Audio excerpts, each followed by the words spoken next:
The Black Arrow. By Robert Louis Stevenson. Prologue. John Amendal. On a certain afternoon, in the late springtime, the bell upon Tunstall Moat House was heard ringing at an unaccustomed hour. Far and near, in the forest and in the fields along the river, people began to desert their labors and hurry towards the sound. And in Tunstall hamlet a group of poor country folk stood wondering at the summons. Tunstall hamlet at that period, in the reign of old King Henry VI, wore much the same appearance as it wears today. A score or so of houses, heavily framed with oak, stood scattered in a long green valley ascending from the river. At the foot, the road crossed a bridge, and mounting on the other side, disappeared into the fringes of the forest on its way to the Moat House, and further forth to Holywood Abbey. Halfway up the village, the church stood among yews. On every side the slopes were crowned and the view bounded by the green elms and greening oak trees of the forest. Hard by the bridge, there was a stone cross upon a knoll, and here the group had collected, half a dozen women and one tall fellow in a russet smock, discussing what the bell betided. An express had gone through the hamlet half an hour before, and drunk a pot of ale in the saddle, not daring to dismount for the hurry of his errand. But he had been ignorant himself of what was forward, and only bore sealed letters from Sir Daniel Brackley to Sir Oliver Oates, the parson, who kept the Moat House in the master's absence. But now there was the noise of a horse, and soon, out of the edge of the wood and over the echoing bridge, there rode up young Master Richard Shelton, Sir Daniel's ward. He, at the least, would know, and they hailed him and begged him to explain. He drew bridle willingly enough, a young fellow not yet 18, sun-browned and grey-eyed, in a jacket of deer's leather, with a black velvet collar, a green hood upon his head, and a steel crossbow at his back. The express, it appeared, had brought great news. A battle was impending. Sir Daniel had sent for every man that could draw a bow or carry a bill to go post-haste to Kettley, under pain of his severe displeasure. But for whom they were to fight, or of where the battle was expected, Dick knew nothing. Sir Oliver would come shortly himself, and Bennet Hatch was arming at that moment, for he it was who should lead the party. "It is the ruin of this kind land," a woman said. "If the barons live at war, plough folk must eat roots." "Nay," said Dick, "every man that follows shall have 6 pence a day, and archers 12. "If they live," returned the woman, "that may very well be, but how if they die, my master?" "They cannot better die than for their natural lord," said Dick. "No natural lord of mine," said the man in the smock. "I followed the Walsinghams, so we all did down Brearley way, till 2 years ago, come Candlemas. And now I must side with Brackley. It was the law that did it, call ye that natural? But now, what with Sir Daniel and what with Sir Oliver, that knows more of law than honesty, I have no natural lord but poor King Harry VI, God bless him. The poor innocent that cannot tell his right hand from his left." "Ye speak with an ill tongue, friend," answered Dick, "to miscall your good master and my lord the king in the same libel. But King Harry, praised be the saints, has come again into his right mind, and will have all things peaceably ordained. And as for Sir Daniel, why are very brave behind his back. But I will be no talebearer, and let that suffice." "I say no harm of you, Master Richard," returned the peasant. "Y'are a lad. But when ye come to a man's inches, ye will find ye have an empty pocket. I say no more, the saints help Sir Daniel's neighbours, and the blessed maid protect his wards." "Clipsby," said Richard, "you speak what I cannot hear with honour. Sir Daniel is my good master, and my guardian." "Come, now, will ye read me a riddle?" returned Clipsby. "On whose side is Sir Daniel?" "I know not," said Dick, colouring a little. For his guardian had changed sides continually in the troubles of that period, and every change had brought him some increase of fortune. "Ay," returned Clipsby, "you, nor no man. For, indeed, he is one that goes to bed Lancaster and gets up York." Just then the bridge rang under horseshoe iron, and the party turned and saw Bennet Hatch come galloping, a brown-faced, grizzled fellow, heavy of hand and grim of mien, armed with sword and spear. A steel salet on his head, a leather jack upon his body. He was a great man in these parts, Sir Daniel's right hand in peace and war, and at that time, by his master's interest, bailiff of the 100. Clipsby, he shouted, off to the Moat House, and send all other laggards the same gait. Bowyer will give you jack and salet. We must ride before curfew. Look to it, he that is last at the Lich Gate Sir Daniel shall reward. Look to it right well. I know you for a man of naught. Nance, he added, to one of the women, is old Appleyard uptown? I'll warrant you, replied the woman. In his field, for sure. So the group dispersed, and while Clipsby walked leisurely over the bridge, Bennet and young Shelton rode up the road together, through the village and past the church. Ye will see the old shrew, said Bennet. He will waste more time grumbling and prating of Harry the Fifth than would serve a man to shoe a horse. And all because he has been to the French wars.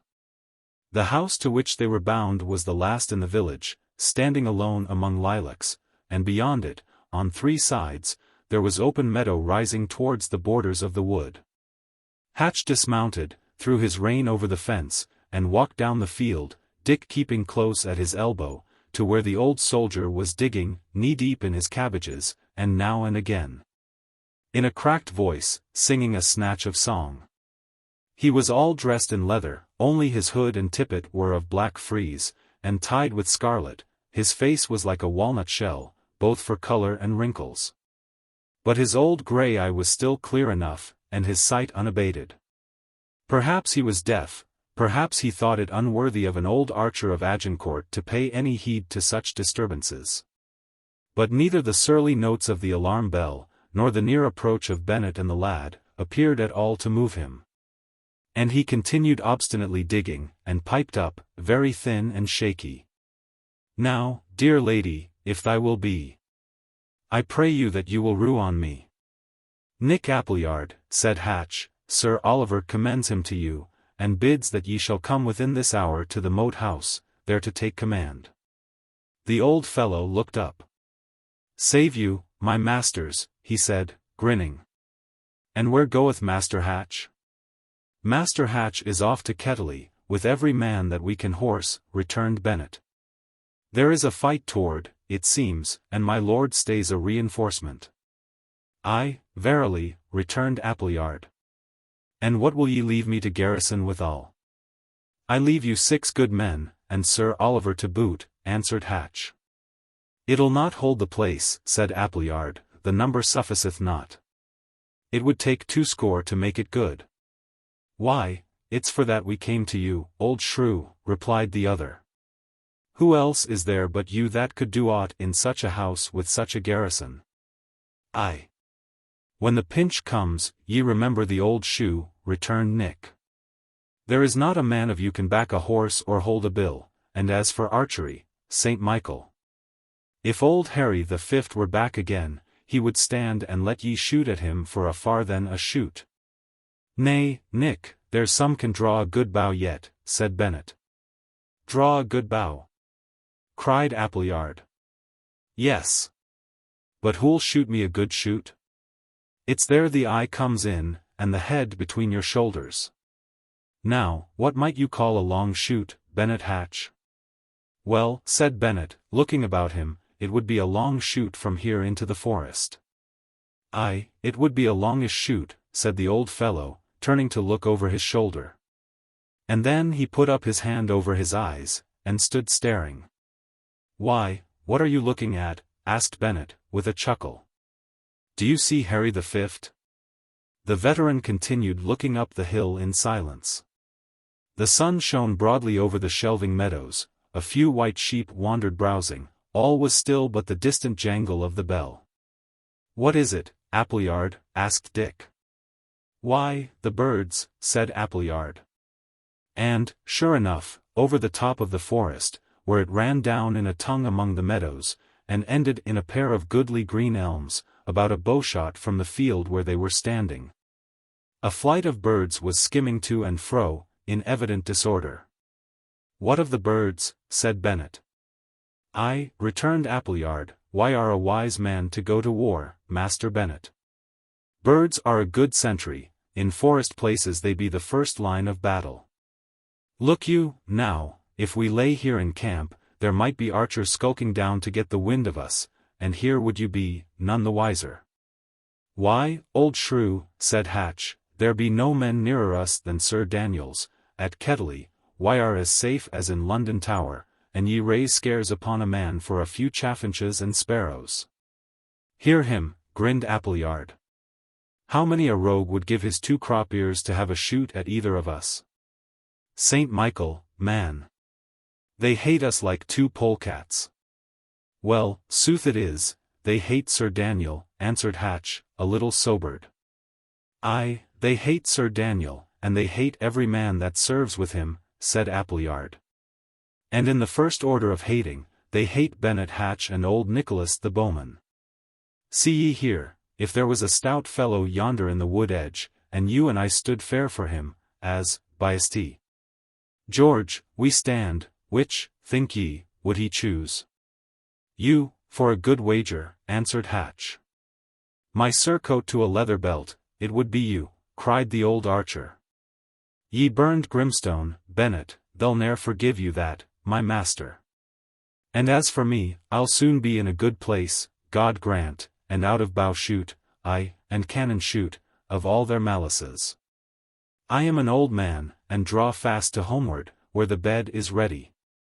But for you, Bennet, why are to remain behind here at your own peril, and if ye come to my years unhanged, the old true blue English spirit will be dead. Y'are the shrewishest old dolt in Tunstall Forest, returned Hatch, visibly ruffled by these threats. Get ye to your arms before Sir Oliver come, and leave prating for one good while. And ye had talked so much with Harry the Fifth, his ears would ha' been richer than his pocket. An arrow sang in the air, like a huge hornet.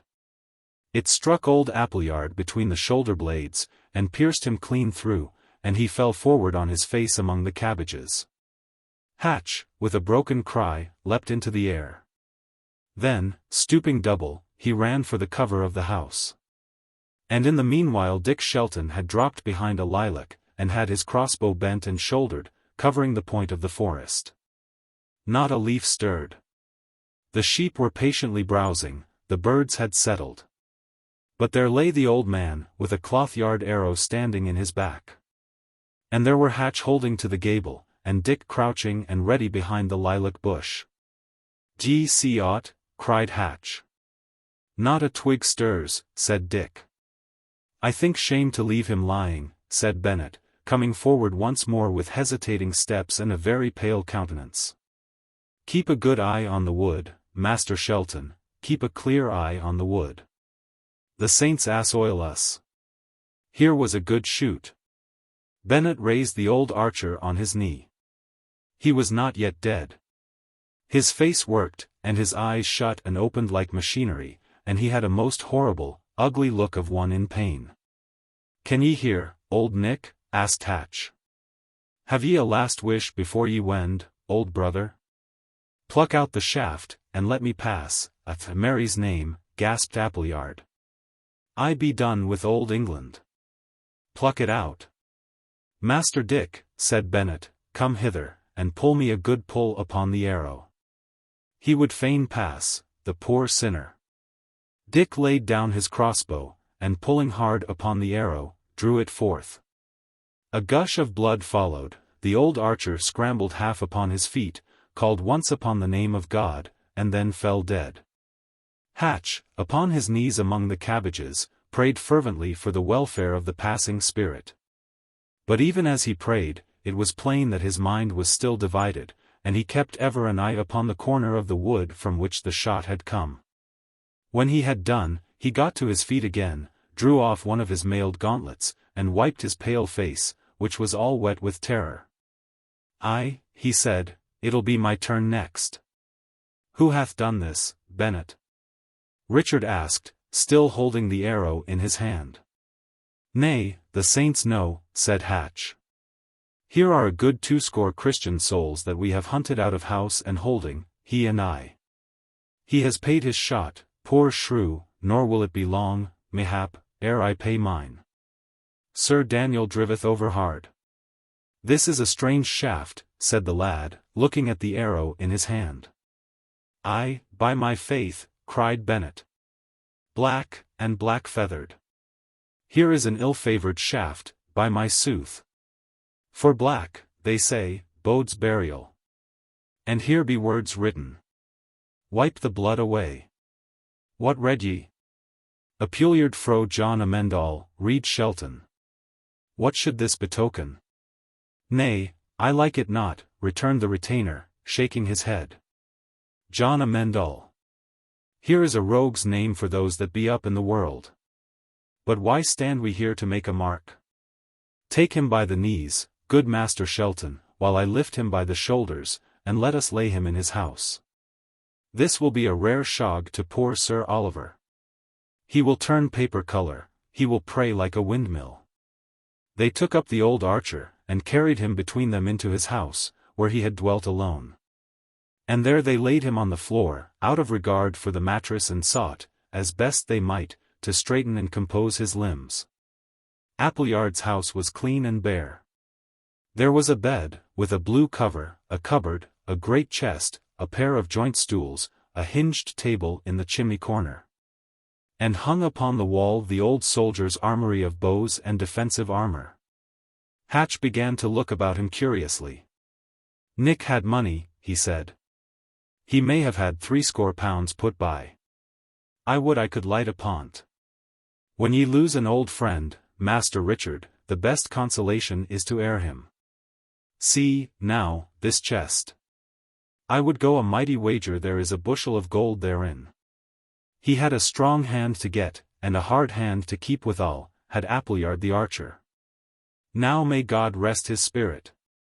Near 80 year he was afoot and about, and ever getting. But now he's on the broad of his back, poor shrew, and no more lacketh, and if his chattels came to a good friend, he would be merrier, methinks, in heaven. Come, Hatch, said Dick, respect his stone-blind eyes. Would ye rob the man before his body? Nay, he would walk. Hatch made several signs of the cross. But by this time his natural complexion had returned, and he was not easily to be dashed from any purpose.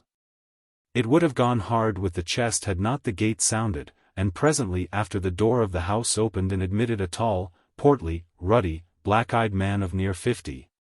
In a surplice and black robe. Appleyard, the newcomer was saying, as he entered, but he stopped dead. Ave Maria, he cried. Saints be our shield. What cheer is this? Cold cheer with Appleyard, Sir Parson, answered Hatch, with perfect cheerfulness. Shot at his own door, and alighteth even now at purgatory gates. Aye. There, if tales be true, he shall lack neither coal nor candle. Sir Oliver groped his way to a joint stool, and sat down upon it, sick and white. This is a judgment. Oh, a great stroke. He sobbed, and rattled off a leash of prayers. Hatch meanwhile reverently doffed his salet and knelt down. Aye, Bennet, said the priest, somewhat recovering, and what may this be?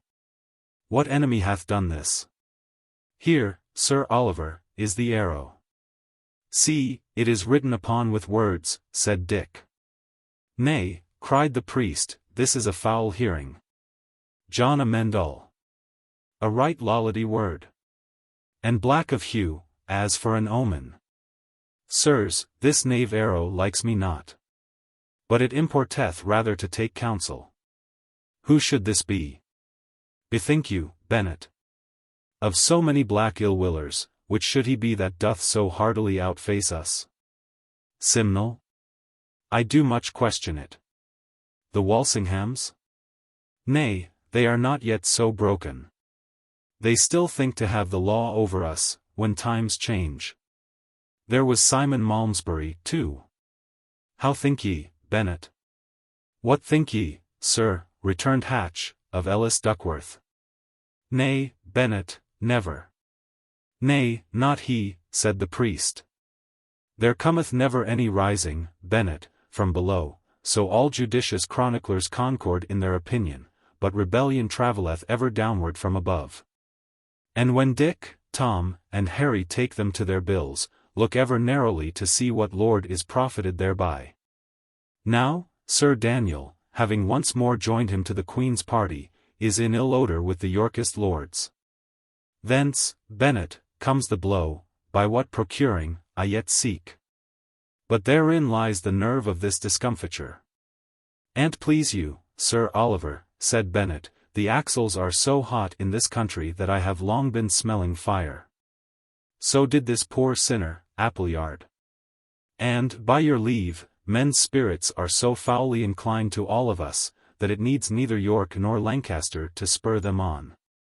Hear my plain thoughts, you, that are a clerk, and Sir Daniel, that sails on any wind, ye have taken many men's goods, and beaten and hanged not a few. Ye are called to count for this. In the end, I wot not how, ye have ever the uppermost at law, and ye think all patched. But give me leave, Sir Oliver, the man that ye have dispossessed and beaten is but the angrier, and some day, when the black devil is by, he will up with his bow and clout me a yard of arrow through your inwards. Nay, Bennet, why are in the wrong? Bennet, ye should be glad to be corrected, said Sir Oliver. Y'are a prater, Bennet, a talker, a babbler, your mouth is wider than your 2 ears. Mend it, Bennet, mend it. Nay, I say no more. Have it as ye list, said the retainer. The priest now rose from the stool, and from the writing case that hung about his neck took forth wax and a taper, and a flint and steel. With these he sealed up the chest and the cupboard with Sir Daniel's arms, Hatch looking on disconsolate. And then the whole party proceeded, somewhat timorously, to sally from the house and get to horse.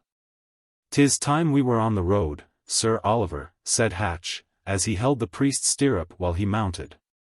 "Aye, but, Bennet, things are changed," returned the parson. "There is now no Appleyard, rest his soul, to keep the garrison. I shall keep you, Bennet. I must have a good man to rest me on in this day of black arrows. The arrow that fleeth by day, saith the Evangel, I have no mind of the context, nay, I am a sluggard priest, I am too deep in men's affairs. Well, let us ride forth, Master Hatch. The jackmen should be at the church by now." So they rode forward down the road, with the wind after them, blowing the tails of the parson's cloak. And behind them, as they went, clouds began to arise and blot out the sinking sun. They had passed 3 of the scattered houses that make up Tunstall hamlet, when, coming to a turn, they saw the church before them. 10 or a dozen houses clustered immediately round it. But to the back the churchyard was next the meadows. At the lych gate, near a score of men were gathered, some in the saddle, some standing by their horses' heads. They were variously armed and mounted, some with spears, some with bills, some with bows, and some bestriding plough horses, still splashed with the mire of the furrow. For these were the very dregs of the country, and all the better men and the fair equipments were already with Sir Daniel in the field. "We have not done amiss, praised be the cross of Holywood. Sir Daniel will be right well content," observed the priest, inwardly numbering the troop. "Who goes?" "Stand. If ye be true," shouted Bennet. A man was seen slipping through the churchyard among the yews, and at the sound of this summons he discarded all concealment, and fairly took to his heels for the forest. The men at the gate, who had been hitherto unaware of the stranger's presence, woke and scattered. Those who had dismounted began scrambling into the saddle, the rest rode in pursuit. But they had to make the circuit of the consecrated ground, and it was plain their quarry would escape them. Hatch, roaring an oath, put his horse at the hedge, to head him off. But the beast refused, and sent his rider sprawling in the dust. And though he was up again in a moment, and had caught the bridle, the time had gone by, and the fugitive had gained too great a lead for any hope of capture. The wisest of all had been Dick Shelton. Instead of starting in a vain pursuit, he had whipped his crossbow from his back, bent it, and set a quarrel to the string. And now, when the others had desisted, he turned to Bennet and asked if he should shoot. "Shoot! Shoot!" cried the priest, with sanguinary violence. "Cover him, Master Dick," said Bennet. "Bring me him down like a ripe apple." The fugitive was now within but a few leaps of safety, but this last part of the meadow ran very steeply uphill, and the man ran slower in proportion. What with the greyness of the falling night, and the uneven movements of the runner, it was no easy aim, and as Dick levelled his bow, he felt a kind of pity and a half-desire that he might miss. The quarrel sped. The man stumbled and fell, and a great cheer arose from Hatch and the pursuers. But they were counting their corn before the harvest. The man fell lightly. He was lightly afoot again, turned and waved his cap in a bravado, and was out of sight next moment in the margin of the wood. "And the plague go with him," cried Bennet. "He has thieves' heels. He can run, by St. Banbury. But you touched him, Master Shelton, he has stolen your quarrel, may he never have good, I grudge him less." "Nay, but what made he by the church?" asked Sir Oliver. "I am shrewdly afeard there has been mischief here. Clipsby, good fellow, get ye down from your horse, and search thoroughly among the ewes." Clipsby was gone but a little while ere he returned, carrying a paper. "This writing was pinned to the church door," he said, handing it to the parson. "I found naught else, Sir Parson." "Now, by the power of Mother Church," cried Sir Oliver, "but this runs hard on sacrilege. For the king's good pleasure, or the lord of the manor, well. But that every run the hedge in a green jerkin should fasten papers to the chancel door, nay, it runs hard on sacrilege, hard, and men have burned for matters of less weight. But what have we here? The light falls apace. Good Master Richard, why, have young eyes. Read me, I pray, this libel." Dick Shelton took the paper in his hand and read it aloud. It contained some lines of very rugged doggerel, hardly even rhyming, written in a gross character, and most uncouthly spelt. With the spelling somewhat bettered, this is how they ran. "I had 4 black arrows under my belt. 4 for the griefs that I have felt. 4 for the number of ill men that have oppressed me now and then. 1 is gone, 1 is will sped. Old Appleyard is dead. 1 is for Maester Bennet Hatch, that burned Grimstone, walls and thatch. 1 for Sir Oliver Oates, that cut Sir Harry Shelton's throat. Sir Daniel, ye shall have the fort. We shall think it fair sport. Ye shall each have your own part. A black arrow in each black heart. Get ye to your knees for to pray. Ye are dead thieves, by ye and nay. John Amendall, of the Green Wood, and his jolly fellowship. Item, we have mo arrows and good hempen cord for others of your following. Now, well a day for charity and the Christian graces," cried Sir Oliver, lamentably. "Sirs, this is an ill world, and groweth daily worse. I will swear upon the cross of Holywood I am as innocent of that good knight's hurt, whether in act or purpose, as the babe unchristened. Neither was his throat cut. For therein they are again in error, as there still live credible witnesses to show." "It boots not, Sir Parson," said Bennet. "Here is unseasonable talk." "Nay, Master Bennet, not so. Keep ye in your due place, good Bennet," answered the priest. "I shall make mine innocence appear. I will, upon no consideration, lose my poor life in error. I take all men to witness that I am clear of this matter. I was not even in the Moat House. I was sent of an errand before 9 upon the clock." "Sir Oliver," said Hatch, interrupting, "since it please you not to stop this sermon, I will take other means. Goff, sound to horse." And while the tucket was sounding, Bennet moved close to the bewildered parson, and whispered violently in his ear. Dick Shelton saw the priest's eye turned upon him for an instant in a startled glance. He had some cause for thought, for this Sir Harry Shelton was his own natural father. But he said never a word, and kept his countenance unmoved. Hatch and Sir Oliver discussed together for a while their altered situation. 10 men, it was decided between them, should be reserved, not only to garrison the Moat House, but to escort the priest across the wood. In the meantime, as Bennet was to remain behind, the command of the reinforcement was given to Master Shelton. Indeed, there was no choice. The men were loutish fellows, dull and unskilled in war, while Dick was not only popular, but resolute and grave beyond his age. Although his youth had been spent in these rough, country places, the lad had been well taught in letters by Sir Oliver. And Hatch himself had shown him the management of arms and the first principles of command.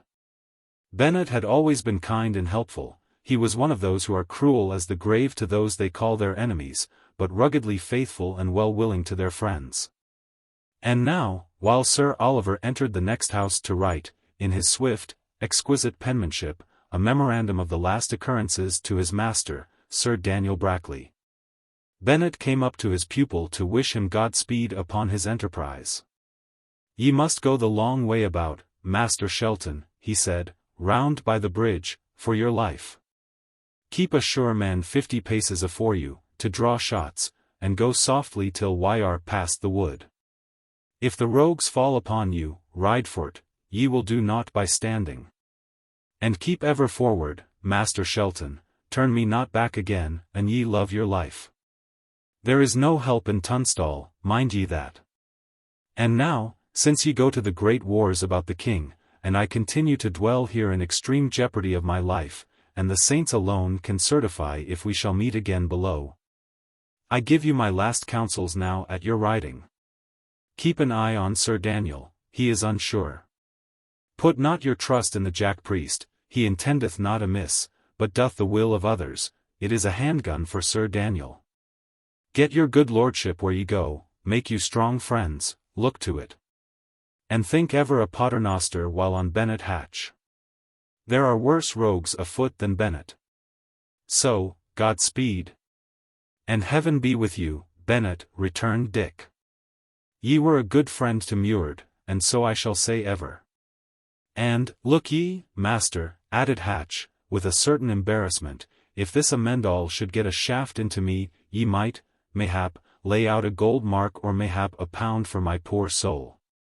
For it is like to go stiff with me in purgatory. Ye shall have your will of it, Bennet, answered Dick. But, what cheer, man? We shall meet again, where ye shall have more need of ale than masses. The saints so grant it, Master Dick, returned the other.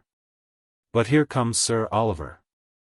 And he were as quick with the longbow as with the pen, he would be a brave man at arms.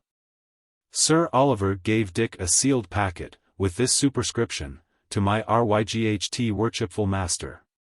Sir Daniel Brackley, KNYGHT, be these delivered in haste. And Dick, putting it in the bosom of his jacket, gave the word and set forth westward up the village. How do you find this book? Any thoughts about the book or the author? Any suggestion for improvement? Please take a moment to share your thoughts in a comment. If you like it, share it with your friends who might enjoy it as well. Subscribe to keep in touch. Visit CompleteAudiobooks.com for more quality content. Book. Chapter 1. The Two Lads. Chapter 1. At the sign of the sun in Kettley. Sir Daniel and his men lay in and about Kettley that night, warmly quartered and well patrolled. But the Knight of Tunstall was one who never rested from money-getting. And even now, when he was on the brink of an adventure which should make or mar him, he was up an hour after midnight to squeeze poor neighbors. He was one who trafficked greatly in disputed inheritances. It was his way to buy out the most unlikely claimant, and then, by the favor he curried with great lords about the king, procure unjust decisions in his favor. Or, if that was too roundabout, to seize the disputed manor by force of arms, and rely on his influence and Sir Oliver's cunning in the law to hold what he had snatched. Kettley was one such place. It had come very lately into his clutches. He still met with opposition from the tenants, and it was to overawe discontent that he had led his troops that way. By 2 in the morning, Sir Daniel sat in the inn-room, close by the fireside, for it was cold at that hour among the fens of Kettley. By his elbow stood a pottle of spiced ale. He had taken off his visored headpiece, and sat with his bald head and thin, dark visage resting on one hand, wrapped warmly in a sanguine-coloured cloak. At the lower end of the room about a dozen of his men stood sentry over the door or lay asleep on benches. And somewhat nearer hand, a young lad, apparently of 12 or 13, was stretched in a mantle on the floor. The host of the Sun stood before the great man. "Now, mark me, mine host," Sir Daniel said, "follow but mine orders, and I shall be your good lord ever. I must have good men for head boroughs, and I will have Adam a more high constable. See to it narrowly. If other men be chosen, it shall avail you nothing, rather it shall be found to your sore cost. For those that have paid rent to Walsingham I shall take good measure, you among the rest, mine host." "Good night," said the host, "I will swear upon the cross of Holywood I did but pay to Walsingham upon compulsion. Nay, bully knight, I love not the rogue Walsinghams. They were as poor as thieves, bully knight. Give me a great lord like you. Nay, ask me among the neighbours, I am stout for Brackley." "It may be," said Sir Daniel, drily. "Ye shall then pay twice." The innkeeper made a horrid grimace, but this was a piece of bad luck that might readily befall a tenant in these unruly times, and he was perhaps glad to make his peace so easily. "Bring up yon fellow, Selden," cried the knight. And one of his retainers led up a poor, cringing old man, as pale as a candle, and all shaking with the fen fever. "Sirrah," said Sir Daniel, "your name?" "An't please your worship," replied the man, "my name is Tunstall of Shoreby, at your good worship's pleasure." "I have heard you ill reported on," returned the knight. "Ye deal in treason, rogue, ye trudge the country leasing, why are heavily suspicioned of the death of severals. How, fellow, are ye so bold? But I will bring you down." "Right honourable and my reverend lord," the man cried, "here is some hodgepodge, saving your good presence. I am but a poor private man, and have hurt none." "The under-sheriff did report of you most vilely," said the knight. "Seize me," saith he, "that Tunstall of Shoreby." "Tunstall, my good lord, Tunstall is my poor name," said the unfortunate. "Tunstall or Tunstall, it is all one," replied Sir Daniel, coolly. "For, by my sooth, why are here, and I do mightily suspect your honesty. If ye would save your neck, write me swiftly an obligation for £20. "For £20, my good lord," cried Tunstall. "Here is midsummer madness. My whole estate amounteth not to 70 shillings.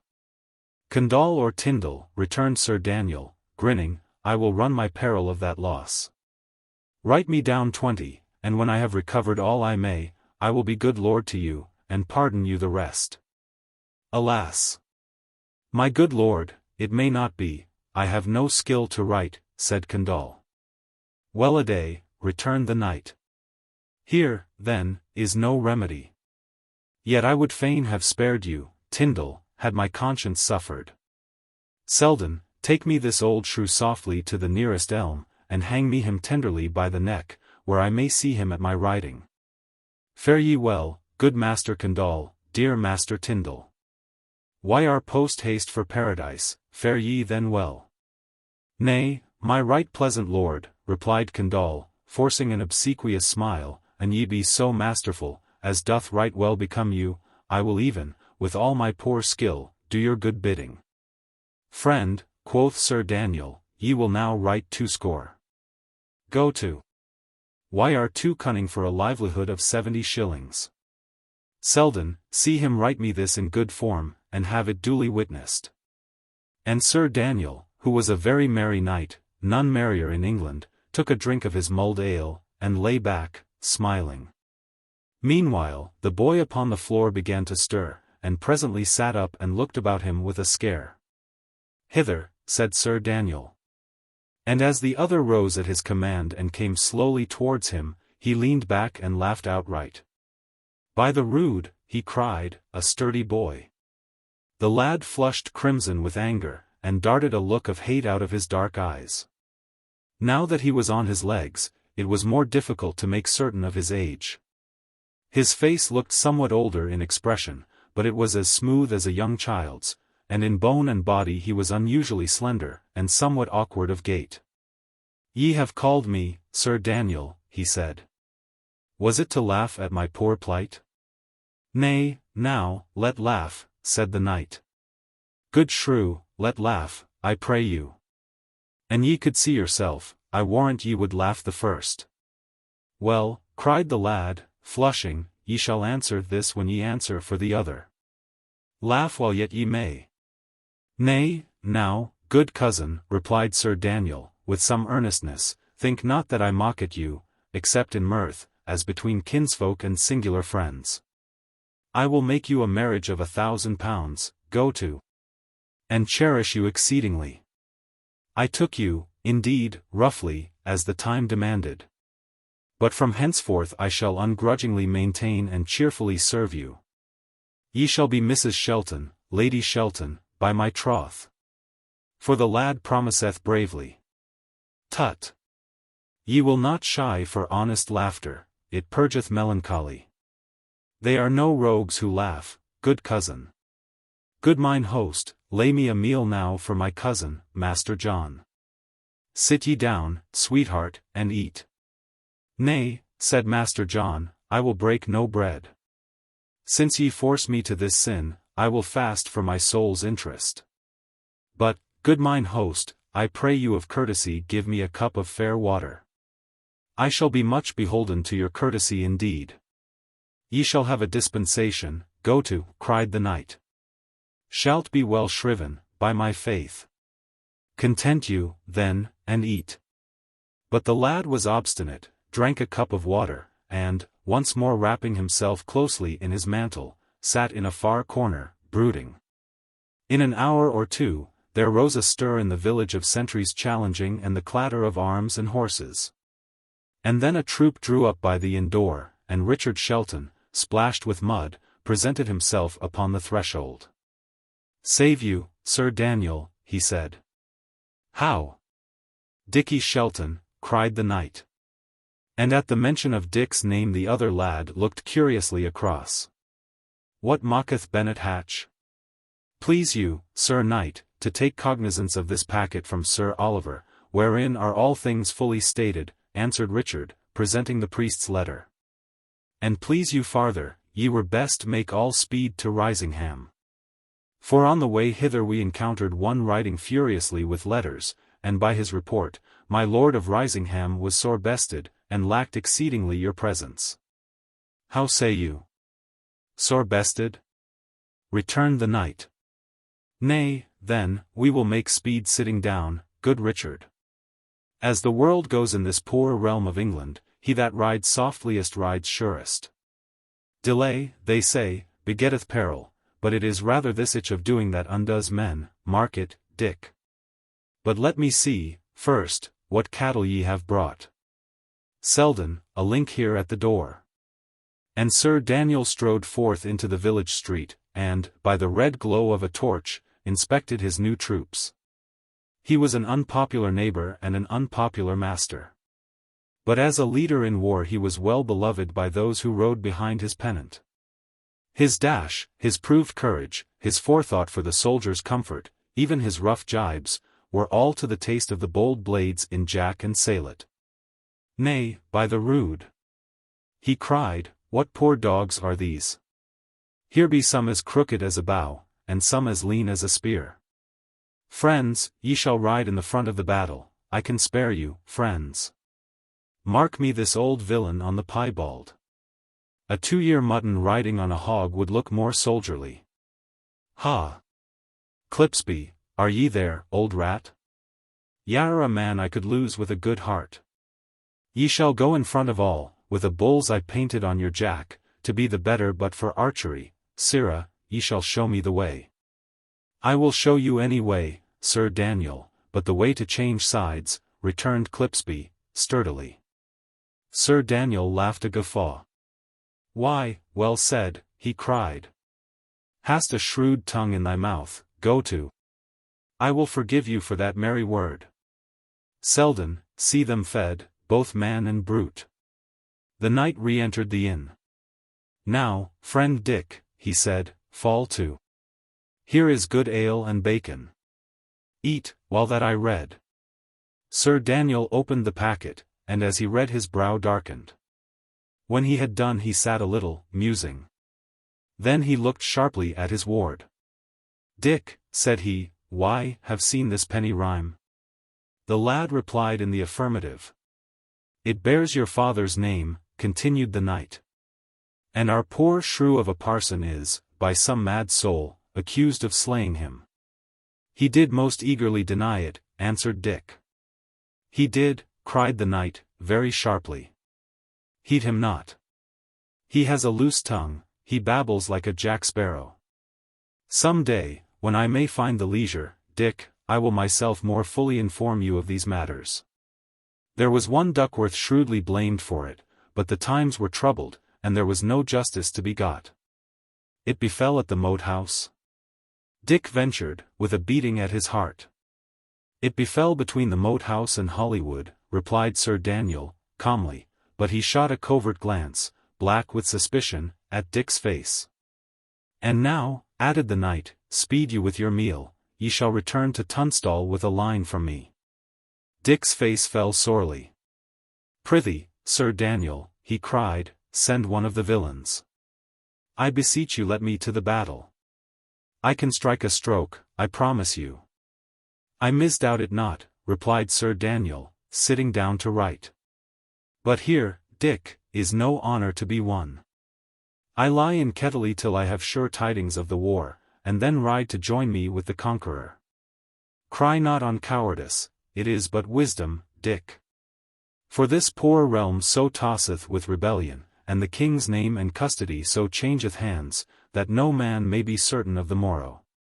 Tosspot and Shuttlewit run in, but my lord good counsel sits o' one side, waiting. With that, Sir Daniel, turning his back to Dick, and quite at the farther end of the long table, began to write his letter, with his mouth on one side. For this business of the Black Arrow stuck sorely in his throat.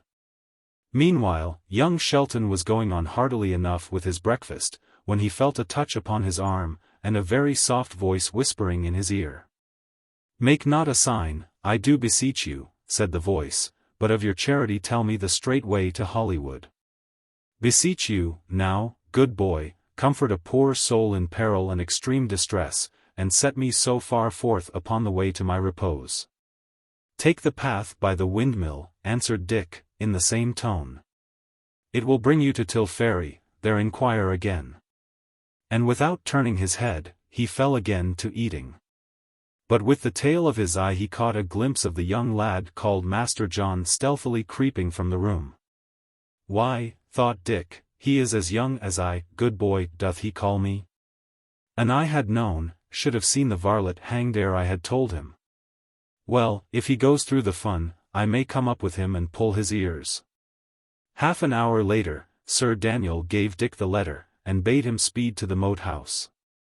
And, again, some half an hour after Dick's departure, a messenger came, in hot haste, from my lord of Risingham. Sir Daniel, the messenger said, ye lose great honor, by my sooth. The fight began again this morning ere the dawn, and we have beaten their van and scattered their right wing. Only the main battle standeth fast. And we had your fresh men, we should tilt you them all into the river. What, Sir Knight? Will ye be the last? It stands not with your good credit. Nay, cried the knight, I was but now upon the march. Selden, sound me the tucket. Sir, I am with you on the instant. It is not 2 hours since the more part of my command came in, Sir Messenger. What would ye have? Spurring is good meat, but yet it killed the charger.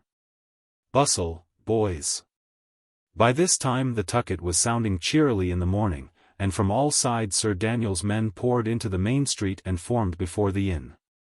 They had slept upon their arms, with chargers saddled, and in 10 minutes 50 men-at-arms and archers, cleanly equipped and briskly disciplined, stood ranked and ready. The chief part were in Sir Daniel's livery, murrey and blue, which gave the greater show to their array. The best armed rode first. And away out of sight, at the tail of the column, came the sorry reinforcement of the night before. Sir Daniel looked with pride along the line. "Here be the lads to serve you in a pinch," he said. "They are pretty men, indeed," replied the messenger. "It but augments my sorrow that ye had not marched the earlier." "Well," said the knight, "what would ye?" "The beginning of a feast and the end of a fray, Sir Messenger," and he mounted into his saddle. "Why? How now?" he cried. "John! Joanna! Nay, by the sacred rood! Where is she? Host, where is that girl?" "Girl, Sir Daniel?" cried the landlord. "Nay, sir, I saw no girl." "Boy, then, dotard," cried the knight. "Could ye not see it was a wench? She in the murrey-coloured mantle, she that broke her fast with water, rogue, where is she?" "Nay, the saints bless us." "Master John, ye called him," said the host. "Well, I thought none evil. He is gone. I saw him, I saw her in the stable a good hour agone, was saddling a grey horse." "Now, by the rood," cried Sir Daniel, "the wench was worth £500 to me and more." "Sir Knight," observed the messenger, with bitterness, "while that ye are here, roaring for £500, the realm of England is elsewhere being lost and won." "It is well said," replied Sir Daniel. "Selden, fall me out with 6 crossbowmen, hunt me her down. I care not what it cost, but, at my returning, let me find her at the Moat House. Be it upon your head. And now, Sir Messenger, we march." And the troop broke into a good trot, and Selden and his 6 men were left behind upon the street of Kettley, with the staring villagers. Chapter 2. In the Fun. It was near 6 in the May morning when Dick began to ride down into the Fun upon his homeward way. The sky was all blue, the jolly wind blew loud and steady. The windmill sails were spinning, and the willows over all the Fun rippling and whitening like a field of corn. He had been all night in the saddle, but his heart was good and his body sound, and he rode right merrily. The path went down and down into the marsh, till he lost sight of all the neighbouring landmarks but Kettley windmill on the knoll behind him, and the extreme top of Tunstall Forest far before. On either hand there were great fields of blowing reeds and willows, pools of water shaking in the wind, and treacherous bogs, as green as emerald, to tempt and to betray the traveller. The path lay almost straight through the morass. It was already very ancient, its foundation had been laid by Roman soldiery. In the lapse of ages much of it had sunk, and every here and there, for a few hundred yards, it lay submerged below the stagnant waters of the Fun. About a mile from Kettley, Dick came to one such break in the plain line of causeway, where the reeds and willows grew dispersedly like little islands and confused the eye. The gap, besides, was more than usually long. It was a place where any stranger might come readily to mischief. And Dick bethought him, with something like a pang, of the lad whom he had so imperfectly directed. As for himself, one look backward to where the windmill sails were turning black against the blue of heaven, one look forward to the high ground of Tunstall Forest. And he was sufficiently directed and held straight on, the water washing to his horse's knees, as safe as on a highway. Halfway across, and when he had already sighted the path rising high and dry upon the farther side, he was aware of a great splashing on his right, and saw a grey horse, sunk to its belly in the mud, and still spasmodically struggling. Instantly, as though it had divined the neighbourhood of help, the poor beast began to neigh most piercingly. It rolled, meanwhile, a bloodshot eye, insane with terror. And as it sprawled wallowing in the quag, clouds of stinging insects rose and buzzed about it in the air. Alack, thought Dick, can the poor lad have perished? There is his horse, for certain, a brave grey. Nay, comrade, if thou criest to me so piteously, I will do all man can to help thee. Shalt not lie there to drown by inches. And he made ready his crossbow, and put a quarrel through the creature's head. Dick rode on after this act of rugged mercy, somewhat sobered in spirit, and looking closely about him for any sign of his less happy predecessor in the way. I would I had dared to tell him further, he thought, for I fear he has miscarried in the slough. And just as he was so thinking, a voice cried upon his name from the causeway side, and, looking over his shoulder, he saw the lad's face peering from a clump of reeds. "Are ye there?" he said, reining in. "Ye lay so close among the reeds that I had passed you by. I saw your horse bemired, and put him from his agony, which, by my sooth, an ye had been a more merciful rider, ye had done yourself. But come forth out of your hiding. Here be none to trouble you." "Nay, good boy, I have no arms, nor skill to use them if I had," replied the other, stepping forth upon the pathway. "Why call me boy?" cried Dick. "Y'are not, I trow, the elder of us twain." "Good Master Shelton," said the other, "prithee forgive me. I have none the least intention to offend. Rather I would in every way beseech your gentleness and favour, for I am now worse bested than ever, having lost my way, my cloak, and my poor horse. To have a riding rod and spurs, and never a horse to sit upon. And before all," he added, looking ruefully upon his clothes, "before all, to be so sorrily besmirched." "Tut," cried Dick. "Would ye mind a ducking? Blood of wound or dust of travel, that's a man's adornment." "Nay, then, I like him better plain," observed the lad. "But, prithee, how shall I do? Prithee, good Master Richard, help me with your good counsel. If I come not safe to Hollywood, I am undone." "Nay," said Dick, dismounting, "I will give more than counsel. Take my horse, and I will run a while, and when I am weary we shall change again, that so, riding and running, both may go the speedier." So the change was made, and they went forward as briskly as they durst on the uneven causeway, Dick with his hand upon the other's knee. "How call ye your name?" asked Dick. "Call me John Matcham," replied the lad. "And what make ye to Hollywood?" Dick continued. "I seek sanctuary from a man that would oppress me," was the answer. "The good abbot of Hollywood is a strong pillar to the weak."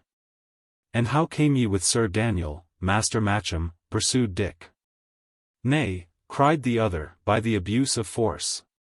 He hath taken me by violence from my own place, dressed me in these weeds, ridden with me till my heart was sick, gibed me till I could, wept.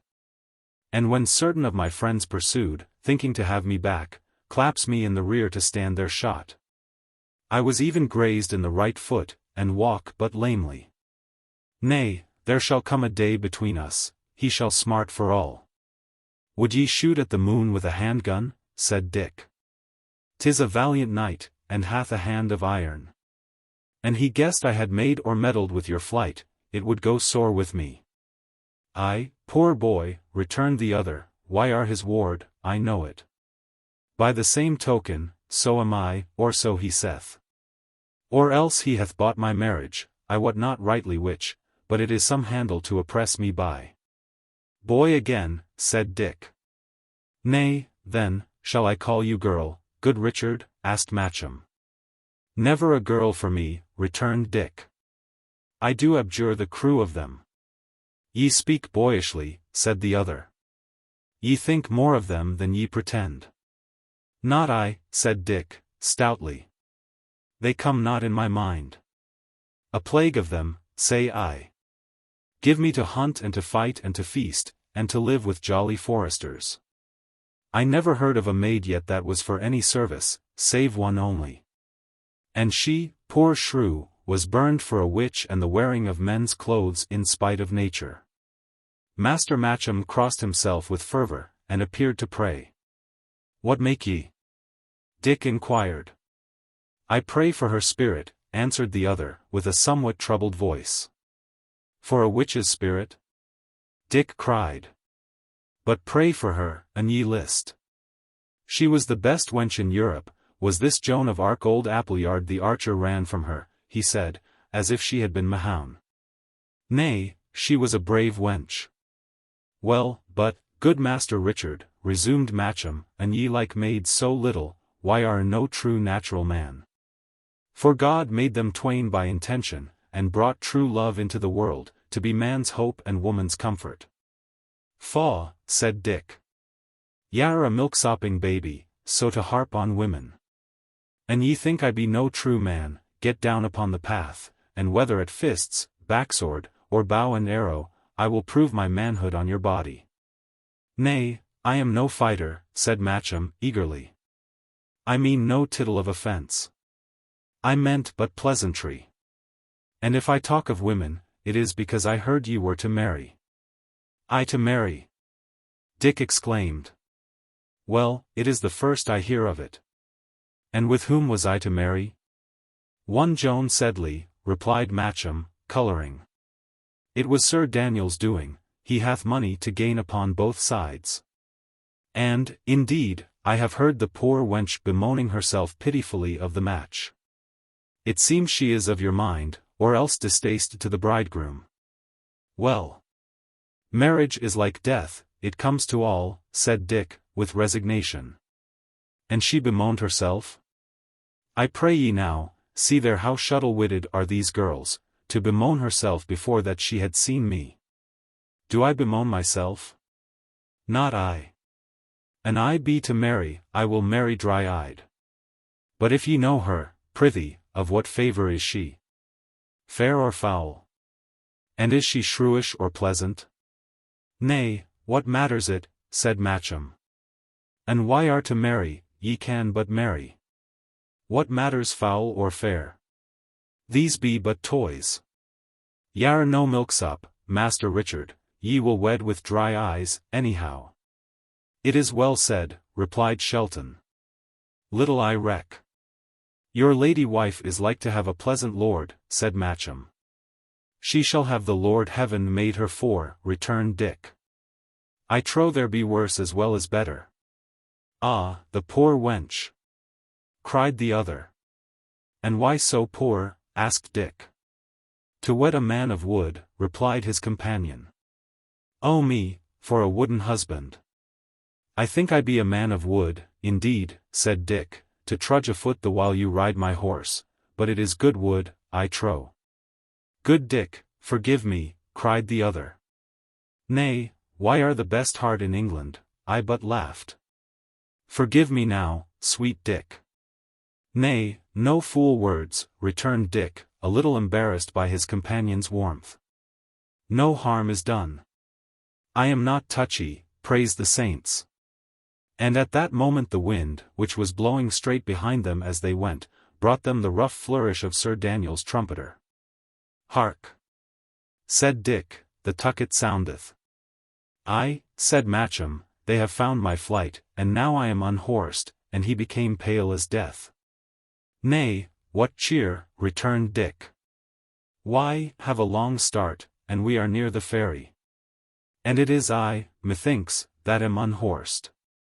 Alack, I shall be taken, cried the fugitive.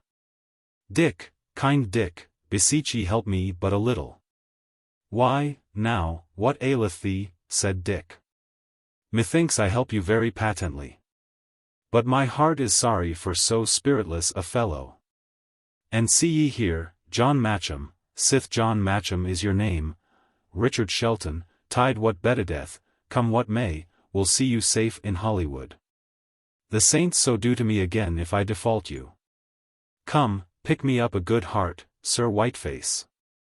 The way betters here, spur me the horse. Go faster. Faster. Nay, mind not for me, I can run like a deer.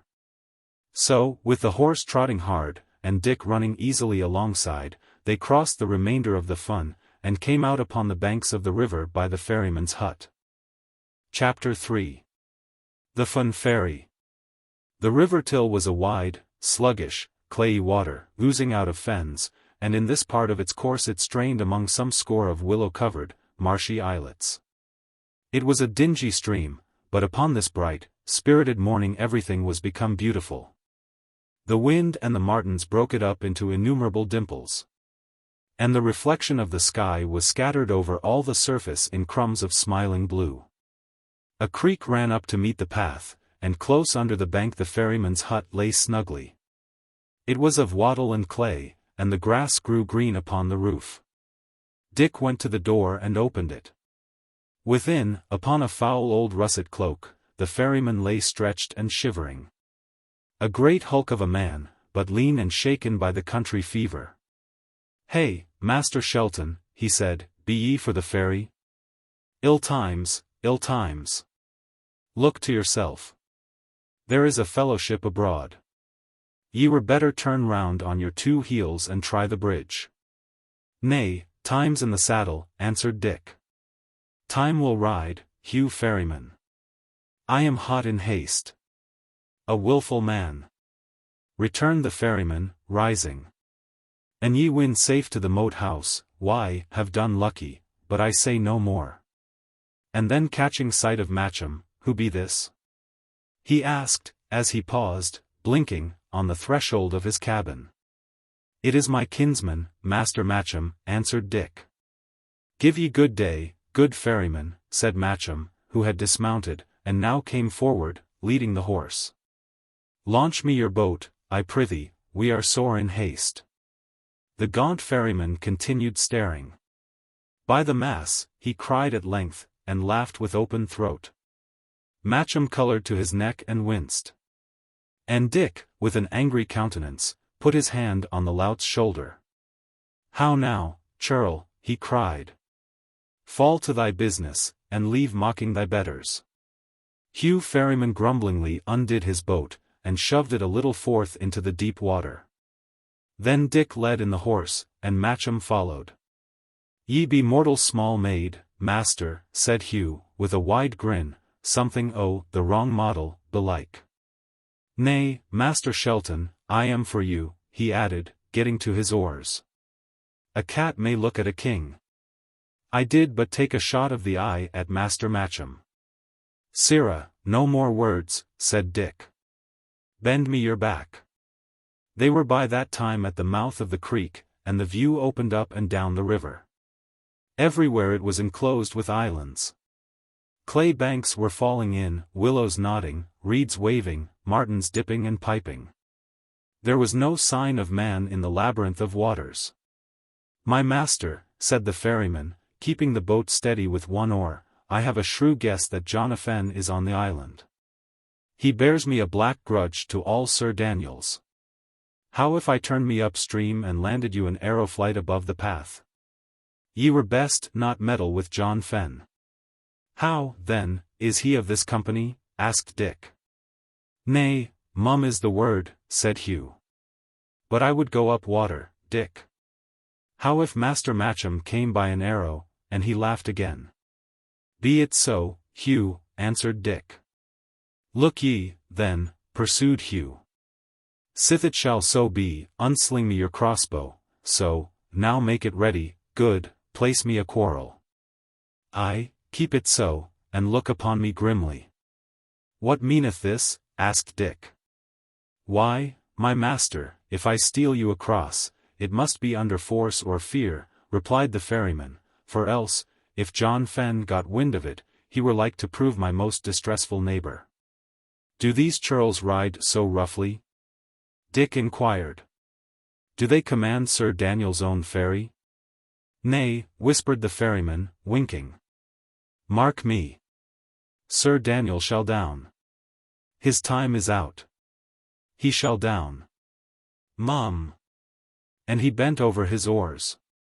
They pulled a long way up the river, turned the tail of an island, and came softly down a narrow channel next the opposite bank. Then Hugh held water in midstream. "I must land you here among the willows," he said. "Here is no path but willow swamps and quagmires," answered Dick. "Master Shelton," replied Hugh, "I dare not take ye nearer down, for your own sake now.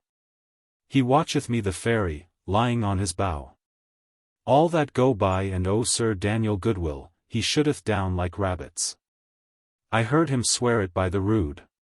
And I had not known you of old days, and from so high upward, I would, let you go on.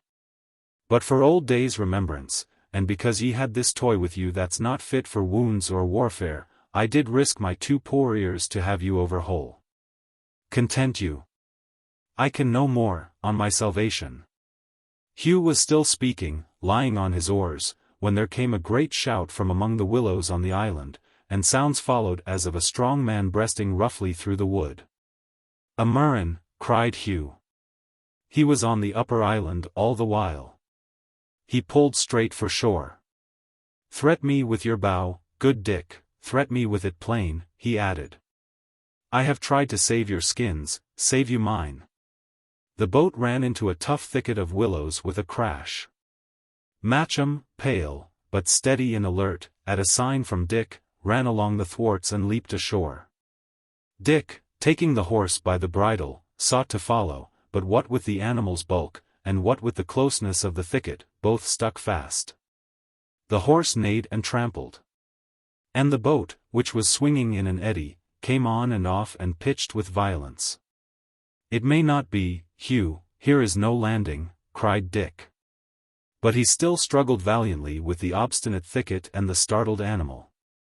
A tall man appeared upon the shore of the island, a longbow in his hand. Dick saw him for an instant, with the corner of his eye, bending the bow with a great effort, his face crimson with hurry. "Who goes?" he shouted. "Hugh, who goes?" "'Tis Master Shelton, John," replied the ferryman. "Stand, Dick Shelton," bawled the man upon the island. "Ye shall have no hurt, upon the rood. Stand. Back out, Hugh ferryman." Dick cried a taunting answer. "Nay, then, ye shall go afoot," returned the man, and he let drive an arrow. The horse, struck by the shaft, lashed out in agony and terror. The boat capsized, and the next moment all were struggling in the eddies of the river.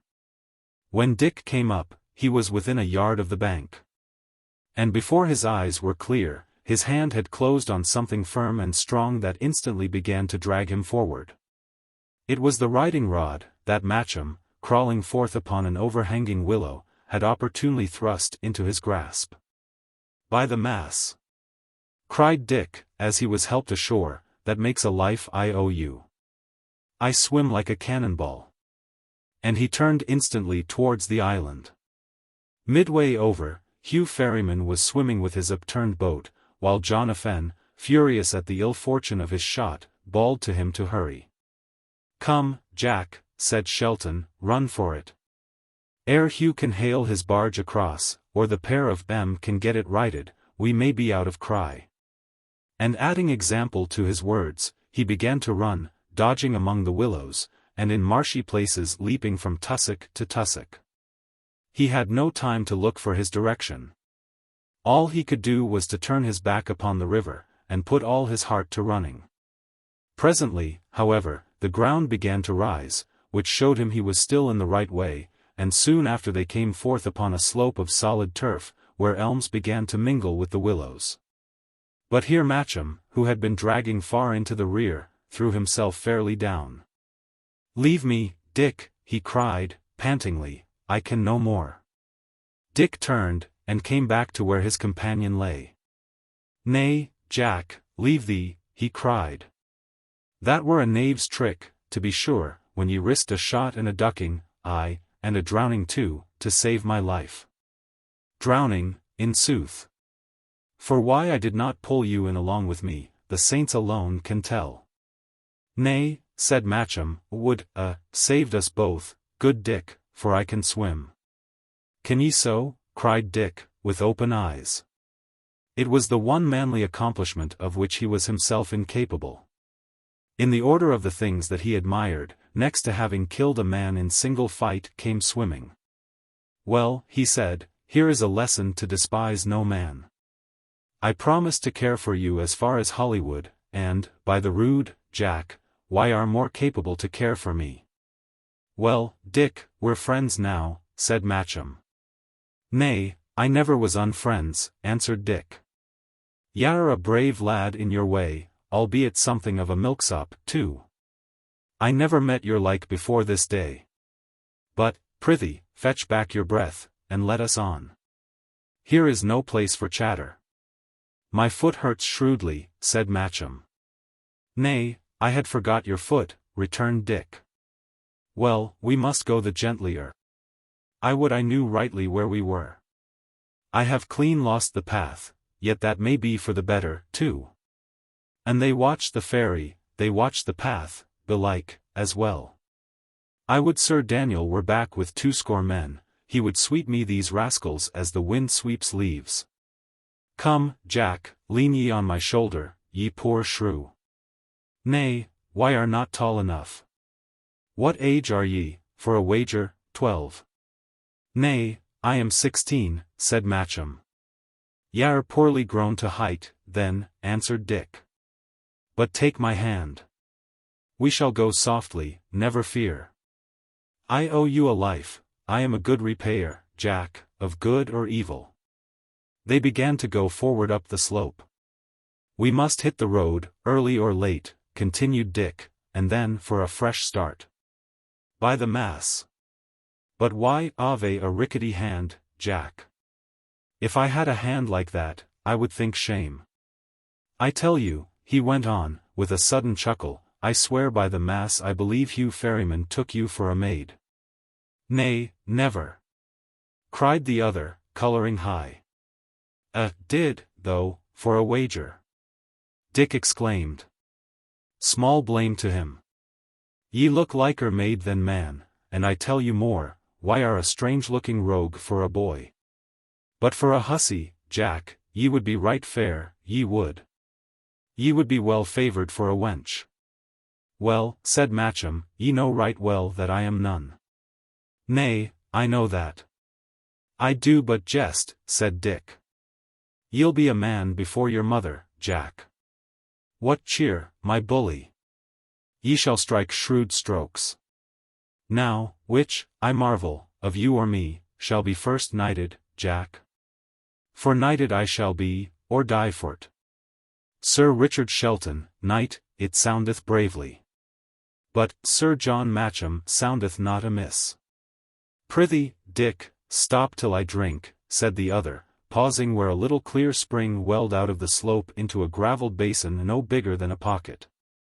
And oh, Dick, if I might come by anything to eat, my very heart aches with hunger. Why, fool, did ye not eat at Kettley? Asked Dick. I had made a vow, it was a sin I had been led into, stammered Matcham, but now, if it were but dry bread, would eat it greedily. Sit ye, then, and eat, said Dick, while that I scout a little forward for the road. And he took a wallet from his girdle, wherein were bread and pieces of dry bacon, and, while Matcham fell heartily to, struck farther forth among the trees. A little beyond there was a dip in the ground, where a streamlet soaked among dead leaves. And beyond that, again, the trees were better grown and stood wider, and oak and beech began to take the place of willow and elm. The continued tossing and pouring of the wind among the leaves sufficiently concealed the sounds of his footsteps on the mast.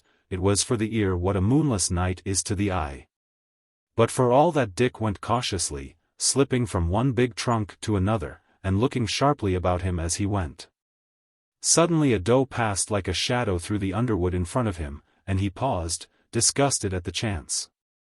This part of the wood had been certainly deserted, but now that the poor deer had run, she was like a messenger he should have sent before him to announce his coming.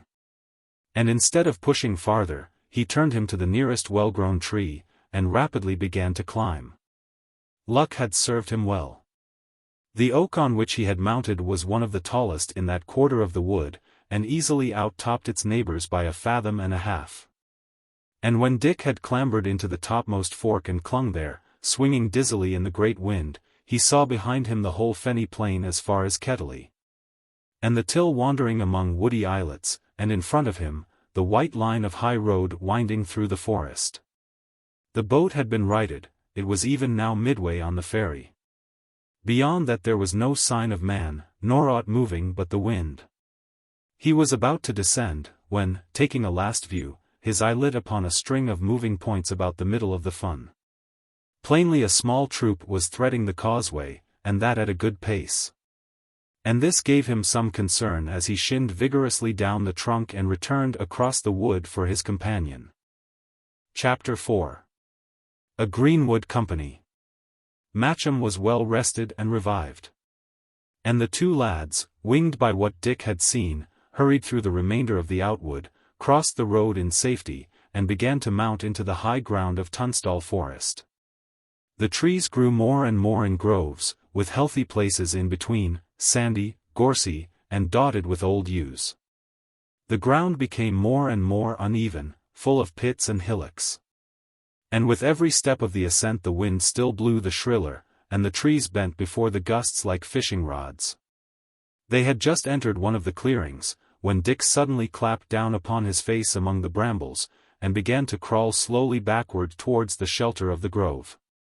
Matcham, in great bewilderment, for he could see no reason for this flight, still imitated his companion's course. And it was not until they had gained the harbor of a thicket that he turned and begged him to explain. For all reply, Dick pointed with his finger. At the far end of the clearing, a fir grew high above the neighboring wood, and planted its black shock of foliage clear against the sky. For about 50 feet above the ground the trunk grew straight and solid like a column. At that level, it split into two massive boughs.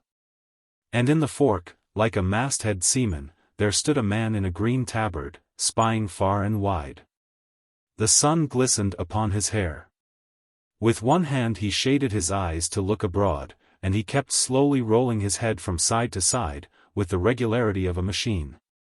The lads exchanged glances. "Let us try to the left," said Dick. "We had near fallen foully, Jack." 10 minutes afterwards they struck into a beaten path. "Here is a piece of forest that I know not," Dick remarked. "Where goeth me this track?" "Let us even try," said Matcham.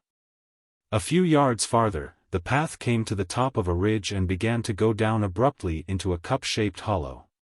At the foot, out of a thick wood of flowering hawthorn, 2 or 3 roofless gables, blackened as if by fire, and a single tall chimney marked the ruins of a house.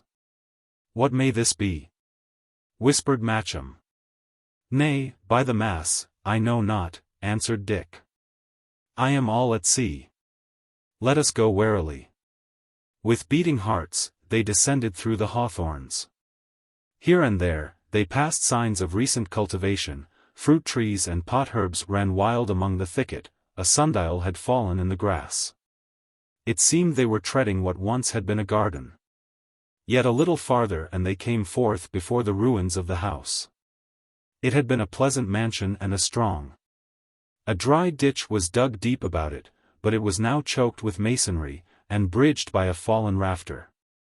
The 2 farther walls still stood, the sun shining through their empty windows. But the remainder of the building had collapsed, and now lay in a great cairn of ruin, grimed with fire. Already in the interior a few plants were springing green among the chinks. "Now I bethink me," whispered Dick, "this must be Grimstone." It was a hold of one Simon Malmesbury, Sir Daniel was his bane. 'Twas Bennet Hatch that burned it, now 5 years agone. In sooth, 'twas pity, for it was a fair house. Down in the hollow, where no wind blew, it was both warm and still, and Matcham, laying one hand upon Dick's arm, held up a warning finger. "Hist!" he said. Then came a strange sound, breaking on the quiet. It was twice repeated ere they recognized its nature. It was the sound of a big man clearing his throat. And just then a hoarse, untuneful voice broke into singing. Then up and spake the master, the king of the outlaws. "What make ye here, my merry men, among the greenwood shaws?" And Gamelin made answer, he looked never adown. "Oh, they must need to walk in wood that may not walk in town." The singer paused, a faint clink of iron followed, and then silence. The 2 lads stood looking at each other. Whoever he might be, their invisible neighbor was just beyond the ruin. And suddenly the color came into Matcham's face, and next moment he had crossed the fallen rafter, and was climbing cautiously on the huge pile of lumber that filled the interior of the roofless house. Dick would have withheld him, had he been in time, as it was, he was fain to follow. Right in the corner of the ruin, 2 rafters had fallen crosswise, and protected a clear space no larger than a pew in church. Into this the lads silently lowered themselves. There they were perfectly concealed, and through an arrow loophole commanded a view upon the farther side. Peering through this, they were struck stiff with terror at their predicament. To retreat was impossible, they scarce dared to breathe. Upon the very margin of the ditch, not 30 feet from where they crouched, an iron cauldron bubbled and steamed above a glowing fire. And close by, in an attitude of listening, as though he had caught some sound of their clambering among the ruins, a tall, red-faced, battered-looking man stood poised. An iron spoon in his right hand, a horn and a formidable dagger at his belt. Plainly this was the singer, plainly he had been stirring the cauldron, when some incautious step among the lumber had fallen upon his ear. A little farther off, another man lay slumbering, rolled in a brown cloak, with a butterfly hovering above his face. All this was in a clearing white with daisies. And at the extreme verge, a bow, a sheaf of arrows, and part of a deer's carcass hung upon a flowering hawthorn. Presently the fellow relaxed from his attitude of attention, raised the spoon to his mouth, tasted its contents, nodded, and then fell again to stirring and singing. "Oh, they must need to walk in wood that may not walk in town," he croaked, taking up his song where he had left it. "Oh, sir, we walk not here at all an evil thing to do. But if we meet with the good king's deer to shoot a shaft into." Still as he sang, he took from time to time another spoonful of the broth, blew upon it, and tasted it, with all the airs of an experienced cook. At length, apparently, he judged the mess was ready, for taking the horn from his girdle, he blew 3 modulated calls. The other fellow awoke, rolled over, brushed away the butterfly, and looked about him. "How now, brother?" he said. "Dinner?" "Aye, sot," replied the cook, "dinner it is, and a dry dinner, too, with neither ale nor bread. But there is little pleasure in the greenwood now. Time was when a good fellow could live here like a mitred abbot, set aside the rain and the white frosts, he had his heart's desire both of ale and wine. But now are men's spirits dead. And this John Amend-all, save us and guard us. But a stuffed booby to scare crows withal." "Nay," returned the other, "why are 2 set on meat and drinking, lawless? Bide ye a bit. The good time cometh." "Look ye," returned the cook, "I have even waited for this good time sith that I was so high. I have been a grey friar, I have been a king's archer. I have been a shipman, and sailed the salt seas, and I have been in Greenwood before this, forsooth. And shot the king's deer. What cometh of it? Naught. I were better to have bided in the cloister. John Abbot availeth more than John Amend-all. By Our Lady! Here they come." One after another, tall, likely fellows began to stroll into the lawn. Each as he came produced a knife and a horn cup, helped himself from the cauldron, and sat down upon the grass to eat. They were very variously equipped and armed. Some in rusty smocks, and with nothing but a knife and an old bow. Others in the height of forest gallantry, all in Lincoln green, both hood and jerkin, with dainty peacock arrows in their belts, a horn upon a baldric, and a sword and dagger at their sides. They came in the silence of hunger, and scarce growled a salutation, but fell instantly to meat. There were, perhaps, a score of them already gathered, when a sound of suppressed cheering arose close by among the hawthorns. And immediately after 5 or 6 woodmen carrying a stretcher debouched upon the lawn.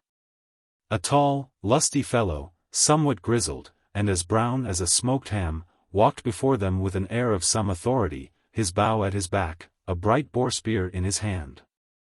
"Lads!"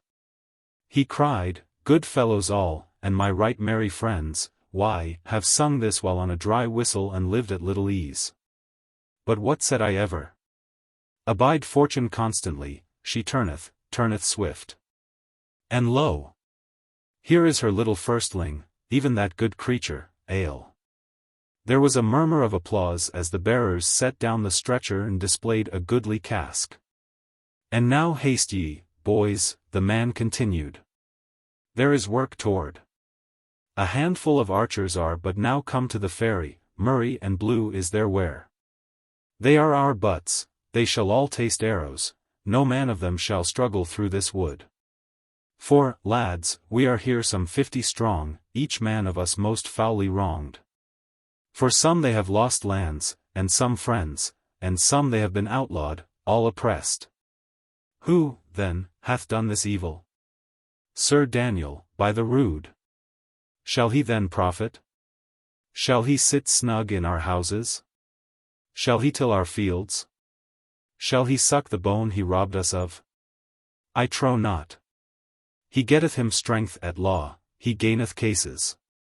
Nay, there is one case he shall not gain, I have a writ here at my belt that, please the saints, shall conquer him." Lawless the cook was by this time already at his second horn of ale. He raised it, as if to pledge the speaker. "Master Ellis," he said, "why are for vengeance, well it becometh you. But your poor brother the Greenwood, that had never lands to lose nor friends to think upon, looketh rather, for his poor part, to the profit of the thing. He had liever a gold noble and a pottle of canary wine than all the vengeances in purgatory." "Lawless," replied the other, "to reach the Moat House, Sir Daniel must pass the forest. We shall make that passage dearer, party, than any battle. Then, when he hath got to earth with such ragged handful as escapeth us, all his great friends fallen and fled away, and none to give him aid, we shall beleaguer that old fox about. And great shall be the fall of him. 'Tis a fat buck, he will make a dinner for us all." "Ay," returned Lawless, "I have eaten many of these dinners beforehand, but the cooking of them is hot work, good Master Ellis.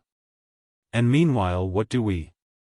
We make black arrows, we write rhymes, and we drink fair cold water, that discomfortable drink. Y'are untrue, Will Lawless. Ye still smell of the Grey Friars' buttery. Greed is your undoing," answered Ellis. "We took £20 from Appleyard. We took 7 marks from the messenger last night. A day ago we had 50 from the merchant.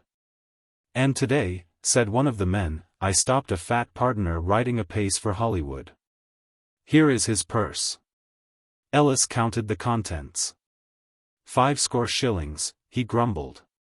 Fool, he had more in his sandal, or stitched into his tippet. "Y'are but a child, Tom Cuckow, ye have lost the fish."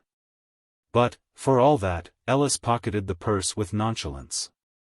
He stood leaning on his boar spear, and looked round upon the rest. They, in various attitudes, took greedily of the venison pottage, and liberally washed it down with ale. This was a good day. They were in luck, but business pressed, and they were speedy in their eating. The first comers had by this time even dispatched their dinner. Some lay down upon the grass and fell instantly asleep, like boa constrictors, others talked together, or overhauled their weapons. And one, whose humor was particularly gay, holding forth an ale horn, began to sing. "Here is no law in good green shaw. Here is no lack of meat. 'Tis merry and quiet, with deer for our diet. In summer, when all is sweet. Come winter again, with wind and rain. Come winter, with snow and sleet. Get home to your places, with hoods on your faces. And sit by the fire and eat."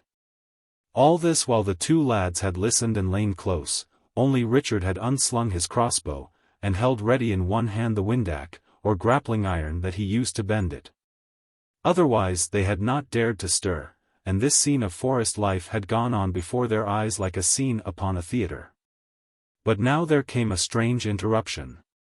The tall chimney which overtopped the remainder of the ruins rose right above their hiding place. There came a whistle in the air, and then a sounding smack, and the fragments of a broken arrow fell about their ears. Someone from the upper quarters of the wood, perhaps the very sentinel they saw posted in the fir, had shot an arrow at the chimney top. Matcham could not restrain a little cry, which he instantly stifled, and even Dick started with surprise, and dropped the windac from his fingers.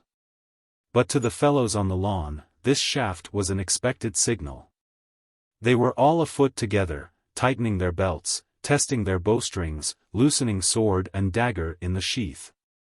Ellis held up his hand. His face had suddenly assumed a look of savage energy, the white of his eyes shone in his sun-browned face. "Lads," he said, "ye know your places. Let not one man's soul escape you. Appleyard was a whet before a meal, but now we go to table. I have 3 men whom I will bitterly avenge, Harry Shelton, Simon Malmesbury, and, striking his broad bosom, an Ellis Duckworth, by the mass." Another man came, red with hurry, through the thorns. "'Tis not Sir Daniel," he panted. "They are but 7. Is the arrow gone?" "It struck but now," replied Ellis. "A murrain!" cried the messenger. "Methought I heard it whistle. And I go dinnerless." In the space of a minute, some running, some walking sharply, according as their stations were nearer or farther away. The men of the Black Arrow had all disappeared from the neighborhood of the ruined house. And the cauldron, and the fire, which was now burning low, and the dead deer's carcass on the hawthorn, remained alone to testify they had been there. Chapter 5. Bloody as the Hunter. The lads lay quiet till the last footstep had melted on the wind. Then they arose, and with many an ache, for they were weary with constraint, clambered through the ruins, and recrossed the ditch upon the rafter. Matcham had picked up the windac and went first, Dick following stiffly, with his crossbow on his arm. "And now," said Matcham, "forth to Hollywood." "To Hollywood!" cried Dick, "when good fellows stand shot." "Not I. I would see you hanged first, Jack." "Ye would leave me, would ye?" Matcham asked. "Aye, by my sooth," returned Dick. "An I be not in time to warn these lads, I will go die with them." "What? Would ye have me leave my own men that I have lived among? I trow not. Give me my windac." But there was nothing further from Matcham's mind. "Dick," he said, "ye swear before the saints that ye would see me safe to Hollywood. Would ye be forsworn? Would you desert me, a perjurer?" "Nay, I swear for the best," returned Dick. "I meant it too, but now. But look ye, Jack, turn again with me. Let me but warn these men, and, if needs must, stand shot with them. Then shall all be clear, and I will on again to Hollywood and purge mine oath." "Ye but deride me," answered Matcham. "These men ye go to succor are the same that hunt me to my ruin." Dick scratched his head. "I cannot help it, Jack," he said. "Here is no remedy. What would ye? Ye run no great peril, man, and these are in the way of death." "Death," he added. "Think of it. What a murrain do ye keep me here for? Give me the windac." "St. George! Shall they all die?" "Richard Shelton," said Matcham, looking him squarely in the face, "would ye, then, join party with Sir Daniel? Have ye not ears? Heard ye not this Ellis, what he said? Or have ye no heart for your own kindly blood and the father that men slew? Harry Shelton, he said, and Sir Harry Shelton was your father, as the sun shines in heaven. What would ye?" Dick cried again. "Would ye have me credit thieves?" "Nay, I have heard it before now," returned Matcham. "The fame goeth currently, it was Sir Daniel slew him. He slew him under oath. In his own house he shed the innocent blood. Heaven wearies for the avenging aunt, and you, the man's son, ye go about to comfort and defend the murderer." "Jack," cried the lad, "I know not. It may be, what know I? But, see here, this man hath bred me up and fostered me, and his men I have hunted with and played among. And to leave them in the hour of peril, oh, man, if I did that, I were stark dead to honor. Nay, Jack, ye would not ask it, ye would not wish me to be base. But your father, Dick?" said Matcham, somewhat wavering. Your father? And your oath to me? Ye took the saints to witness. My father? Cried Shelton. Nay, he would have me go. If Sir Daniel slew him, when the hour comes this hand shall slay Sir Daniel, but neither him nor his will I desert in peril. And for mine oath, good Jack, ye shall absolve me of it here. For the lives' sake of many men that hurt you not, and for mine honour, ye shall set me free. I, Dick? Never, returned Matcham. And ye leave me, why are forsworn, and so I shall declare it. My blood heats, said Dick. Give me the windac. Give it me. I'll not, said Matcham. I'll save you in your teeth. Not? Cried Dick. I'll make you. Try it, said the other. They stood, looking in each other's eyes, each ready for a spring. Then Dick leaped. And though Matcham turned instantly and fled, in 2 bounds he was overtaken, the windac was twisted from his grasp, he was thrown roughly to the ground, and Dick stood across him. Flushed and menacing, with doubled fist. Matcham lay where he had fallen, with his face in the grass, not thinking of resistance. Dick bent his bow. I'll teach you, he cried, fiercely. Oath or no oath, ye may go hang for me. And he turned and began to run. Matcham was on his feet at once, and began running after him. What d'ye want? Cried Dick, stopping. What make ye after me? Stand off. I will follow an I please, said Matcham. This wood is free to me. Stand back, by Our Lady, returned Dick, raising his bow. Ah, why are a brave boy, retorted Matcham. Shoot. Dick lowered his weapon in some confusion. See here, he said. Why, have done me ill enough. Go, then. Go your way in fair wise, or, whether I will or not, I must even drive you to it. Well, said Matcham, doggedly, why are the stronger? Do your worst. I shall not leave to follow thee, Dick, unless thou makest me, he added. Dick was almost beside himself. It went against his heart to beat a creature so defenseless, and, for the life of him, he knew no other way to rid himself of this unwelcome and, as he began to think, perhaps untrue companion. Y'are mad, I think, he cried. Fool fellow, I am hasting to your foes, as fast as foot can carry me, go I thither. I care not, Dick, replied the lad. If we are bound to die, Dick, I'll die too. I would liever go with you to prison than to go free without you. Well, returned the other, I may stand no longer prating. Follow me, if ye must. But if ye play me false, it shall but little advance you, mark ye that. Shalt have a quarrel in thine inwards, boy. So saying, Dick took once more to his heels, keeping in the margin of the thicket and looking briskly about him as he went. At a good pace he rattled out of the dell, and came again into the more open quarters of the wood. To the left a little eminence appeared, spotted with golden gorse, and crowned with a black tuft of firs. I shall see from there, he thought, and struck for it across a heathy clearing. He had gone but a few yards, when Matcham touched him on the arm, and pointed. To the eastward of the summit there was a dip, and, as it were, a valley passing to the other side. The heath was not yet out, all the ground was rusty, like an unscoured buckler, and dotted sparingly with yews. And there, one following another, Dick saw 60 green jerkins mounting the ascent, and marching at their head, conspicuous by his boar spear, Ellis Duckworth in person. One after another gained the top, showed for a moment against the sky, and then dipped upon the farther side, until the last was gone. Dick looked at Matcham with a kindlier eye. So why art to be true to me, Jack? He asked.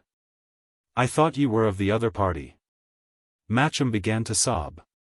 What cheer, cried Dick. Now the saints behold us. Would ye snivel for a word? Ye hurt me, sobbed Matcham. Ye hurt me when ye threw me down. Y'are a coward to abuse your strength. Nay, that is fool's talk, said Dick, roughly. Why, had no title to my windac, Master John. I would done right to have well basted you. If ye go with me, ye must obey me, and so, come. Matcham had half a thought to stay behind. But, seeing that Dick continued to scour full tilt towards the eminence and not so much as looked across his shoulder, he soon thought better of that, and began to run in turn. But the ground was very difficult and steep. Dick had already a long start, and had, at any rate, the lighter heels, and he had long since come to the summit, crawled forward through the furze, and ensconced himself in a thick tuft of gorse. Before Matcham, panting like a deer, rejoined him, and lay down in silence by his side. Below, in the bottom of a considerable valley, the short-cut from Tunstall hamlet wound downwards to the ferry. It was well beaten, and the eye followed it easily from point to point. Here it was bordered by open glades, there the forest closed upon it, every 100 yards it ran beside an ambush. Far down the path, the sun shone on 7 steel sailets, and from time to time, as the trees opened, Selden and his men could be seen riding briskly, still bent upon Sir Daniel's mission. The wind had somewhat fallen, but still tussled merrily with the trees, and, perhaps, had Appleyard been there, he would have drawn a warning from the troubled conduct of the birds. Now, mark, Dick whispered. They be already well advanced into the wood, their safety lieth rather in continuing forward. But see ye where this wide glade runneth down before us, and in the midst of it, these 20 trees make like an island? There were their safety. An they but come sound as far as that, I will make shift to warn them. But my heart misgiveth me, they are but 7 against so many, and they but carry crossbows. The longbow, Jack, will have the uppermost ever. Meanwhile, Selden and his men still wound up the path, ignorant of their danger, and momently drew nearer hand. Once, indeed, they paused, drew into a group, and seemed to point and listen. But it was something from far away across the plain that had arrested their attention, a hollow growl of cannon that came, from time to time, upon the wind, and told of the great battle. It was worth a thought, to be sure. For if the voice of the big guns were thus become audible in Tunstall Forest, the fight must have rolled ever eastward, and the day, by consequence, gone sore against Sir Daniel and the lords of the Dark Rose. But presently the little troop began again to move forward, and came next to a very open, heathy portion of the way, where but a single tongue of forest ran down to join the road. They were but just abreast of this, when an arrow shone flying. One of the men threw up his arms, his horse reared, and both fell and struggled together in a mass. Even from where the boys lay they could hear the rumor of the men's voices crying out. They could see the startled horses prancing, and, presently, as the troop began to recover from their first surprise, one fellow beginning to dismount. A second arrow from somewhat farther off glanced in a wide arch, a second rider bit the dust. The man who was dismounting lost hold upon the rein, and his horse fled galloping, and dragged him by the foot along the road, bumping from stone to stone, and battered by the fleeing hoofs. The 4 who still kept the saddle instantly broke and scattered, one wheeled and rode, shrieking, towards the ferry. The other 3, with loose rein and flying raiment, came galloping up the road from Tunstall. From every clump they passed an arrow sped. Soon a horse fell, but the rider found his feet and continued to pursue his comrades till a second shot dispatched him. Another man fell, then another horse. Out of the whole troop there was but one fellow left, and he on foot, only, in different directions, the noise of the galloping of 3 riderless horses was dying fast into the distance. All this time not one of the assailants had for a moment shown himself. Here and there along the path, horse or man rolled, undispatched, in his agony. But no merciful enemy broke cover to put them from their pain. The solitary survivor stood bewildered in the road beside his fallen charger. He had come the length of that broad glade, with the island of timber, pointed out by Dick. He was not, perhaps, 500 yards from where the boys lay hidden. And they could see him plainly, looking to and fro in deadly expectation. But nothing came, and the man began to pluck up his courage, and suddenly unslung and bent his bow. At the same time, by something in his action, Dick recognized Selden. At this offer of resistance, from all about him in the covert of the woods there went up the sound of laughter. A score of men, at least, for this was the very thickest of the ambush, joined in this cruel and untimely mirth. Then an arrow glanced over Selden's shoulder, and he leaped and ran a little back. Another dart struck quivering at his heel. He made for the cover. A third shaft leaped out right in his face, and fell short in front of him. And then the laughter was repeated loudly, rising and re-echoing from different thickets. It was plain that his assailants were but baiting him, as men, in those days, baited the poor bull, or as the cat still trifles with the mouse. The skirmish was well over. Farther down the road, a fellow in green was already calmly gathering the arrows. And now, in the evil pleasure of their hearts, they gave themselves the spectacle of their poor fellow-sinner in his torture. Selden began to understand. He uttered a roar of anger, shouldered his crossbow, and sent a quarrel at a venture into the wood. Chance favored him, for a slight cry responded. Then, throwing down his weapon, Selden began to run before him up the glade, and almost in a straight line for Dick and Matcham. The companions of the Black Arrow now began to shoot in earnest. But they were properly served, their chance had passed, most of them had now to shoot against the sun, and Selden, as he ran, bounded from side to baffle and deceive their aim. Best of all, by turning up the glade he had defeated their preparations. There were no marksmen posted higher up than the one whom he had just killed or wounded. And the confusion of the foresters' council soon became apparent. A whistle sounded thrice, and then again twice. It was repeated from another quarter. The woods on either side became full of the sound of people bursting through the underwood. And a bewildered deer ran out into the open, stood for a second on 3 feet, with nose in air, and then plunged again into the thicket. Selden still ran, bounding. Ever and again an arrow followed him, but still would miss. It began to appear as if he might escape. Dick had his bow armed, ready to support him. Even Matcham, forgetful of his interest, took sides at heart for the poor fugitive, and both lads glowed and trembled in the ardor of their hearts. He was within 50 yards of them, when an arrow struck him and he fell. He was up again, indeed, upon the instant, but now he ran staggering, and, like a blind man, turned aside from his direction. Dick leaped to his feet and waved to him. "Here," he cried. "This way. Here is help. Nay, run, fellow, run." But just then a second arrow struck Selden in the shoulder, between the plates of his brigandine, and, piercing through his jack, brought him, like a stone, to earth. "Oh, the poor heart!" cried Matcham, with clasped hands. And Dick stood petrified upon the hill, a mark for archery. 10 to 1 he had speedily been shot, for the foresters were furious with themselves, and taken unawares by Dick's appearance in the rear of their position, but instantly. Out of a quarter of the wood surprisingly near to the two lads, a stentorian voice arose, the voice of Ellis Duckworth. "Hold," it roared. "Shoot not. Take him alive. It is young Shelton, Harry's son." And immediately after a shrill whistle sounded several times, and was again taken up and repeated farther off. The whistle, it appeared, was John Amendal's battle trumpet, by which he published his directions. "Ah, foul fortune," cried Dick.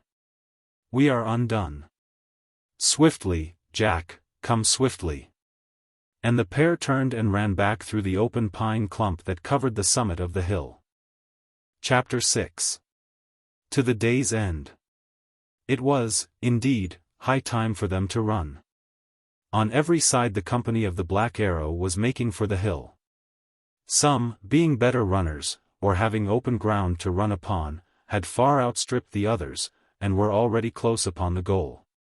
Some, following valleys, had spread out to right and left, and outflanked the lads on either side. Dick plunged into the nearest cover. It was a tall grove of oaks, firm underfoot and clear of underbrush, and as it lay downhill, they made good speed. There followed next a piece of open, which Dick avoided, holding to his left. 2 minutes after, and the same obstacle arising, the lads followed the same course. Thus it followed that, while the lads, bending continually to the left, drew nearer and nearer to the high road and the river which they had crossed an hour or two before, the great bulk of their pursuers were leaning to the other hand, and running towards Tunstall. The lads paused to breathe. There was no sound of pursuit. Dick put his ear to the ground, and still there was nothing. But the wind, to be sure, still made a turmoil in the trees, and it was hard to make certain. On again, said Dick. And, tired as they were, and Matcham limping with his injured foot, they pulled themselves together, and once more pelted down the hill. 3 minutes later, they were breasting through a low thicket of evergreen. High overhead, the tall trees made a continuous roof of foliage. It was a pillared grove, as high as a cathedral, and except for the hollies among which the lads were struggling, open and smoothly sward. On the other side, pushing through the last fringe of evergreen, they blundered forth again into the open twilight of the grove. "Stand!" cried a voice. And there, between the huge stems, not 50 feet before them, they beheld a stout fellow in green, sore blown with running, who instantly drew an arrow to the head and covered them. Matcham stopped with a cry, but Dick, without a pause, ran straight upon the forester, drawing his dagger as he went. The other, whether he was startled by the daring of the onslaught, or whether he was hampered by his orders, did not shoot, he stood wavering. And before he had time to come to himself, Dick bounded at his throat, and sent him sprawling backward on the turf. The arrow went one way and the bow another with a sounding twang. The disarmed forester grappled his assailant, but the dagger shone and descended twice. Then came a couple of groans, and then Dick rose to his feet again, and the man lay motionless, stabbed to the heart. "On," said Dick, and he once more pelted forward, Matcham trailing in the rear. To say truth, they made but poor speed of it by now, laboring dismally as they ran, and catching for their breath like fish. Matcham had a cruel stitch, and his head swam. And as for Dick, his knees were like lead. But they kept up the form of running with undiminished courage. Presently they came to the end of the grove. It stopped abruptly. And there, a few yards before them, was the high road from Risingham to Shoreby, lying, at this point, between two even walls of forest. At the sight Dick paused. And as soon as he stopped running, he became aware of a confused noise, which rapidly grew louder. It was at first like the rush of a very high gust of wind, but soon it became more definite, and resolved itself into the galloping of horses. And then, in a flash, a whole company of men-at-arms came driving round the corner, swept before the lads, and were gone again upon the instant. They rode as for their lives, in complete disorder. Some of them were wounded, riderless horses galloped at their side with bloody saddles. They were plainly fugitives from the great battle. The noise of their passage had scarce begun to die away towards Shoreby, before fresh hoofs came echoing in their wake, and another deserter clattered down the road. This time a single rider and, by his splendid armor, a man of high degree. Close after him there followed several baggage wagons, fleeing at an ungainly canter, the drivers flailing at the horses as if for life. These must have run early in the day. But their cowardice was not to save them. For just before they came abreast of where the lads stood wondering, a man in hacked armor, and seemingly beside himself with fury, overtook the wagons, and with the truncheon of a sword, began to cut the drivers down. Some leaped from their places and plunged into the wood, the others he sabred as they sat, cursing them the while for cowards in a voice that was scarce human. All this time the noise in the distance had continued to increase, the rumble of carts, the clatter of horses, the cries of men, a great, confused rumor, came swelling on the wind. And it was plain that the rout of a whole army was pouring, like an inundation, down the road. Dick stood sombre. He had meant to follow the highway till the turn for Hollywood, and now he had to change his plan. But above all, he had recognized the colors of Earl Risingham, and he knew that the battle had gone finally against the Rose of Lancaster. Had Sir Daniel joined, and was he now a fugitive and ruined? Or had he deserted to the side of York, and was he forfeit to honor? It was an ugly choice. "Come," he said, sternly. And, turning on his heel, he began to walk forward through the grove, with Matcham limping in his rear. For some time they continued to thread the forest in silence. It was now growing late.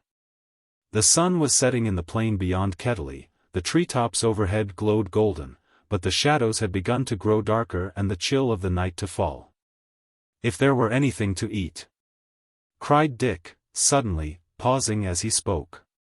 Matcham sat down and began to weep. "Ye can weep for your own supper, but when it was to save men's lives, your heart was hard enough," said Dick, contemptuously. "Why, Ave 7 deaths upon your conscience, Master John. I'll ne'er forgive you that." "Conscience," cried Matcham, looking fiercely up. "Mine. And ye have the man's red blood upon your dagger. And wherefore did ye slay him, the poor soul? He drew his arrow, but he let not fly, he held you in his hand, and spared you. 'Tis as brave to kill a kitten, as a man that not defends himself." Dick was struck dumb. "I slew him fair. I ran me in upon his bow," he cried. "It was a coward blow," returned Matcham. "Y'are but a lout and bully, Master Dick, ye but abuse advantages. Let there come a stronger, we will see you truckle at his boot. Ye care not for vengeance, neither, for your father's death that goes unpaid, and his poor ghost that clamoreth for justice. But if there come but a poor creature in your hands that lacketh skill and strength, and would befriend you, down she shall go." Dick was too furious to observe that, she. "Marry," he cried, "and here is news. Of any two the one will still be stronger. The better man throweth the worse, and the worse is well served. Ye deserve a belting, Master Matcham, for your ill guidance and unthankfulness to Muird, and what ye deserve ye shall have." And Dick, who, even in his angriest temper, still preserved the appearance of composure, began to unbuckle his belt. "Here shall be your supper," he said, grimly. Matcham had stopped his tears. He was as white as a sheet, but he looked Dick steadily in the face, and never moved. Dick took a step, swinging the belt. Then he paused, embarrassed by the large eyes and the thin, weary face of his companion. His courage began to subside. "Say ye were in the wrong, then," he said, lamely. "Nay," said Matcham, "I was in the right. Come, cruel. I be lame, I be weary, I resist not, I ne'er did thee hurt, come, beat me, coward." Dick raised the belt at this last provocation. But Matcham winced and drew himself together with so cruel an apprehension, that his heart failed him yet again. The strap fell by his side, and he stood irresolute, feeling like a fool. "A plague upon thee, shrew," he said. "An ye be so feeble of hand, ye should keep the closer guard upon your tongue. But I'll be hanged before I beat you," and he put on his belt again. "Beat you I will not," he continued, "but forgive you, never.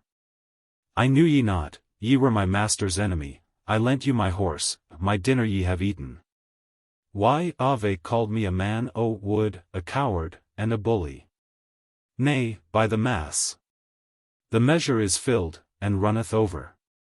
'Tis a great thing to be weak, I trow, ye can do your worst, yet shall none punish you, ye may steal a man's weapons in the hour of need, yet may the man not take his own again. Why are weak, forsooth? Nay, then, if one cometh charging at you with a lance, and creeth he is weak, ye must let him pierce your body through. Tut! Fool words! And yet ye beat me not," returned Matcham. "Let be," said Dick, "let be. I will instruct you. Why, Ave been ill-nurtured, methinks, and yet ye have the makings of some good, and, beyond all question, saved me from the river. Nay, I had forgotten it, I am as thankless as thyself. But, come, let us on. An we be for Hollywood this night, aye, or tomorrow early, we had best set forward speedily. But though Dick had talked himself back into his usual good humour, Matcham had forgiven him nothing. His violence, the recollection of the forester whom he had slain, above all, the vision of the upraised belt, were things not easily to be forgotten. I will thank you, for the form's sake, said Matcham. But, in sooth, good Master Shelton, I had liever find my way alone. Here is a wide wood, prithee, let each choose his path. I owe you a dinner and a lesson. Fare ye well. Nay, cried Dick, if that be your tune, so be it, and a plague be with you. Each turned aside, and they began walking off severally, with no thought of the direction, intent solely on their quarrel. But Dick had not gone 10 paces ere his name was called, and Matcham came running after. Dick, he said, it were unmannerly to part so coldly. Here is my hand, and my heart with it. For all that wherein you have so excellently served and helped me, not for the form, but from the heart, I thank you. Fare ye right well. Well, lad, returned Dick, taking the hand which was offered him, good speed to you, if speed you may. But I misdoubt it shrewdly. Y'are too disputatious. So then they separated for the second time, and presently it was Dick who was running after Matcham. Here, he said, take my crossbow, shalt not go unarmed. A crossbow, said Matcham. Nay, boy, I have neither the strength to bend nor yet the skill to aim with it. It were no help to me, good boy. But yet I thank you. The night had now fallen, and under the trees they could no longer read each other's face. I will go some little way with you, said Dick. The night is dark. I would fain leave you on a path, at least. My mind misgiveth me, why are likely to be lost. Without any more words, he began to walk forward, and the other once more followed him. The blackness grew thicker and thicker. Only here and there, in open places, they saw the sky, dotted with small stars. In the distance, the noise of the rout of the Lancastrian army still continued to be faintly audible, but with every step they left it farther in the rear. At the end of half an hour of silent progress they came forth upon a broad patch of heathy open. It glimmered in the light of the stars, shaggy with fern and island with clumps of yew. And here they paused and looked upon each other. Y'are weary? Dick said. Nay, I am so weary, answered Matcham, that methinks I could lie down and die. I hear the chiding of a river, returned Dick. Let us go so far forth, for I am sore athirst. The ground sloped down gently.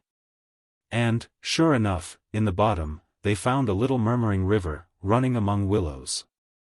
Here they threw themselves down together by the brink. And putting their mouths to the level of a starry pool, they drank their fill. Dick, said Matcham, it may not be. I can no more. I saw a pit as we came down, said Dick. Let us lie down therein and sleep. Nay, but with all my heart, cried Matcham. The pit was sandy and dry, a shock of brambles hung upon one hedge, and made a partial shelter. And there the two lads lay down, keeping close together for the sake of warmth, their quarrel all forgotten. And soon sleep fell upon them like a cloud, and under the dew and stars they rested peacefully. Chapter 7. The Hooded Face. They awoke in the grey of the morning. The birds were not yet in full song, but twittered here and there among the woods. The sun was not yet up, but the eastern sky was barred with solemn colours. Half-starved and over-weary as they were, they lay without moving, sunk in a delightful lassitude. And as they thus lay, the clang of a bell fell suddenly upon their ears. A bell, said Dick, sitting up. Can we be, then, so near to Hollywood? A little after, the bell clanged again, but this time somewhat nearer hand. And from that time forth, and still drawing nearer and nearer, it continued to sound brokenly abroad in the silence of the morning. Nay, what should this betoken? Said Dick, who was now broad awake. "It is someone walking," returned Matcham, "and the bell tolleth ever as he moves." "I see that well," said Dick. "But wherefore? What mocketh he in Tunstall woods? Jack," he added, "laugh at me an ye will, but I like not the hollow sound of it." "Nay," said Matcham, with a shiver, "it hath a doleful note. And the day were not come." But just then the bell, quickening its pace, began to ring thick and hurried, and then it gave a single hammering jangle, and was silent for a space. "It is as though the bearer had run for a paternoster while, and then leaped the river," Dick observed. "And now beginneth he again to pace soberly forward," added Matcham. "Nay," returned Dick, "nay, not so soberly, Jack. 'Tis a man that walketh you right speedily. 'Tis a man in some fear of his life, or about some hurried business. See ye not how swift the beating draweth near? It is now close by," said Matcham. They were now on the edge of the pit. And as the pit itself was on a certain eminence, they commanded a view over the greater proportion of the clearing, up to the thick woods that closed it in. The daylight, which was very clear and grey, showed them a ribbon of white footpath wandering among the gorse. It passed some 100 yards from the pit, and ran the whole length of the clearing, east and west. By the line of its course, Dick judged it should lead more or less directly to the Moat House. Upon this path, stepping forth from the margin of the wood, a white figure now appeared. It paused a little, and seemed to look about. And then, at a slow pace, and bent almost double, it began to draw near across the heath. At every step the bell clanked. Face, it had none.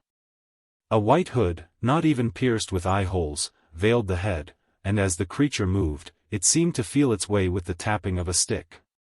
Fear fell upon the lads, as cold as death.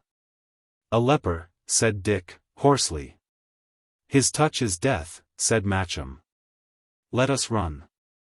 "Not so," returned Dick. "See ye not, he is stone blind. He guideth him with a staff. Let us lie still. The wind bloweth towards the path, and he will go by and hurt us not. Alas, poor soul, and we should rather pity him." "I will pity him when he is by," replied Matcham.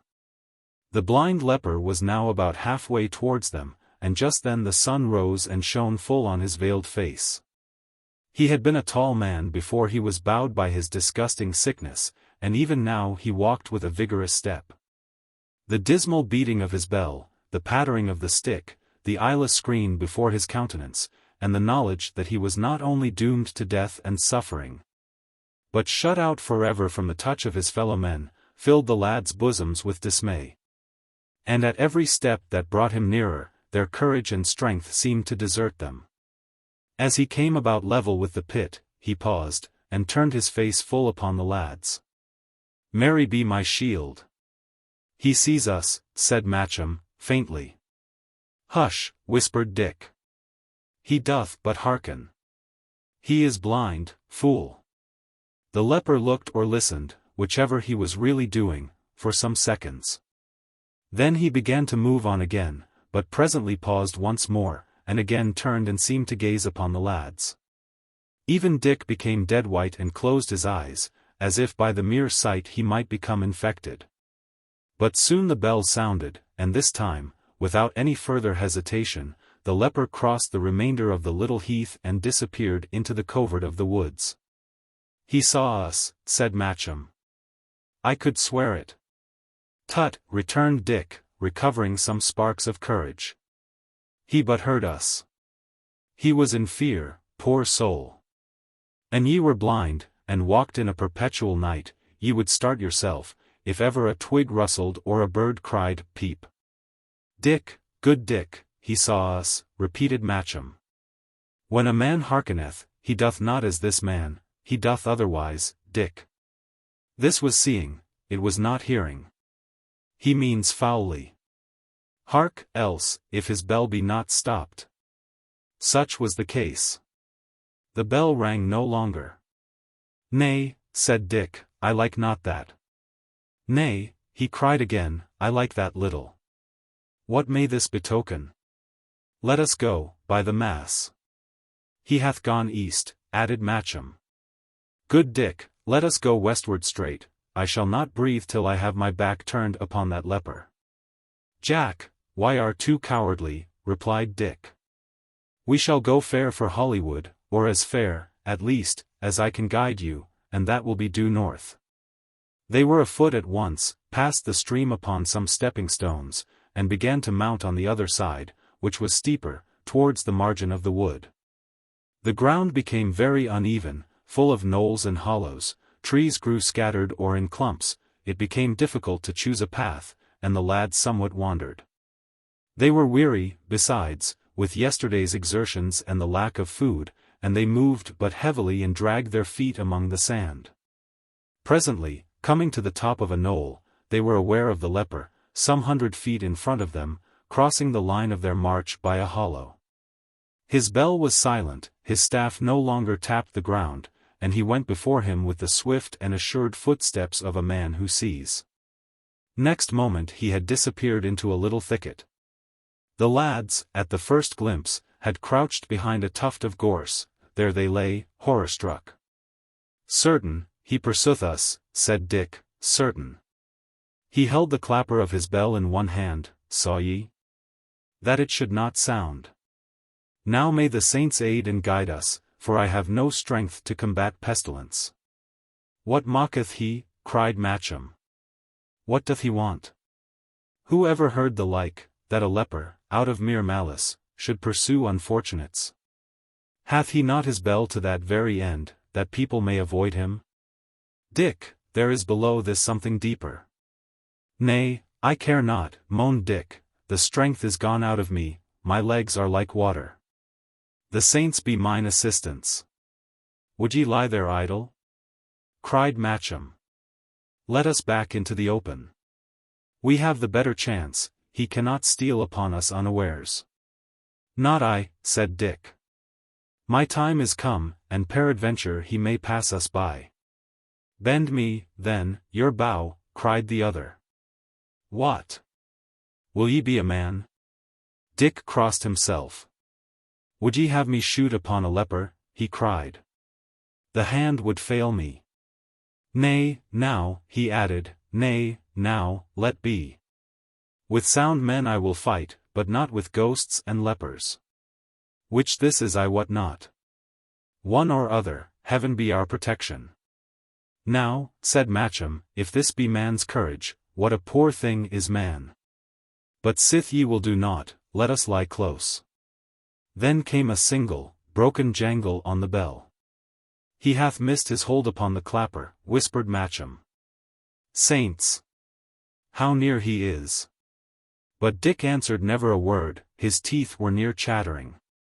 Soon they saw a piece of the white robe between some bushes. Then the leper's head was thrust forth from behind a trunk, and he seemed narrowly to scan the neighborhood before he once again withdrew. To their stretched senses, the whole bush appeared alive with rustlings and the creak of twigs, and they heard the beating of each other's heart. Suddenly, with a cry, the leper sprang into the open close by, and ran straight upon the lads. They, shrieking aloud, separated and began to run different ways. But their horrible enemy fastened upon Matcham, ran him swiftly down, and had him almost instantly a prisoner. The lad gave one scream that echoed high and far over the forest, he had one spasm of struggling, and then all his limbs relaxed, and he fell limp into his captor's arms. Dick heard the cry and turned. He saw Matcham fall, and on the instant his spirit and his strength revived. With a cry of pity and anger, he unslung and bent his arblast. But ere he had time to shoot, the leper held up his hand. Hold your shot, Dickon, cried a familiar voice. Hold your shot, mad wag. Know ye not a friend? And then laying down Matcham on the turf, he undid the hood from off his face, and disclosed the features of Sir Daniel Brackley.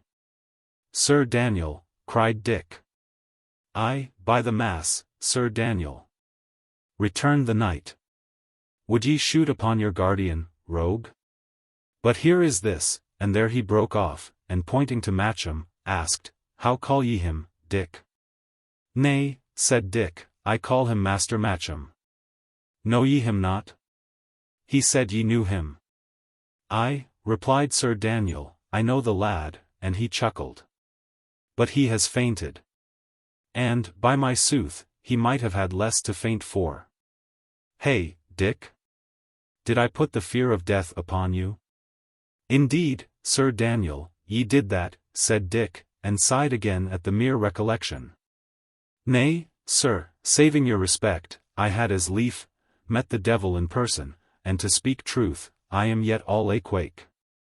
But what made ye, sir, in such a guise? Sir Daniel's brow grew suddenly black with anger. What made I? He said. Ye do well to mind me of it. What? I skulked for my poor life in my own wood of Tunstall, Dick. We were ill sped at the battle, we but got there to be swept among the rout. Where be all my good men at arms? Dick, by the mass, I know not. We were swept down, the shot fell thick among us. I have not seen one man in my own colours since I saw 3 fall. For myself, I came sound to Shoreby, and being mindful of the black arrow, got me this gown and bell, and came softly by the path for the Moat House. There is no disguise to be compared with it. The jingle of this bell would scare me the stoutest outlaw in the forest, they would all turn pale to hear it. At length I came by you and Matcham. I could see but evilly through this same hood, and was not sure of you, being chiefly, and for many a good cause, astonished at the finding you together. Moreover, in the open, where I had to go slowly and tap with my staff, I feared to disclose myself. But see, he added, this poor shrew begins a little to revive. A little good canary will comfort me the heart of it. The knight, from under his long dress, produced a stout bottle, and began to rub the temples and wet the lips of the patient, who returned gradually to consciousness. And began to roll dim eyes from one to another. What cheer, Jack, said Dick. It was no leper, after all, it was Sir Daniel. See. Swallow me a good draught of this, said the knight. This will give you manhood. Thereafter, I will give you both a meal, and we shall all 3 on to Tunstall. For, Dick, he continued, laying forth bread and meat upon the grass, I will avow to you, in all good conscience, it irks me sorely to be safe between 4 walls. Not since I backed a horse have I been pressed so hard, peril of life, jeopardy of land and livelihood, and to sum up, all these losels in the wood to hunt me down.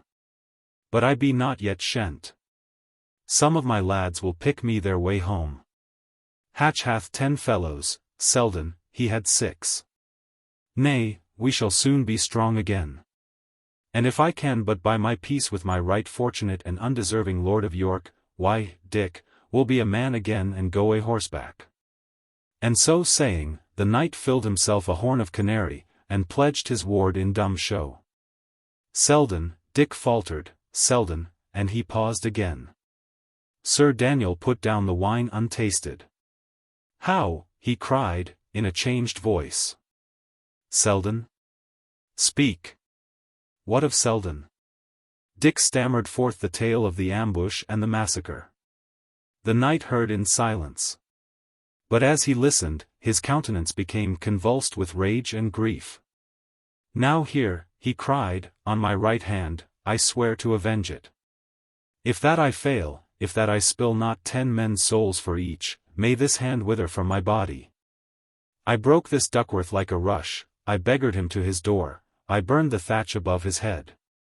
I drove him from this country, and now, cometh he back to beard me? Nay, but, Duckworth, this time it shall go bitter hard.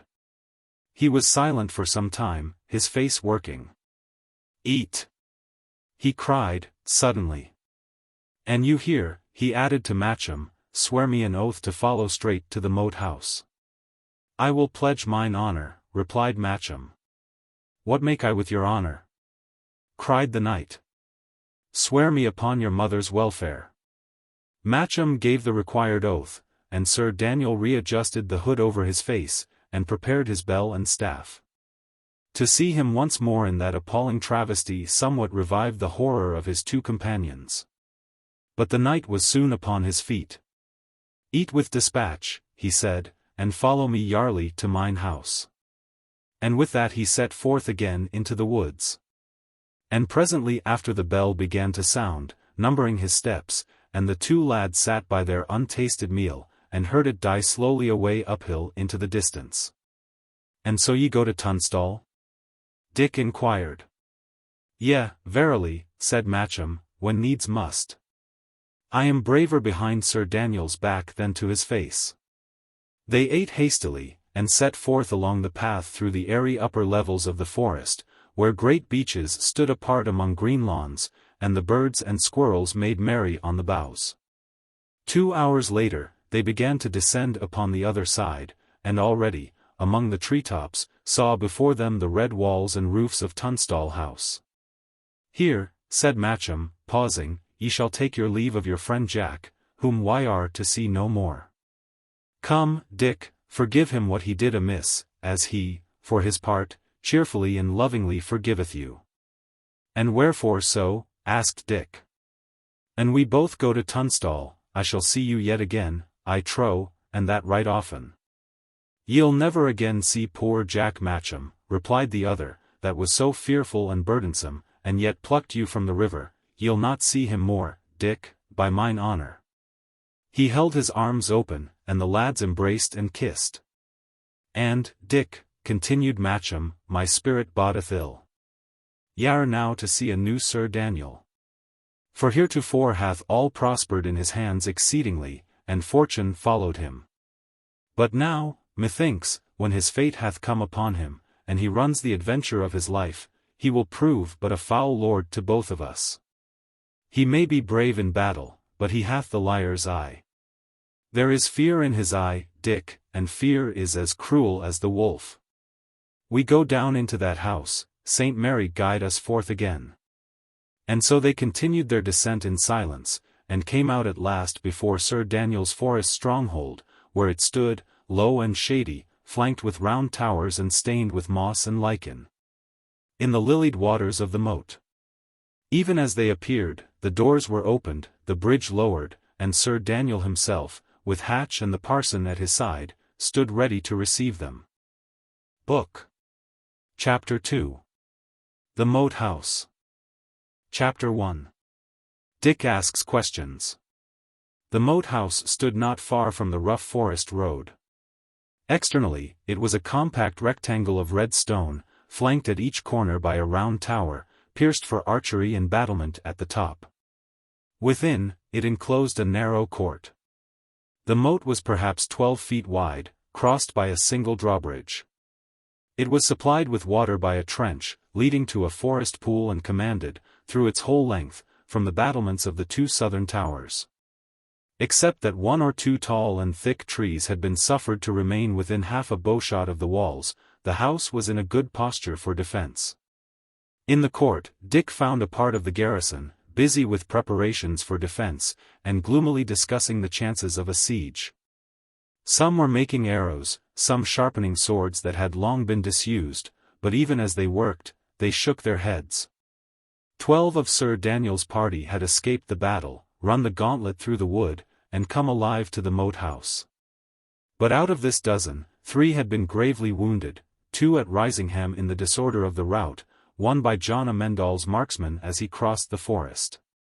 This raised the force of the garrison, counting Hatch, Sir Daniel, and young Shelton, to 22 effective men. And more might be continually expected to arrive. The danger lay not therefore in the lack of men. It was the terror of the Black Arrow that oppressed the spirits of the garrison. For their open foes of the party of York, in these most changing times, they felt but a faraway concern. The world, as people said in those days, might change again before harm came. But for their neighbours in the wood, they trembled. It was not Sir Daniel alone who was a mark for hatred. His men, conscious of impunity, had carried themselves cruelly through all the country. Harsh commands had been harshly executed, and of the little band that now sat talking in the court, there was not one but had been guilty of some act of oppression or barbarity. And now, by the fortune of war, Sir Daniel had become powerless to protect his instruments. Now, by the issue of some hours of battle, at which many of them had not been present, they had all become punishable traitors to the state, outside the buckler of the law. A shrunken company in a poor fortress that was hardly tenable, and exposed upon all sides to the just resentment of their victims. Nor had there been lacking grisly advertisements of what they might expect. At different periods of the evening and the night, no fewer than 7 riderless horses had come neighing in terror to the gate. 2 were from Selden's troop. 5 belonged to men who had ridden with Sir Daniel to the field. Lastly, a little before dawn, a spearman had come staggering to the moat side, pierced by 3 arrows. Even as they carried him in, his spirit had departed, but by the words that he uttered in his agony, he must have been the last survivor of a considerable company of men. Hatch himself showed, under his sunbrown, the pallor of anxiety, and when he had taken Dick aside and learned the fate of Selden, he fell on a stone bench and fairly wept. The others, from where they sat on stools or doorsteps in the sunny angle of the court, looked at him with wonder and alarm, but none ventured to inquire the cause of his emotion. "Nay, Master Shelton," said Hatch, at last, "nay, but what said I? We shall all go. Selden was a man of his hands, he was like a brother to me. Well, he has gone second, well, we shall all follow. For what said their knave rhyme, a black arrow in each black heart? Was it not so it went? Appleyard, Selden, Smith, old Humphrey gone. And there leath poor John Carter, crying, poor sinner, for the priest." Dick gave ear. Out of a low window, hard by where they were talking, groans and murmurs came to his ear. "Leath he there?" he asked. "Aye, in the second porter's chamber," answered Hatch. "We could not bear him further, soul and body were so bitterly at odds. At every step we lifted him, he thought to wend. But now, methinks, it is the soul that suffereth. Ever for the priest he crieth, and Sir Oliver, I wot not why, still cometh not. 'Twill be a long shrift. But poor Appleyard and poor Selden, they had none." Dick stooped to the window and looked in. The little cell was low and dark, but he could make out the wounded soldier lying moaning on his pallet. "Carter, poor friend, how goeth it?" he asked. "Master Shelton," returned the man, in an excited whisper, "for the dear light of heaven, bring the priest. Alack, I am sped. I am brought very low down, my hurt is to the death. Ye may do me no more service, this shall be the last. Now, for my poor soul's interest, and as a loyal gentleman, bestir you. For I have that matter on my conscience that shall drag me deep." He groaned, and Dick heard the grating of his teeth, whether in pain or terror. Just then Sir Daniel appeared upon the threshold of the hall. He had a letter in one hand. "Lads," he said, "we have had a shog, we have had a tumble, wherefore, then, deny it? Rather it imputeth to get speedily again to saddle. This old Harry the Sixth has had the undermost. Wash we, then, our hands of him. I have a good friend that rideth next the Duke, the Lord of Wensleydale. Well, I have writ a letter to my friend, praying his good lordship, and offering large satisfaction for the past and reasonable surety for the future. Doubt not but he will lend a favourable ear. A prayer without gifts is like a song without music. I surfeit him with promises, boys, I spare not to promise. What, then, is lacking? Nay, a great thing, wherefore should I deceive you? A great thing and a difficult, a messenger to bear it. The woods, why are not ignorant of that, lie thick with our ill-willers. Haste is most needful, but without sleight and caution all is naught. Which, then, of this company will take me this letter, bear me it to my Lord of Wensleydale, and bring me the answer back?" One man instantly arose. "I will, an't like you," said he. "I will even risk my carcass." "Nay, Dicky Bowyer, not so," returned the knight. "It likes me not. Ye are sly indeed, but not speedy. Ye were a laggard ever. An't be so, Sir Daniel, here am I, cried another. The saints forfend, said the knight. Ye are speedy, but not sly. Ye would blunder me head foremost into John Amendal's camp. I thank you both for your good courage, but, in sooth, it may not be. Then Hatch offered himself, and he also was refused. I want you here, good Bennet. Why are my right hand, indeed, returned the knight, and then several coming forward in a group, Sir Daniel at length selected one and gave him the letter. Now, he said, upon your good speed and better discretion we do all depend. Bring me a good answer back, and before 3 weeks, I will have purged my forest of these vagabonds that brave us to our faces. But mark it well, Throgmorton, the matter is not easy. Ye must steal forth under night, and go like a fox, and how ye are to cross till I know not, neither by the bridge nor ferry. I can swim, returned Throgmorton. I will come soundly, fear not. Well, friend, get ye to the buttery, replied Sir Daniel. Ye shall swim first of all in nut-brown ale. And with that he turned back into the hall. Sir Daniel hath a wise tongue, said Hatch, aside, to Dick. See, now, where many a lesser man had glossed the matter over, he speaketh it out plainly to his company. Here is a danger, a saith, and here difficulty, and jesteth in the very saying. Nay, by Saint Barbary, he is a born captain. Not a man but he is some deal heartened up. See how they fall again to work. This praise of Sir Daniel put a thought in the lad's head. Bennet, he said, how came my father by his end? Ask me not that, replied Hatch. I had no hand nor knowledge in it, furthermore, I will even be silent, Master Dick. For look you, in a man's own business there he may speak, but of hearsay matters and of common talk, not so. Ask me Sir Oliver, ay, or Carter, if ye will, not me. And Hatch set off to make the rounds, leaving Dick in a muse. Wherefore would he not tell me, thought the lad. And wherefore named he Carter? Carter, nay, then Carter had a hand in it, perchance. He entered the house, and passing some little way along a flagged and vaulted passage, came to the door of the cell where the hurt man lay groaning. At his entrance Carter started eagerly. Have ye brought the priest? He cried. Not yet a while, returned Dick. Why, ave a word to tell me first. How came my father, Harry Shelton, by his death? The man's face altered instantly. I know not, he replied, doggedly. Nay, ye know well, returned Dick. Seek not to put me by. I tell you I know not, repeated Carter. Then, said Dick, ye shall die unshriven. Here am I, and here shall stay. There shall no priest come near you, rest assured. For of what avail is penitence, and ye have no mind to right those wrongs ye had a hand in. And without penitence, confession is but mockery. Ye say what ye mean not, Master Dick, said Carter, composedly. It is ill threatening the dying, and becometh you, to speak truth, little. And for as little as it commends you, it shall serve you less.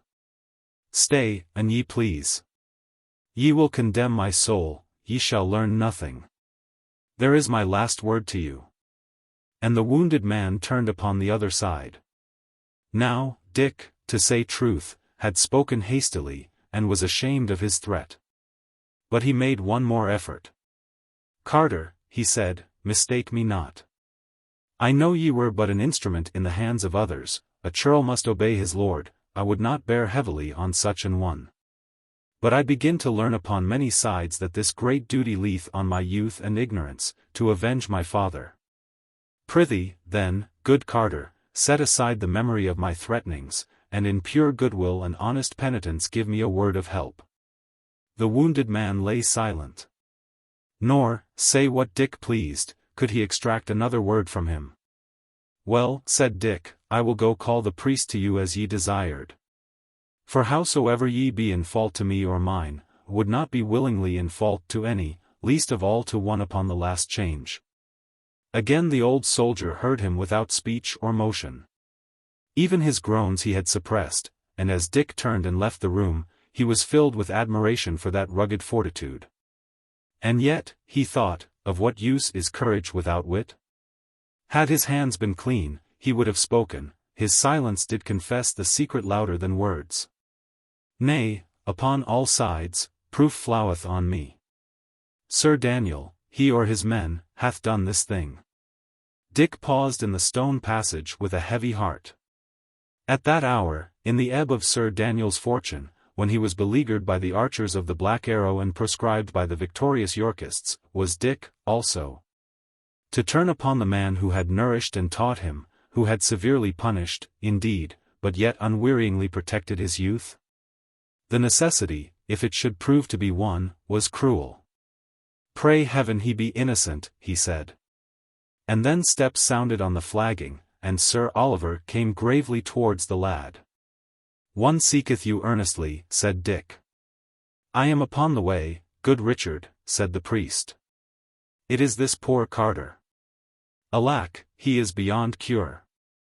And yet his soul is sicker than his body, answered Dick. Have ye seen him? Asked Sir Oliver, with a manifest start.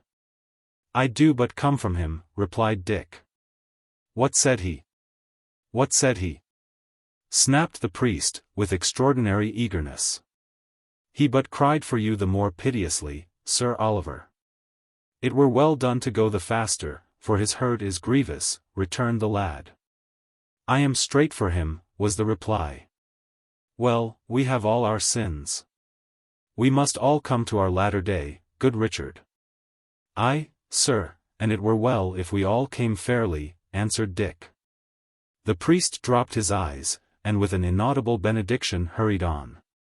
He, too, thought Dick, he, that taught me in piety.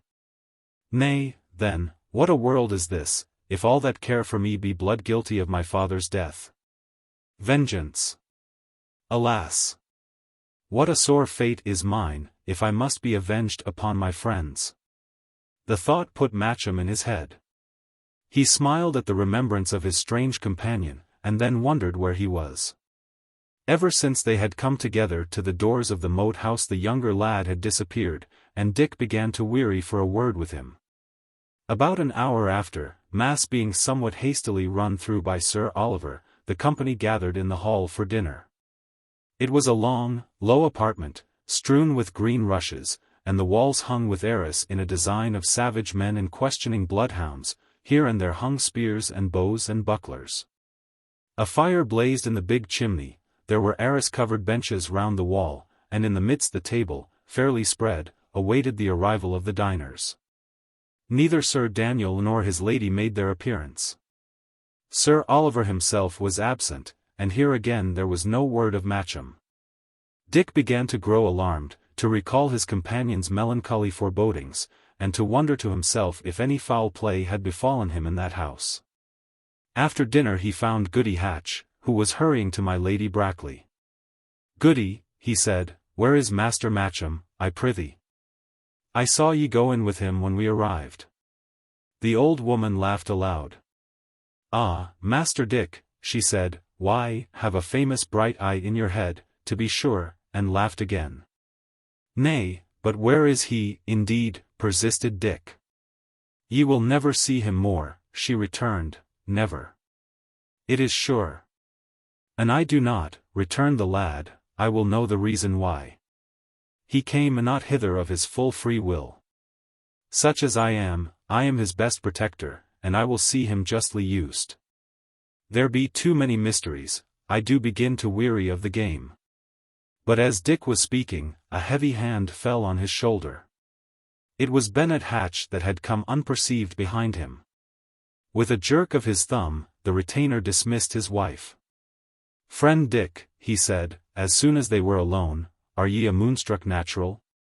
And ye leave not certain things in peace, ye were better in the salt sea than here in Tunstall Moat House. Why, have questioned me, why, have baited Carter, why, have frighted the jack-priest with hints? Bear ye more wisely, fool, and even now, when Sir Daniel calleth you, show me a smooth face for the love of wisdom. Y'are to be sharply questioned. Look to your answers. Hatch, returned Dick, in all this I smell a guilty conscience. And ye go not the wiser, ye will soon smell blood, replied Bennet. I do but warn you. And here cometh one to call you. And indeed, at that very moment, a messenger came across the court to summon Dick into the presence of Sir Daniel. Chapter 2. The Two Oaths. Sir Daniel was in the hall. There he paced angrily before the fire, awaiting Dick's arrival. None was by except Sir Oliver, and he sat discreetly backward, thumbing and muttering over his breviary. Why have sent for me, Sir Daniel? Said young Shelton. I have sent for you, indeed, replied the knight. For what cometh to mine ears? Have I been to you so heavy a guardian that ye make haste to credit ill of me? Or sith that ye see me, for the nonce, some worsted, do ye think to quit my party? By the mass, your father was not so. Those he was near, those he stood by, come wind or weather. But you, Dick, why are a fair day friend, it seemeth, and now seek to clear yourself of your allegiance. An't please you, Sir Daniel, not so, returned Dick, firmly. I am grateful and faithful, where gratitude and faith are due. And before more is said, I thank you, and I thank Sir Oliver, why, have great claims upon me both, none can have more. I were a hound if I forgot them.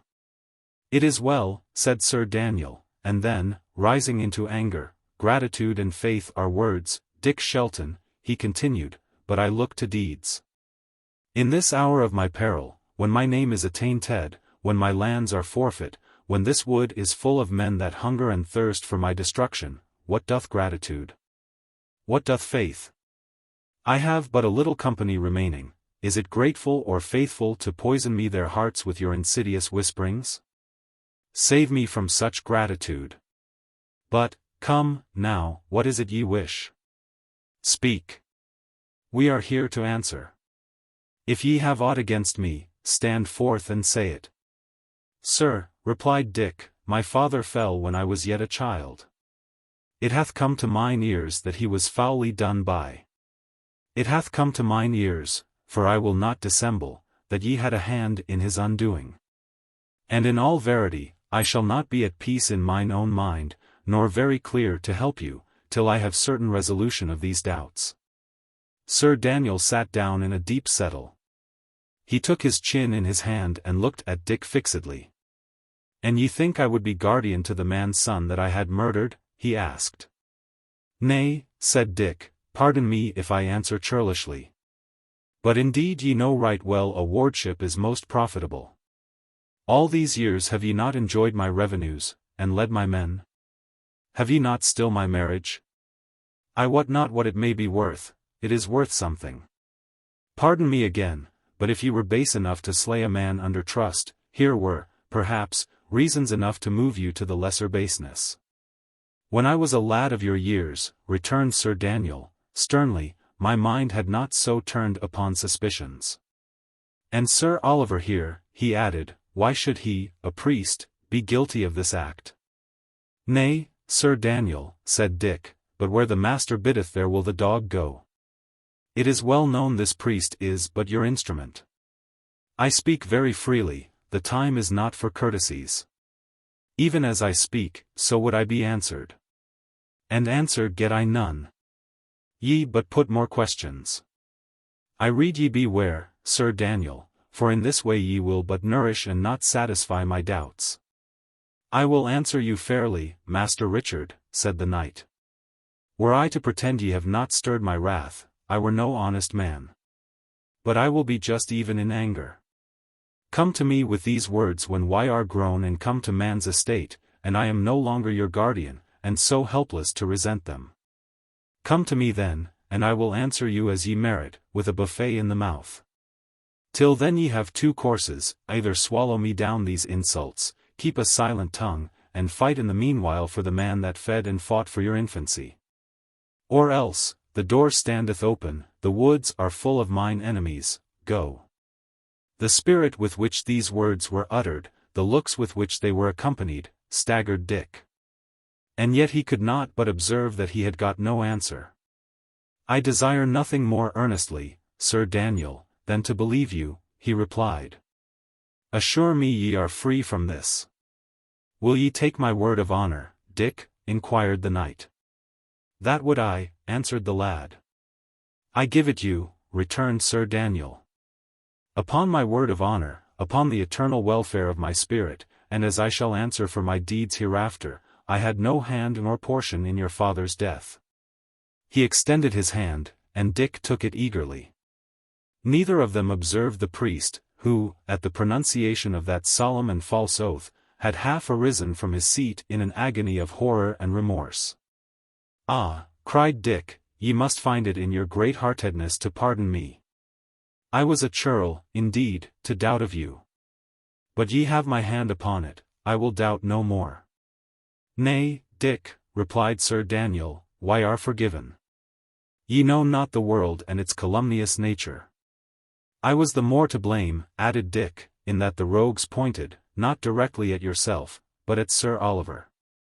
As he spoke, he turned towards the priest, and paused in the middle of the last word. This tall, ruddy, corpulent, high-stepping man had fallen, you might say, to pieces. His color was gone, his limbs were relaxed, his lips stammered prayers. And now, when Dick's eyes were fixed upon him suddenly, he cried out aloud, like some wild animal, and buried his face in his hands. Sir Daniel was by him in 2 strides, and shook him fiercely by the shoulder. At the same moment Dick's suspicions reawakened. "Nay," he said, "Sir Oliver may swear also. 'Twas him they accused." "He shall swear," said the knight. Sir Oliver speechlessly waved his arms. "Aye, by the mass." "But ye shall swear," cried Sir Daniel, beside himself with fury. "Here, upon this book, ye shall swear," he continued, picking up the breviary, which had fallen to the ground.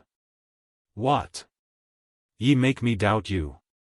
"Swear, I say, swear." But the priest was still incapable of speech.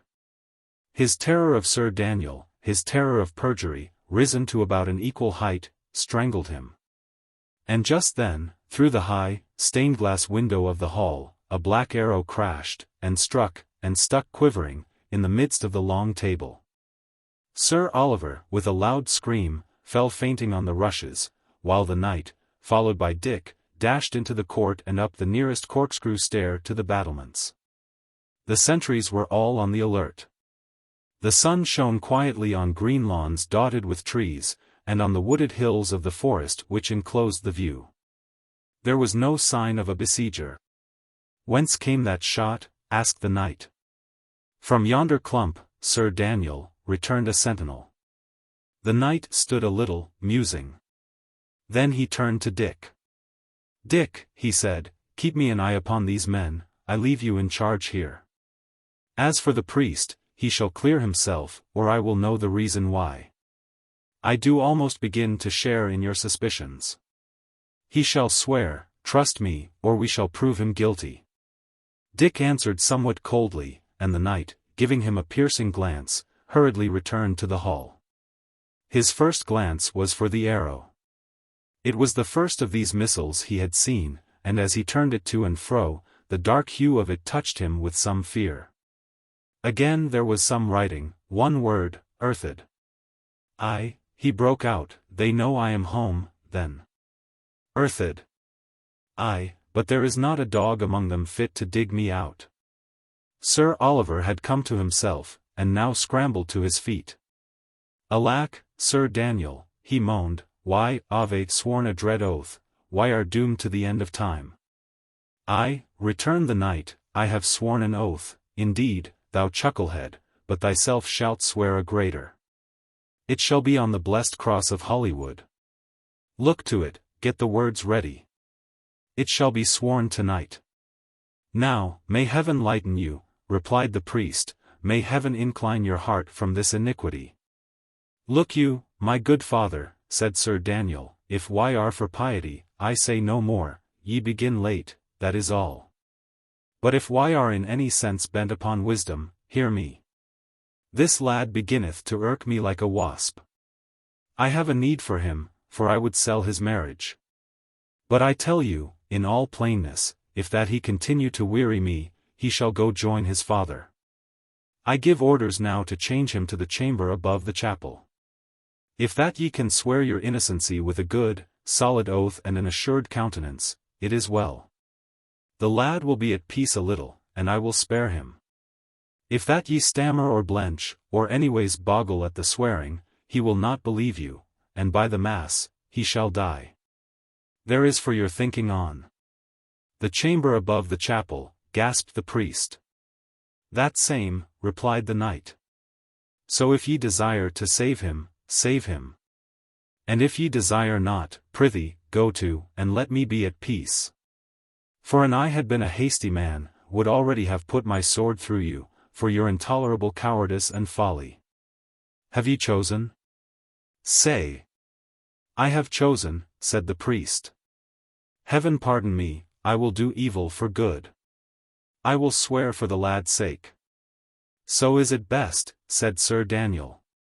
Send for him, then, speedily. Ye shall see him alone. Yet I shall have an eye on you. I shall be here in the panel room. The knight raised the arras and let it fall again behind him. There was the sound of a spring opening. Then followed the creaking of trod stairs. Sir Oliver, left alone, cast a timorous glance upward at the arras-covered wall, and crossed himself with every appearance of terror and contrition. Nay, if he is in the chapel room, the priest murmured, were it at my soul's cost, I must save him. 3 minutes later, Dick, who had been summoned by another messenger, found Sir Oliver standing by the hall table, resolute and pale. Richard Shelton, he said, ye have required an oath from me. I might complain, I might deny you, but my heart is moved towards you for the past, and I will even content you as ye choose. By the true cross of Holywood, I did not slay your father. Sir Oliver, returned Dick, when first we read John Amendal's paper, I was convinced of so much. But suffer me to put 2 questions. Ye did not slay him, granted. But had ye no hand in it? None, said Sir Oliver. And at the same time he began to contort his face, and signal with his mouth and eyebrows, like one who desired to convey a warning, yet dared not utter a sound. Dick regarded him in wonder, then he turned and looked all about him at the empty hall. What make ye? He inquired. Why, naught, returned the priest, hastily smoothing his countenance. I make naught, I do but suffer, I am sick. I, prithee, Dick, I must be gone. On the true cross of Holywood, I am clean innocent alike of violence or treachery. Content ye, good lad. Farewell. And he made his escape from the apartment with unusual alacrity. Dick remained rooted to the spot, his eyes wandering about the room, his face a changing picture of various emotions, wonder, doubt, suspicion, and amusement. Gradually, as his mind grew clearer, suspicion took the upper hand, and was succeeded by certainty of the worst.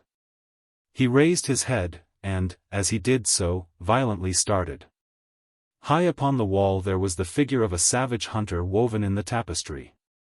With one hand he held a horn to his mouth, in the other he brandished a stout spear. His face was dark, for he was meant to represent an African. Now, here was what had startled Richard Shelton. The sun had moved away from the hall windows, and at the same time the fire had blazed up high on the wide hearth, and shed a changeful glow upon the roof and hangings. In this light the figure of the black hunter had winked at him with a white eyelid. He continued staring at the eye. The light shone upon it like a gem, it was liquid, it was alive. Again the white eyelid closed upon it for a fraction of a second, and the next moment it was gone. There could be no mistake. The live eye that had been watching him through a hole in the tapestry was gone.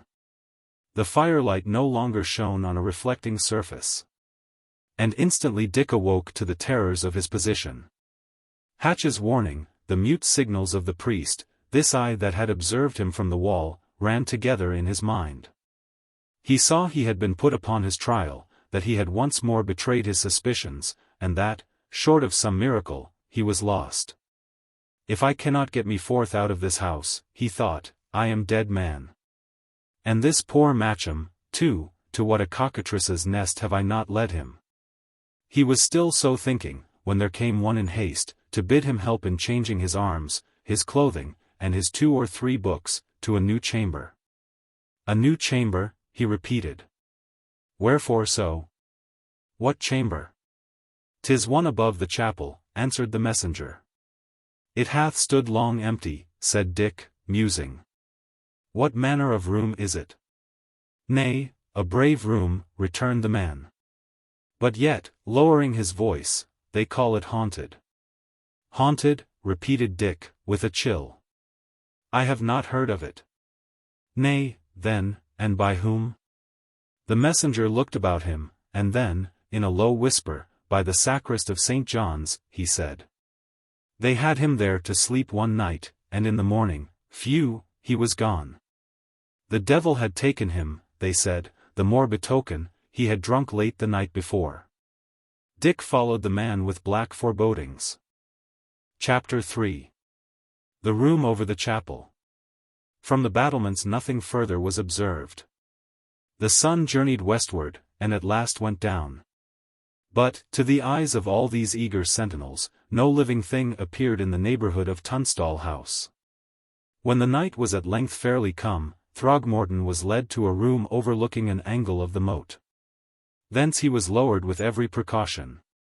The ripple of his swimming was audible for a brief period, then a black figure was observed to land by the branches of a willow and crawl away among the grass. For some half-hour Sir Daniel and Hatch stood eagerly giving ear, but all remained quiet. The messenger had got away in safety. Sir Daniel's brow grew clearer. He turned to Hatch. Bennet, he said, this John Amendall is no more than a man, ye see. He sleepeth. We will make a good end of him, go to.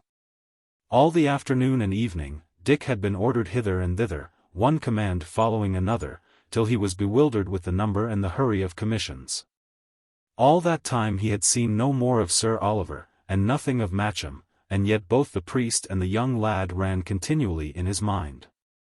It was now his chief purpose to escape from Tunstall Moat House as speedily as might be, and yet, before he went, he desired a word with both of these.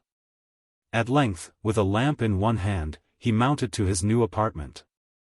It was large, low, and somewhat dark. The window looked upon the moat, and although it was so high up, it was heavily barred. The bed was luxurious, with one pillow of down and one of lavender, and a red coverlet worked in a pattern of roses. All about the walls were cupboards, locked and padlocked, and concealed from view by hangings of dark-colored arras. Dick made the round, lifting the arras, sounding the panels, seeking vainly to open the cupboards. He assured himself that the door was strong and the bolt solid. Then he set down his lamp upon a bracket, and once more looked all around. For what reason had he been given this chamber? It was larger and finer than his own. Could it conceal a snare? Was there a secret entrance? Was it, indeed, haunted? His blood ran a little chilly in his veins. Immediately over him the heavy foot of a sentry trod the leads.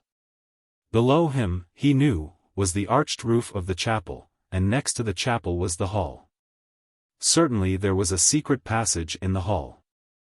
The eye that had watched him from the arras gave him proof of that. Was it not more than probable that the passage extended to the chapel, and, if so, that it had an opening in his room?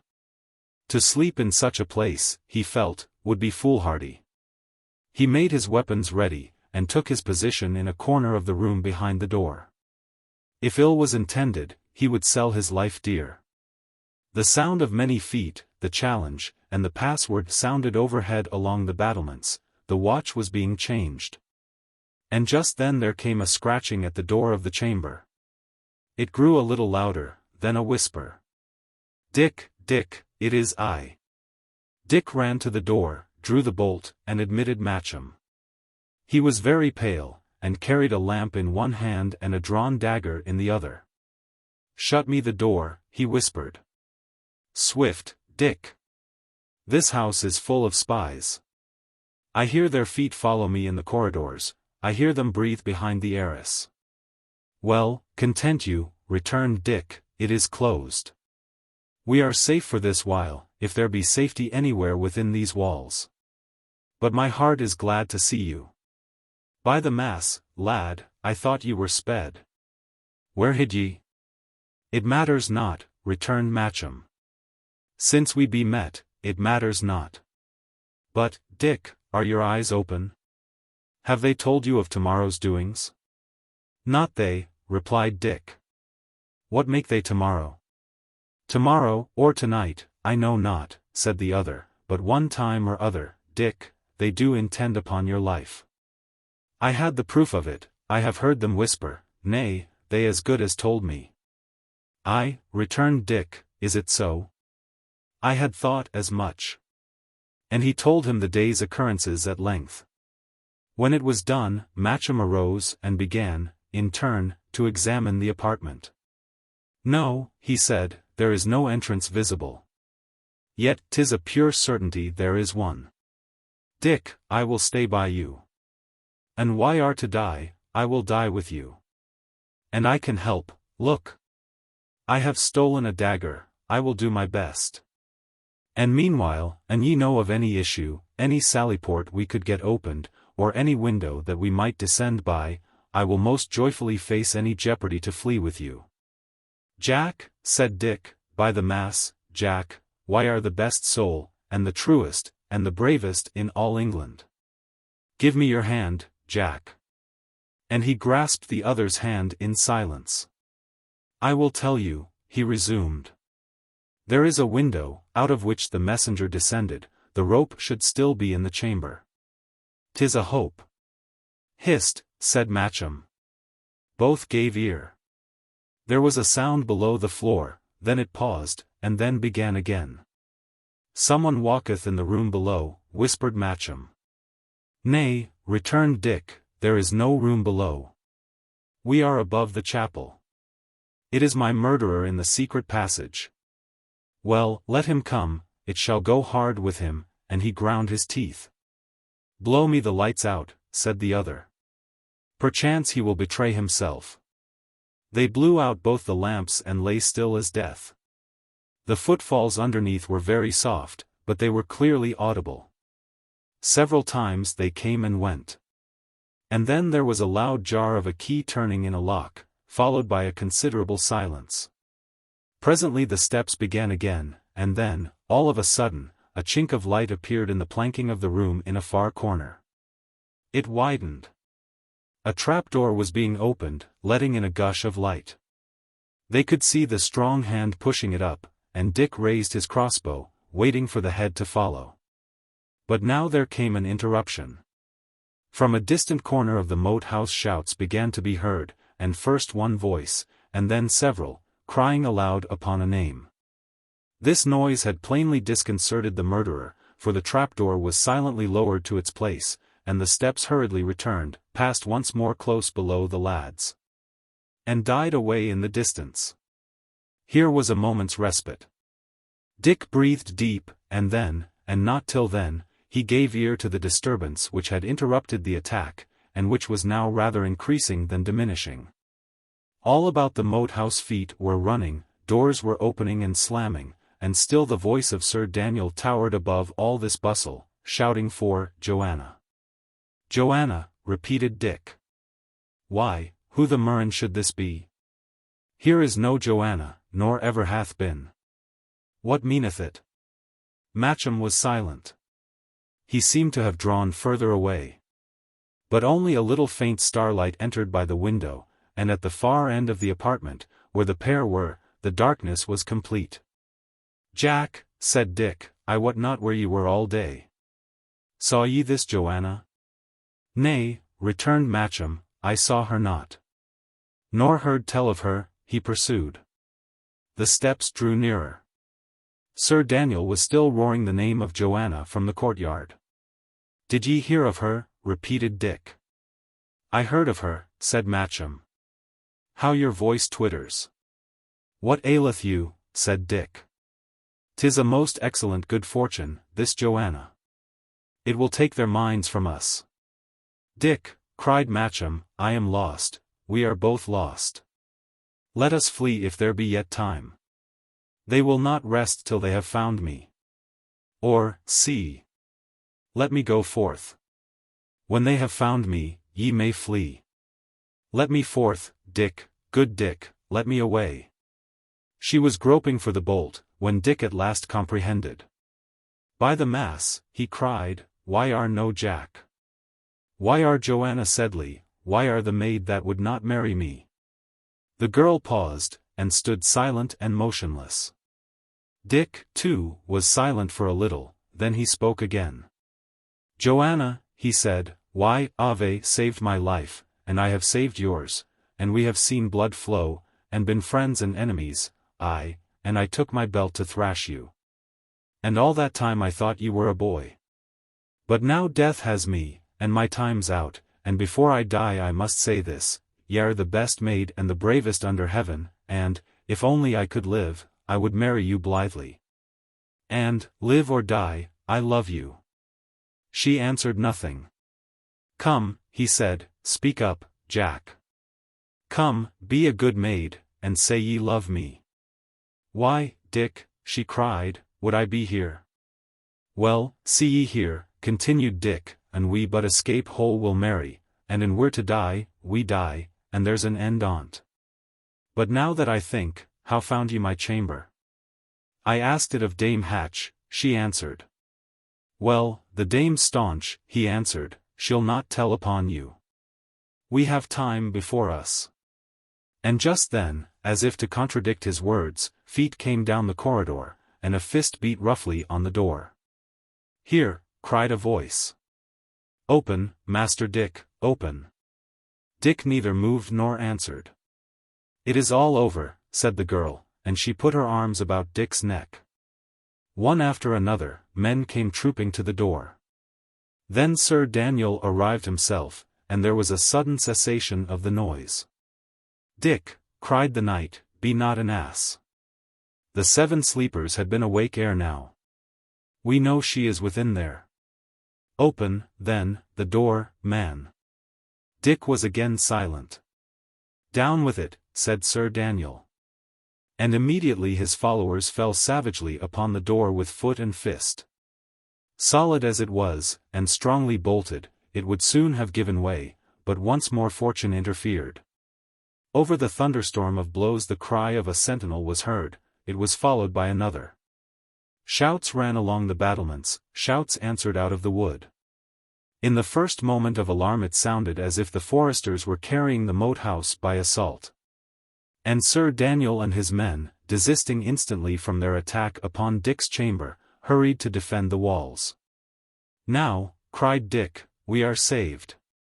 He seized the great old bedstead with both hands, and bent himself in vain to move it. "Help me, Jack. For your life's sake, help me stoutly," he cried. Between them, with a huge effort, they dragged the big frame of oak across the room, and thrust it endwise to the chamber door. "Ye do but make things worse," said Joanna, sadly. "He will then enter by the trap." "Not so," replied Dick. "He durst not tell his secret to so many. It is by the trap that we shall flee. Hark! The attack is over." Nay, it was none.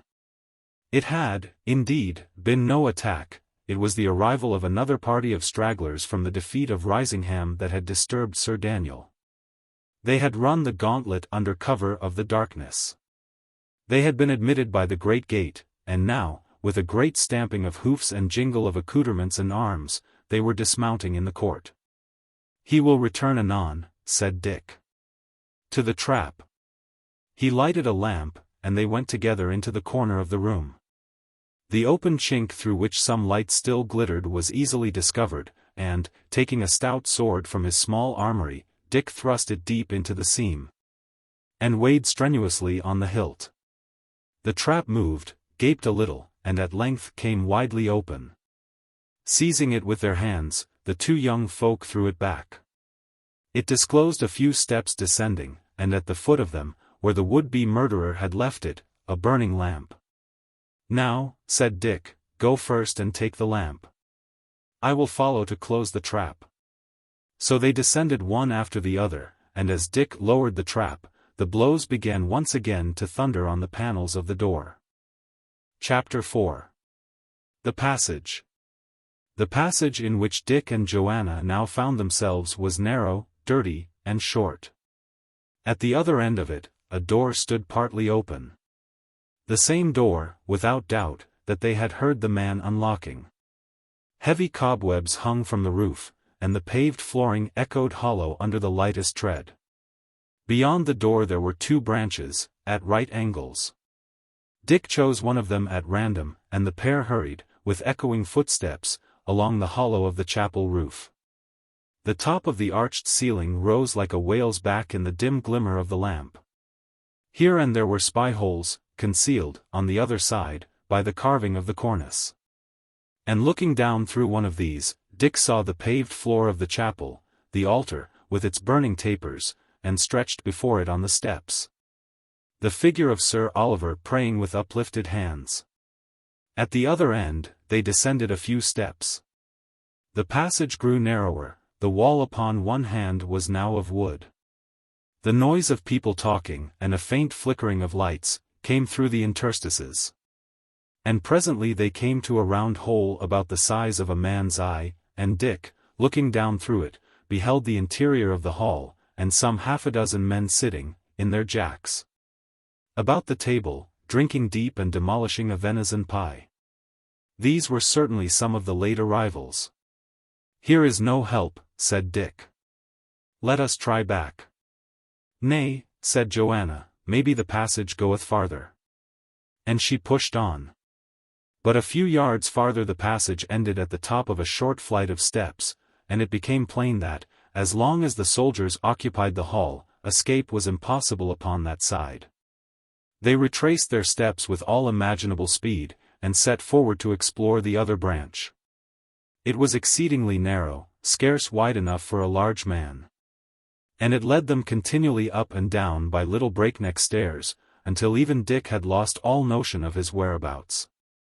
At length it grew both narrower and lower.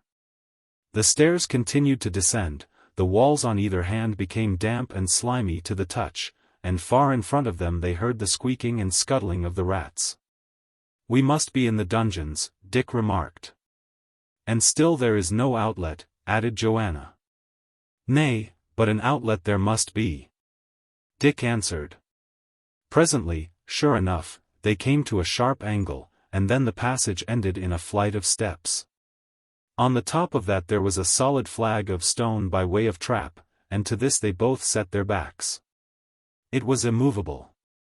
"Someone holdeth it," suggested Joanna. "Not so," said Dick.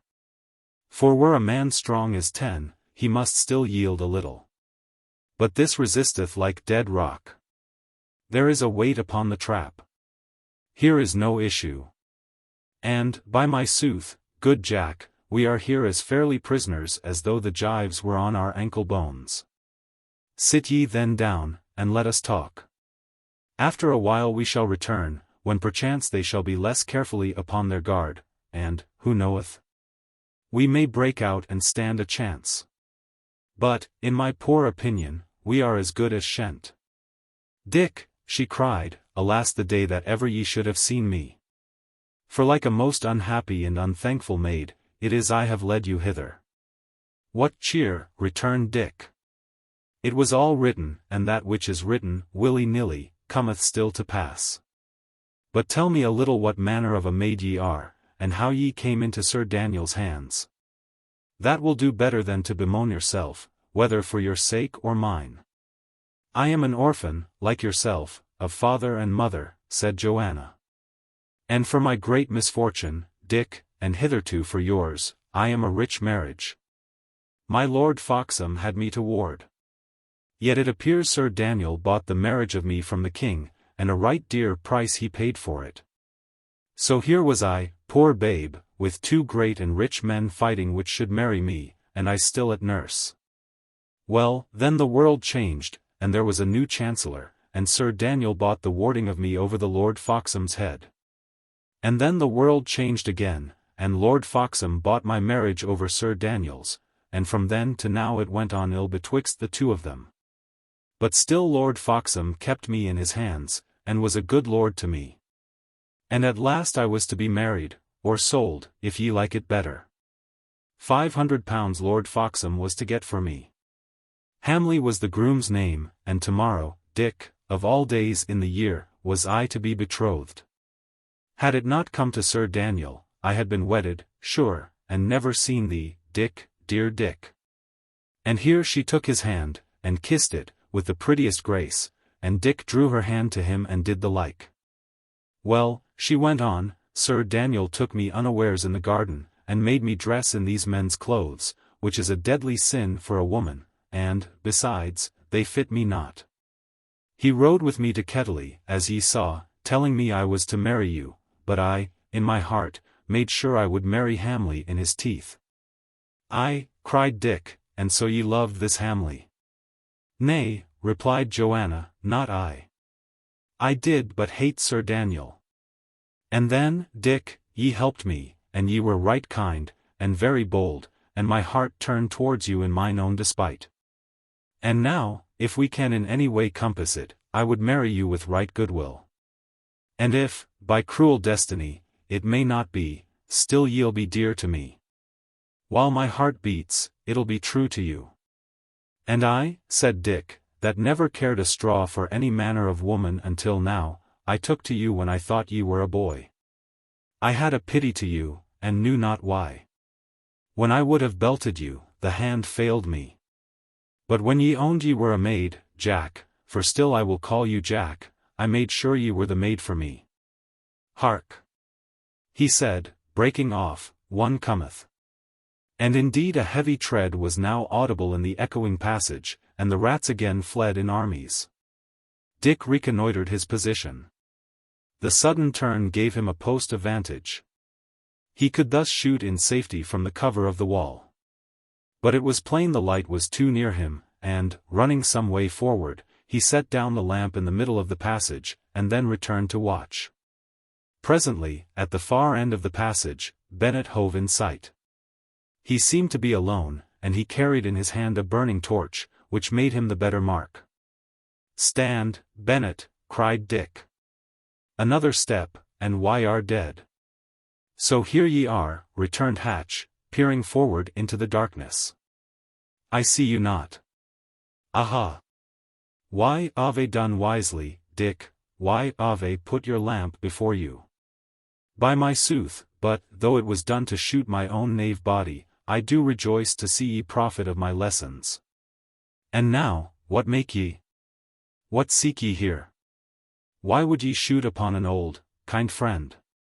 And have ye the young gentlewoman there?" "Nay, Bennet, it is I should question and you answer," replied Dick. "Why am I in this jeopardy of my life? Why do men come privily to slay me in my bed? Why am I now fleeing in mine own guardian's strong house, and from the friends that I have lived among and never injured?" Master Dick," said Bennet, "what told I you? Y'are brave, but the most uncrafty lad that I can think upon." "Well," returned Dick, "I see ye know all, and that I am doomed indeed. It is well. Here, where I am, I stay. Let Sir Daniel get me out if he be able." Hatch was silent for a space. "Hark ye," he began, "I return to Sir Daniel, to tell him where ye are, and how posted. For, in truth, it was to that end he sent me. But you, if ye are no fool, had best be gone ere I return." "Be gone," repeated Dick. "I would be gone already, and I wist how. I cannot move the trap." "Put me your hand into the corner, and see what ye find there," replied Bennet. "Throgmorton's rope is still in the brown chamber. Fare ye well." And Hatch, turning upon his heel, disappeared again into the windings of the passage. Dick instantly returned for his lamp, and proceeded to act upon the hint. At one corner of the trap there was a deep cavity in the wall. Pushing his arm into the aperture, Dick found an iron bar, which he thrust vigorously upwards. There followed a snapping noise, and the slab of stone instantly started in its bed. They were free of the passage. A little exercise of strength easily raised the trap. And they came forth into a vaulted chamber, opening on one hand upon the court, where one or two fellows, with bare arms, were rubbing down the horses of the last arrivals. A torch or two, each stuck in an iron ring against the wall, changefully lit up the scene. Chapter 5. How Dick Changed Sides. Dick, blowing out his lamp lest it should attract attention, led the way upstairs and along the corridor. In the brown chamber the rope had been made fast to the frame of an exceeding heavy and ancient bed. It had not been detached, and Dick, taking the coil to the window, began to lower it slowly and cautiously into the darkness of the night. Joan stood by. But as the rope lengthened, and still Dick continued to pay it out, extreme fear began to conquer her resolution. "Dick," she said, "is it so deep? I may not essay it. I should infallibly fall, good Dick." It was just at the delicate moment of the operations that she spoke. Dick started. The remainder of the coil slipped from his grasp, and the end fell with a splash into the moat. Instantly, from the battlement above, the voice of a sentinel cried, "Who goes?" "A murrain," cried Dick. "We are paid now. Down with you, take the rope." "I cannot," she cried, recoiling. "And ye cannot, no more can I," said Shelton. "How can I swim the moat without you? Do you desert me, then?" "Dick," she gasped, "I cannot. The strength is gone from me." "By the mass, then, we are all shent," he shouted, stamping with his foot. And then, hearing steps, he ran to the room door and sought to close it. Before he could shoot the bolt, strong arms were thrusting it back upon him from the other side. He struggled for a second. Then, feeling himself overpowered, ran back to the window. The girl had fallen against the wall in the embrasure of the window. She was more than half insensible. And when he tried to raise her in his arms, her body was limp and unresponsive. At the same moment the men who had forced the door against him laid hold upon him.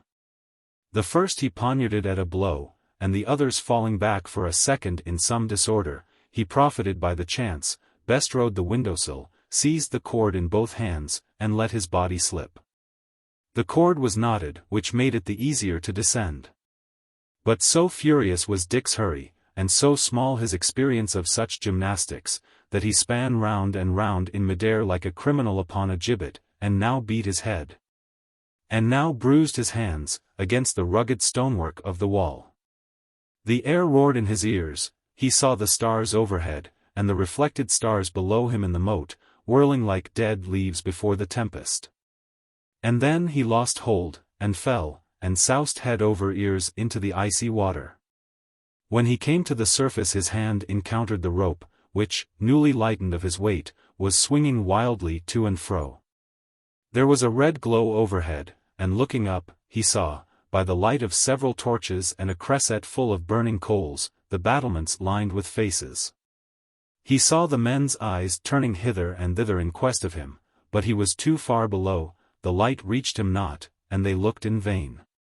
And now he perceived that the rope was considerably too long, and he began to struggle as well as he could towards the other side of the moat, still keeping his head above water.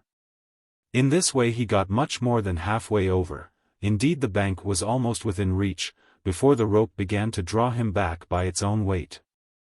Taking his courage in both hands, he left go and made a leap for the trailing sprays of willow that had already, that same evening, helped Sir Daniel's messenger to land.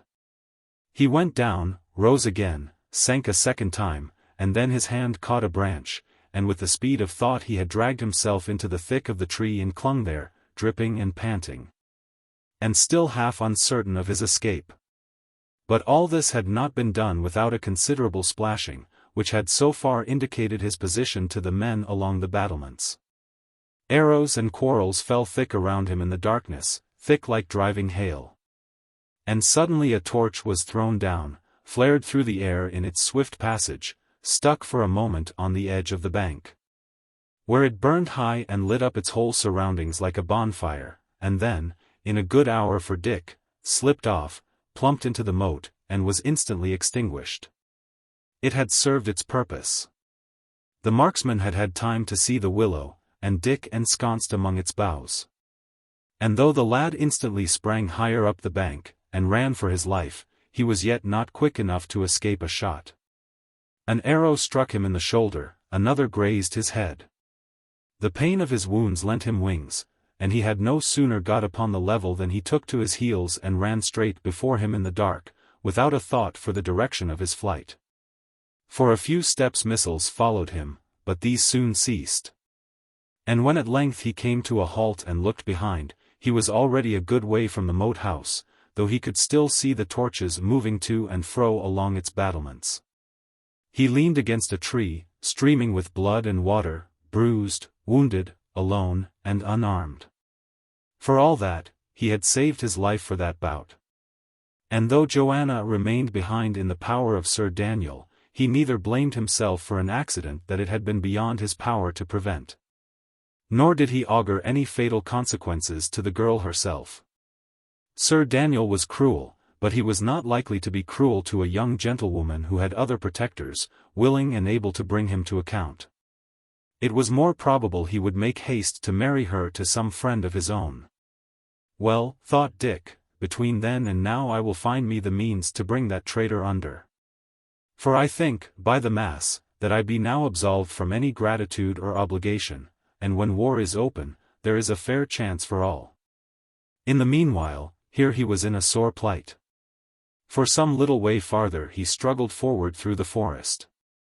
But what with the pain of his wounds, the darkness of the night, and the extreme uneasiness and confusion of his mind, he soon became equally unable to guide himself or to continue to push through the close undergrowth, and he was fain at length to sit down and lean his back against a tree. When he awoke from something betwixt sleep and swooning, the grey of the morning had begun to take the place of night. A little chilly breeze was bustling among the trees, and as he still sat staring before him, only half awake, he became aware of something dark that swung to and fro among the branches, some 100 yards in front of him. The progressive brightening of the day and the return of his own senses at last enabled him to recognize the object. It was a man hanging from the bough of a tall oak. His head had fallen forward on his breast, but at every stronger puff of wind his body span round, and his legs and arms tossed, like some ridiculous plaything. Dick clambered to his feet, and, staggering and leaning on the tree trunks as he went, drew near to this grim object. The bough was perhaps 20 feet above the ground, and the poor fellow had been drawn up so high by his executioners that his boots swung clear above Dick's reach. And as his hood had been drawn over his face, it was impossible to recognize the man. Dick looked about him right and left. And at last he perceived that the other end of the cord had been made fast to the trunk of a little hawthorn which grew, thick with blossom, under the lofty arcade of the oak. With his dagger, which alone remained to him of all his arms, young Shelton severed the rope, and instantly, with a dead thump, the corpse fell in a heap upon the ground. Dick raised the hood. It was Throgmorton, Sir Daniel's messenger. He had not gone far upon his errand. A paper, which had apparently escaped the notice of the men of the Black Arrow, stuck from the bosom of his doublet, and Dick, pulling it forth, found it was Sir Daniel's letter to Lord Wensleydale. Come, thought he, if the world changes yet again, I may have here the wherewithal to shame Sir Daniel, nay, and perchance to bring him to the block. And he put the paper in his own bosom, said a prayer over the dead man, and set forth again through the woods. His fatigue and weakness increased. His ears sang, his steps faltered, his mind at intervals failed him, so low had he been brought by loss of blood. Doubtless he made many deviations from his true path, but at last he came out upon the high road, not very far from Tunstall hamlet. A rough voice bid him stand. Stand, repeated Dick. By the mass, but I am nearer falling. And he suited the action to the word, and fell all his length upon the road. 2 men came forth out of the thicket, each in green forest jerkin, each with longbow and quiver and short sword. "Why, Lawless," said the younger of the 2, "it is young Shelton." "Aye, this will be as good as bread to John Amend All," returned the other. "Though, faith, he hath been to the wars. Here is a tear in his scalp that must, cost him many a good ounce of blood. And here," added Greensheve, "is a hole in his shoulder that must have pricked him well. Who hath done this, think ye? If it be one of ours, he may all to prayer. Ellis will give him a short shrift and a long rope." "Up with the cub," said Lawless. "Clap him on my back." And then, when Dick had been hoisted to his shoulders, and he had taken the lad's arms about his neck, and got a firm hold of him, the ex-Grey Friar added, "Keep ye the post, brother Greensheve. I will on with him by myself." So Greensheve returned to his ambush on the wayside, and Lawless trudged down the hill, whistling as he went, with Dick, still in a dead faint, comfortably settled on his shoulders. The sun rose as he came out of the skirts of the wood and saw Tunstall hamlet straggling up the opposite hill. All seemed quiet, but a strong post of some half a score of archers lay close by the bridge on either side of the road, and, as soon as they perceived Lawless with his burden, began to bestir themselves and set arrow to string like vigilant sentries. "Who goes?" cried the man in command. "Will Lawless, by the rood, ye know me as well as your own hand," returned the outlaw, contemptuously. "Give the word, Lawless," returned the other. "Now, heaven lighten thee, thou great fool," replied Lawless. "Did I not tell it thee myself? But ye are all mad for this playing at soldiers. When I am in the greenwood, give me greenwood ways. And my word for this tide is, a fig for all mock soldiery. Lawless, ye but show an ill example, give us the word, fool jester," said the commander of the post. "And if I had forgotten it?" asked the other. "And ye had forgotten it, as I know why, Ave not, by the mass, would clap an arrow into your big body," returned the first. "Nay, and why are so ill a jester," said Lawless, "ye shall have your word for me. Duckworth and Shelton is the word. And here, to the illustration, is Shelton on my shoulders, and to Duckworth do I carry him." "Pass, Lawless," said the sentry. "And where is John?" asked the Grey Friar. "He holdeth a court, by the mass, and taketh rents as to the manor born," cried another of the company. So it proved. When Lawless got as far up the village as the little inn, he found Ellis Duckworth surrounded by Sir Daniel's tenants, and, by the right of his good company of archers, coolly taking rents, and giving written receipts in return for them. By the faces of the tenants, it was plain how little this proceeding pleased them, for they argued very rightly that they would simply have to pay them twice. As soon as he knew what had brought Lawless, Ellis dismissed the remainder of the tenants, and, with every mark of interest and apprehension, conducted Dick into an inner chamber of the inn. There the lad's hurts were looked to, and he was recalled, by simple remedies, to consciousness. "Dear lad," said Ellis, pressing his hand, "why are in a friend's hands that loved your father, and loves you for his sake. Rest ye a little quietly, for ye are somewhat out of case. Then shall ye tell me your story, and betwixt the two of us we shall find a remedy for all." A little later in the day, and after Dick had awakened from a comfortable slumber to find himself still very weak, but clearer in mind and easier in body, Ellis returned. And sitting down by the bedside, begged him, in the name of his father, to relate the circumstance of his escape from Tunstall Moat House. There was something in the strength of Duckworth's frame, in the honesty of his brown face, in the clearness and shrewdness of his eyes, that moved Dick to obey him. And from first to last the lad told him the story of his 2 days' adventures. "Well," said Ellis, when he had done, "see what the kind saints have done for you, Dick Shelton, not alone to save your body in so numerous and deadly perils, but to bring you into my hands that have no dearer wish than to assist your father's son. Be but true to me, and I see why are true, and betwixt you and me, we shall bring that false heart traitor to the death. "Will ye assault the house?" asked Dick. "I were mad, indeed, to think of it," returned Ellis. "He hath too much power, his men gather to him. Those that gave me the slip last night, and by the mass came in so handily for you, those have made him safe. Nay, Dick, to the contrary, thou and I and my brave bowmen, we must all slip from this forest speedily, and leave Sir Daniel free." "My mind misgiveth me for Jack," said the lad. "For Jack?"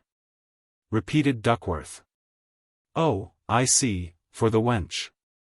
Nay, Dick, I promise you, if there come talk of any marriage we shall act at once. Till then, or till the time is ripe, we shall all disappear, even like shadows at morning. Sir Daniel shall look east and west, and see none enemies. He shall think, by the mass, that he hath dreamed a while, and hath now awakened in his bed.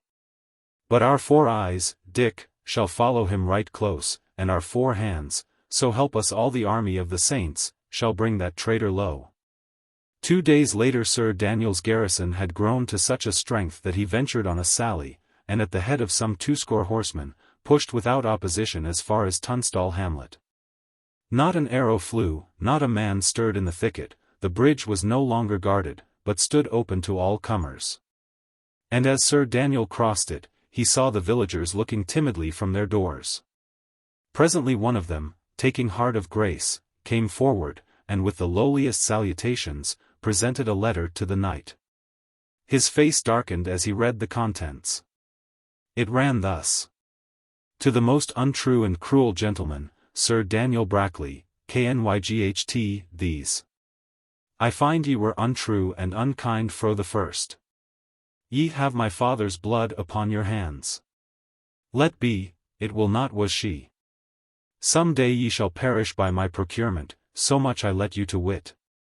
And I let you to wit farther, that if ye seek to wed to any other the gentlewoman, Mistress Joan Sedley, whom that I am bound upon a great oath to wed myself, the blow will be very swift. The first step therein will be thy first step to the grave. Rick. Shelton. Book. Chapter 3. My Lord Foxham. Chapter 1. The House by the Shore. Months had passed away since Richard Shelton made his escape from the hands of his guardian. These months had been eventful for England. The party of Lancaster, which was then in the very article of death, had once more raised its head. The Yorkists defeated and dispersed, their leader butchered on the field, it seemed, for a very brief season in the winter following upon the events already recorded. As if the House of Lancaster had finally triumphed over its foes. The small town of Shoreby on the Till was full of the Lancastrian nobles of the neighbourhood. Earl Risingham was there, with 300 men at arms, Lord Shoreby, with 200. Sir Daniel himself, high in favour and once more growing rich on confiscations, lay in a house of his own, on the main street, with 80 men. The world had changed indeed. It was a black, bitter cold evening in the first week of January, with a hard frost, a high wind, and every likelihood of snow before the morning. In an obscure alehouse in a by-street near the harbour, 3 or 4 men sat drinking ale and eating a hasty mess of eggs. They were all likely, lusty, weather-beaten fellows, hard of hand, bold of eye. And though they wore plain tabards, like country ploughmen, even a drunken soldier might have looked twice before he sought a quarrel in such company. A little apart before the huge fire sat a younger man, almost a boy, dressed in much the same fashion, though it was easy to see by his looks that he was better born, and might have worn a sword. Had the time suited? Nay, said one of the men at the table, I like it not. Ill will come of it. This is no place for jolly fellows. A jolly fellow loveth open country, good cover, and scarce foes. But here we are shut in a town, girt about with enemies, and, for the bull's-eye of misfortune, see if it snow not ere the morning. 'Tis for Master Shelton there, said another, nodding his head towards the lad before the fire. I will do much for Master Shelton, returned the first. But to come to the gallows for any man, nay, brothers, not that. The door of the inn opened, and another man entered hastily and approached the youth before the fire. "Master Shelton," he said, "Sir Daniel goeth forth with a pair of links and 4 archers." Dick, for this was our young friend, rose instantly to his feet. "Lawless," he said, "ye will take John Capper's watch. Greensheve, follow with me. Capper, lead forward. We will follow him this time, and he go to York." The next moment they were outside in the dark street, and Capper, the man who had just come, pointed to where 2 torches flared in the wind at a little distance. The town was already sound asleep. No one moved upon the streets, and there was nothing easier than to follow the party without observation. The 2 link-bearers went first. Next followed a single man, whose long cloak blew about him in the wind, and the rear was brought up by the 4 archers, each with his bow upon his arm. They moved at a brisk walk, threading the intricate lanes and drawing nearer to the shore. "He hath gone each night in this direction?" asked Dick, in a whisper. "This is the 3rd night running, Master Shelton," returned Capper, "and still at the same hour and with the same small following, as though his end were secret." Sir Daniel and his 6 men were now come to the outskirts of the country. Shoreby was an open town, and though the Lancastrian lords who lay there kept a strong guard on the main roads, it was still possible to enter or depart unseen by any of the lesser streets or across the open country. The lane which Sir Daniel had been following came to an abrupt end. Before him there was a stretch of rough down, and the noise of the sea surf was audible upon one hand. There were no guards in the neighborhood, nor any light in that quarter of the town. Dick and his 2 outlaws drew a little closer to the object of their chase, and presently, as they came forth from between the houses and could see a little farther upon either hand, they were aware of another torch drawing near from another direction. "Hey," said Dick, "I smell treason." Meanwhile, Sir Daniel had come to a full halt. The torches were stuck into the sand, and the men lay down, as if to await the arrival of the other party. This drew near at a good rate. It consisted of 4 men only, a pair of archers, a varlet with a link, and a cloaked gentleman walking in their midst. "Is it you, my lord?" cried Sir Daniel. "It is I, indeed, and if ever true knight gave proof I am that man," replied the leader of the 2nd troop, for who would not rather face giants, sorcerers, or pagans, than this pinching cold? "My lord," returned Sir Daniel, "beauty will be the more beholden, misdoubt it not. But shall we forth? For the sooner ye have seen my merchandise, the sooner shall we both get home." "But why keep ye her here, good knight?" inquired the other. "And she be so young, and so fair, and so wealthy, why do ye not bring her forth among her mates? Ye would soon make her a good marriage, and no need to freeze your fingers and risk arrow shots by going abroad at such untimely seasons in the dark." "I have told you, my lord," replied Sir Daniel, "the reason thereof concerneth me only. Neither do I purpose to explain it further. Suffice it, that if ye be weary of your old gossip, Daniel Brackley, publish it abroad that ye are to wed Joanna Sedley, and I give you my word ye will be quit of him right soon. Ye will find him with an arrow in his back." Meantime the 2 gentlemen were walking briskly forward over the down. The 3 torches going before them, stooping against the wind and scattering clouds of smoke and tufts of flame, and the rear brought up by the 6 archers. Close upon the heels of these, Dick followed. He had, of course, heard no word of this conversation. But he had recognized in the second of the speakers old Lord Shoreby himself, a man of an infamous reputation, whom even Sir Daniel affected, in public, to condemn. Presently they came close down upon the beach. The air smelt salt, the noise of the surf increased. And here, in a large walled garden, there stood a small house of 2 stories, with stables and other offices. The foremost torchbearer unlocked a door in the wall, and after the whole party had passed into the garden, again closed and locked it on the other side. Dick and his men were thus excluded from any farther following, unless they should scale the wall and thus put their necks in a trap. They sat down in a tuft of firs and waited. The red glow of the torches moved up and down and to and fro within the enclosure, as if the link-bearers steadily patrolled the garden. 20 minutes passed, and then the whole party issued forth again upon the down. And Sir Daniel and the Baron, after an elaborate salutation, separated and turned severally homeward, each with his own following of men and lights.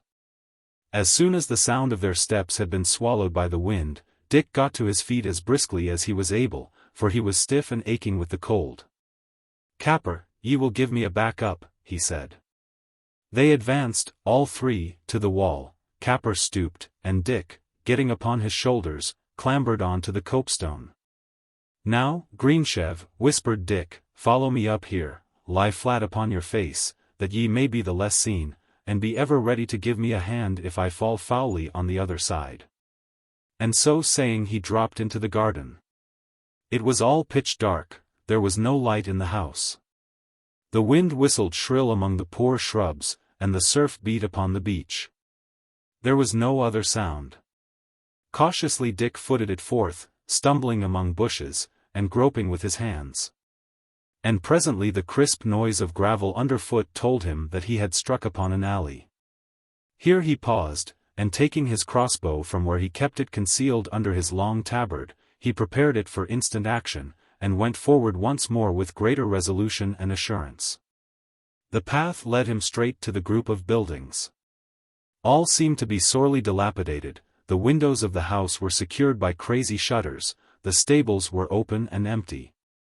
There was no hay in the hayloft, no corn in the corn box. Anyone would have supposed the place to be deserted.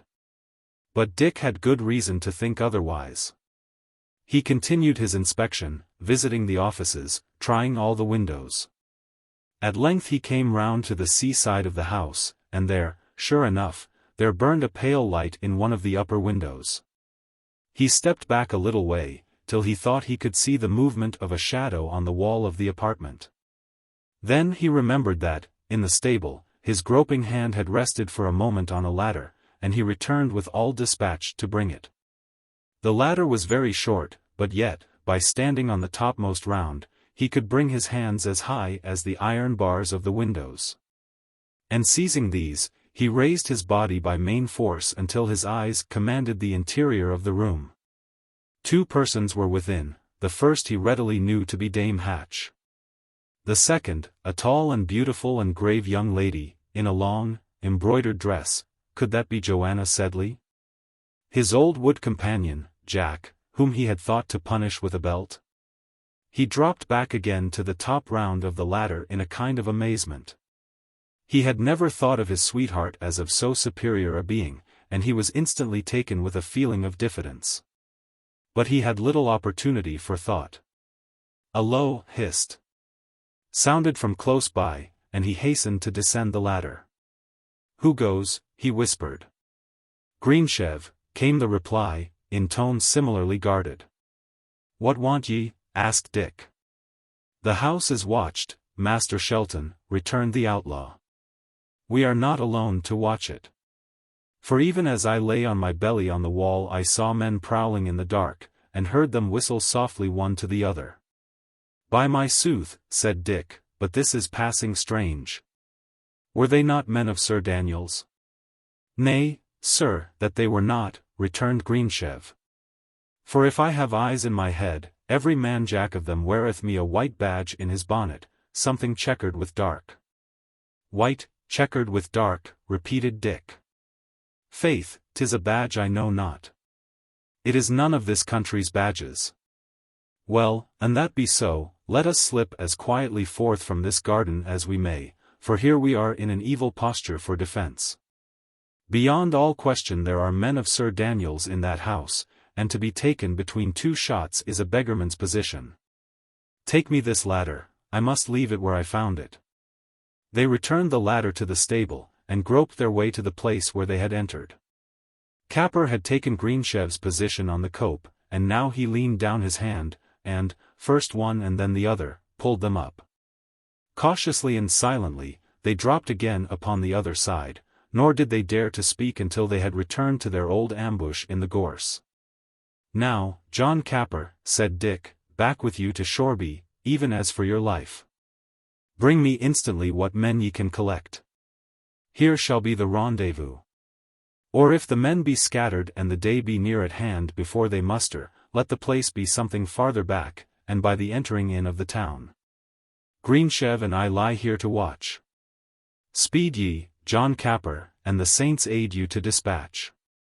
And now, Greensheve, he continued, as soon as Capper had departed, let thou and I go round about the garden in a wide circuit. I would fain see whether thine eyes betrayed thee. Keeping well outwards from the wall, and profiting by every height and hollow, they passed about 2 sides, beholding nothing. On the 3rd side the garden wall was built close upon the beach, and to preserve the distance necessary to their purpose, they had to go some way down upon the sands. Although the tide was still pretty far out, the surf was so high, and the sands so flat, that at each breaker a great sheet of froth and water came careering over the expanse. And Dick and Greensheve made this part of their inspection wading, now to the ankles, and now as deep as to the knees, in the salt and icy waters of the German Ocean. Suddenly, against the comparative whiteness of the garden wall, the figure of a man was seen, like a faint Chinese shadow, violently signaling with both arms. As he dropped again to the earth, another arose a little farther on and repeated the same performance. And so, like a silent watchword, these gesticulations made the round of the beleaguered garden. They keep good watch, Dick whispered. Let us back to land, good master, answered Greensheve. We stand here too open. For, look ye, when the seas break heavy and white out there behind us, they shall see us plainly against the foam. Ye speak sooth, returned Dick. Ashore with us, right speedily. Chapter 2. A skirmish in the dark. Thoroughly drenched and chilled, the 2 adventurers returned to their position in the gorse. I pray heaven that Capper make good speed, said Dick. I vow a candle to St. Mary of Shoreby if he come before the hour. Y'are in a hurry, Master Dick? asked Greensheve. Aye, good fellow, answered Dick. For in that house lieth my lady, whom I love, and who should these be that lie about her secretly by night? Unfriends, for sure.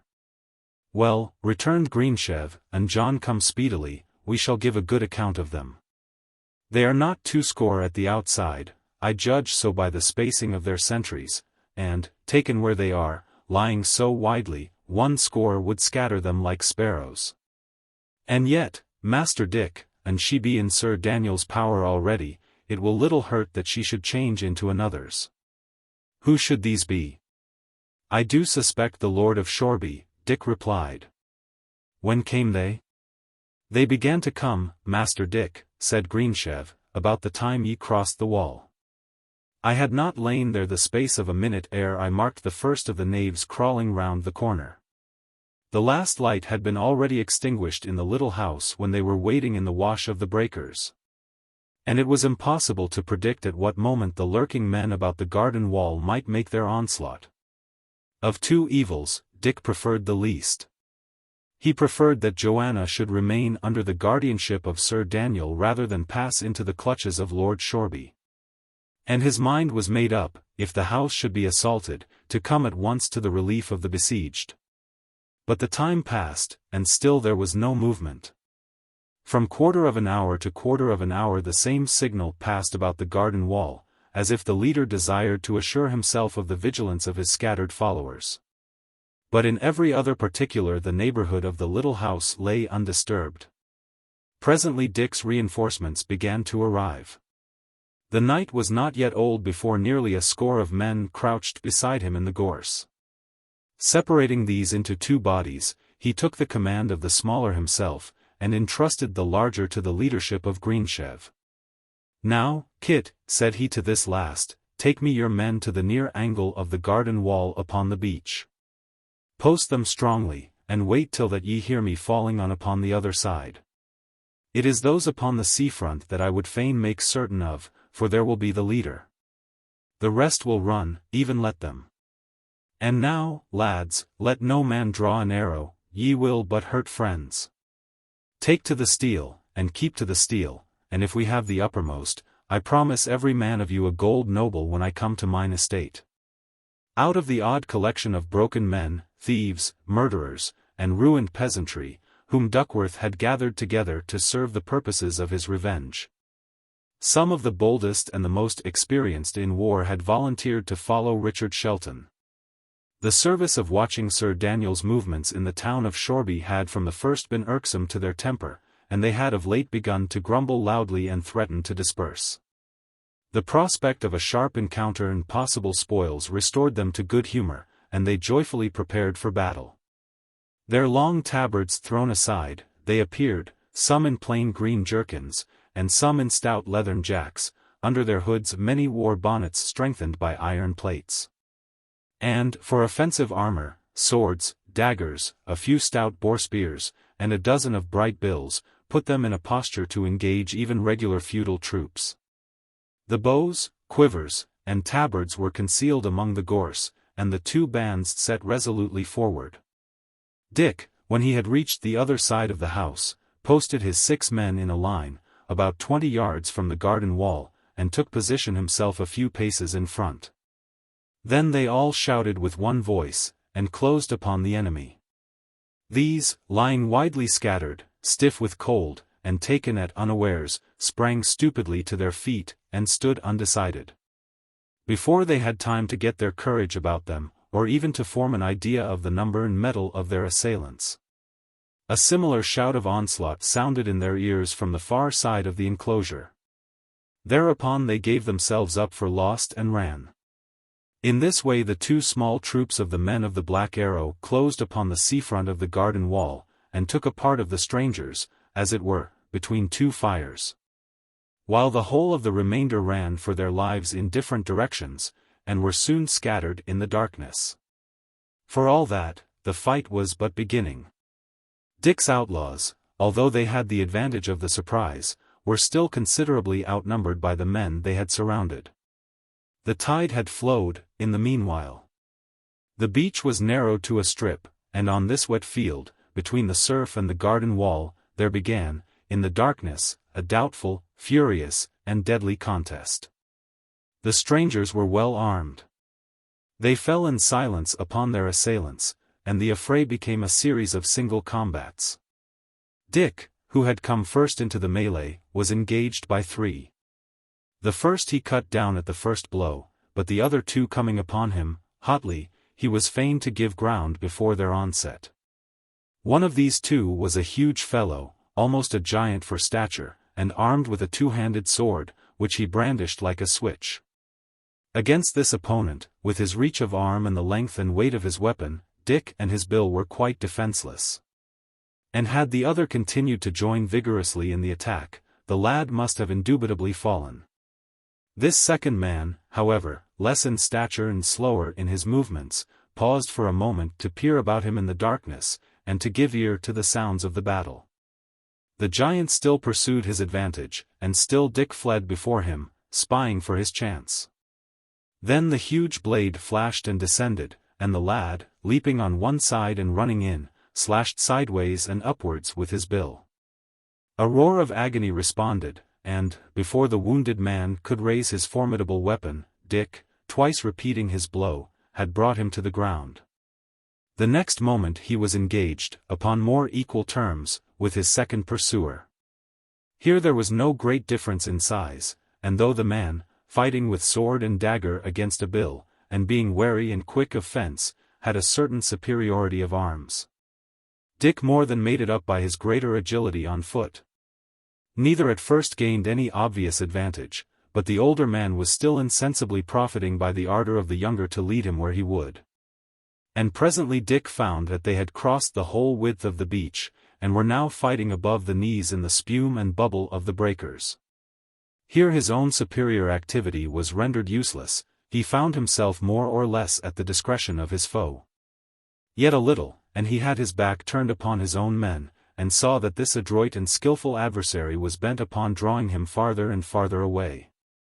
Dick ground his teeth. He determined to decide the combat instantly. And when the wash of the next wave had ebbed and left them dry, he rushed in, caught a blow upon his bill, and leaped right at the throat of his opponent. The man went down backwards, with Dick still upon the top of him, and the next wave, speedily succeeding to the last, buried him below a rush of water. While he was still submerged, Dick forced his dagger from his grasp, and rose to his feet, victorious. "Yield ye," he said. "I give you life." "I yield me," said the other, getting to his knees. "Ye fight, like a young man, ignorantly and foolhardily, but, by the array of the saints, ye fight bravely." Dick turned to the beach. The combat was still raging doubtfully in the night. Over the hoarse roar of the breakers steel clanged upon steel, and cries of pain and the shout of battle resounded. "Lead me to your captain, youth," said the conquered knight. "It is fit this butchery should cease." "Sir," replied Dick, "so far as these brave fellows have a captain, the poor gentleman who here addresses you is he." "Call off your dogs, then, and I will bid my villains hold," returned the other. There was something noble both in the voice and manner of his late opponent, and Dick instantly dismissed all fears of treachery. "Lay down your arms, men," cried the stranger knight. "I have yielded me, upon promise of life." The tone of the stranger was one of absolute command, and almost instantly the din and confusion of the melee ceased. "Lawless," cried Dick, "are ye safe?" "Aye," cried Lawless, "safe and hearty." "Light me the lantern," said Dick. "Is not Sir Daniel here?" inquired the knight. "Sir Daniel," echoed Dick. "Now, by the rood, I pray not. It would go ill with me if he were." "Ill with you, fair sir?" inquired the other. "Nay, then, if ye be not of Sir Daniel's party, I profess I comprehend no longer. Wherefore, then, fell ye upon mine ambush? In what quarrel, my young and very fiery friend? To what earthly purpose? And, to make a clear end of questioning, to what good gentleman have I surrendered?" But before Dick could answer, a voice spoke in the darkness from close by. Dick could see the speaker's black and white badge, and the respectful salute which he addressed to his superior. "My lord," said he, "if these gentlemen be unfriends to Sir Daniel, it is pity, indeed, we should have been at blows with them, but it were tenfold greater that either they or we should linger here. The watchers in the house, unless they be all dead or deaf, have heard our hammering this quarter hour agone, instantly they will have signal to the town. And unless we be the livelier in our departure, we are like to be taken, both of us, by a fresh foe." "Hawksley is in the right," added the lord. "How please ye, sir? Whither shall we march?" "Nay, my lord," said Dick, "go where ye will for me. I do begin to suspect we have some ground of friendship, and if, indeed, I began our acquaintance somewhat ruggedly, I would not churlishly continue. Let us, then, separate, my lord, you laying your right hand in mine, and at the hour and place that ye shall name, let us encounter and agree." "Y'are too trustful, boy," said the other. "But this time your trust is not misplaced. I will meet you at the point of day at St. Bride's Cross. Come, lads, follow." The strangers disappeared from the scene with a rapidity that seemed suspicious. And while the outlaws fell to the congenial task of rifling the dead bodies, Dick made once more the circuit of the garden wall to examine the front of the house. In a little upper loophole of the roof he beheld a light set. And as it would certainly be visible in town from the back windows of Sir Daniel's mansion, he doubted not that this was the signal feared by Hawksley. And that ere long the lances of the Knight of Tunstall would arrive upon the scene. He put his ear to the ground, and it seemed to him as if he heard a jarring and hollow noise from townward. Back to the beach he went hurrying. But the work was already done. The last body was disarmed and stripped to the skin, and 4 fellows were already wading seaward to commit it to the mercies of the deep. A few minutes later, when there debouched out of the nearest lanes of Shoreby some 20 horsemen, hastily arrayed and moving at the gallop of their steeds. The neighborhood of the house beside the sea was entirely silent and deserted. Meanwhile, Dick and his men had returned to the alehouse of the Goat and Bagpipes to snatch some hours of sleep before the morning tryst. Chapter 3. St. Bride's Cross. St. Bride's Cross stood a little way back from Shoreby, on the skirts of Tunstall Forest. Two roads met, one, from Hollywood across the forest.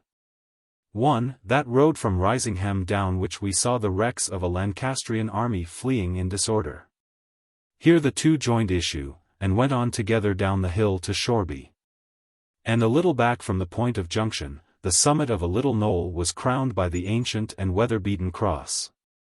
Here, then, about 7 in the morning, Dick arrived. It was as cold as ever, the earth was all grey and silver with the hoarfrost, and the day began to break in the east with many colours of purple and orange. Dick set him down upon the lowest step of the cross, wrapped himself well in his tabard, and looked vigilantly upon all sides. He had not long to wait. Down the road from Hollywood a gentleman in very rich and bright armour, and wearing over that a surcoat of the rarest furs, came pacing on a splendid charger. 20 yards behind him followed a clump of lances, but these halted as soon as they came in view of the trysting place, while the gentleman in the fur surcoat continued to advance alone. His visor was raised, and showed a countenance of great command and dignity, answerable to the richness of his attire and arms. And it was with some confusion of manner that Dick arose from the cross and stepped down the bank to meet his prisoner. "I thank you, my lord, for your exactitude," he said, louting very low. "Will it please your lordship to set foot to earth?" "Are ye here alone, young man?" inquired the other. "I was not so simple," answered Dick. "And, to be plain with your lordship, the woods upon either hand of this cross lie full of mine honest fellows lying on their weapons." "Why, have done wisely," said the lord. "It pleaseth me the rather, since last night ye fought foolhardily, and more like a savage Saracen lunatic than any Christian warrior. But it becomes not me to complain that had the undermost." "Ye had the undermost indeed, my lord, since ye so fell," returned Dick, "but had the waves not holpen me, it was I that should have had the worst. Ye were pleased to make me yours with several dagger marks, which I still carry. And in fine, my lord, methinks I had all the danger, as well as all the profit, of that little blind man's melee on the beach." "Y'are shrewd enough to make light of it, I see," returned the stranger. "Nay, my lord, not shrewd," replied Dick, "in that I shoot at no advantage to myself. But when, by the light of this new day, I see how stout a knight hath yielded, not to my arms alone, but to fortune, and the darkness, and the surf, and how easily the battle had gone otherwise. With a soldier so untried and rustic as myself, think it not strange, my lord, if I feel confounded with my victory." "Ye speak well," said the stranger. "Your name?" "My name, ant like you, is Shelton," answered Dick. "Men call me the Lord Foxham," added the other. "Then, my lord, and under your good favour, ye are guardian to the sweetest maid in England," replied Dick.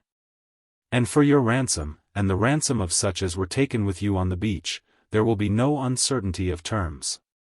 I pray you, my lord, of your goodwill and charity, yield me the hand of my mistress, Joan Sedley.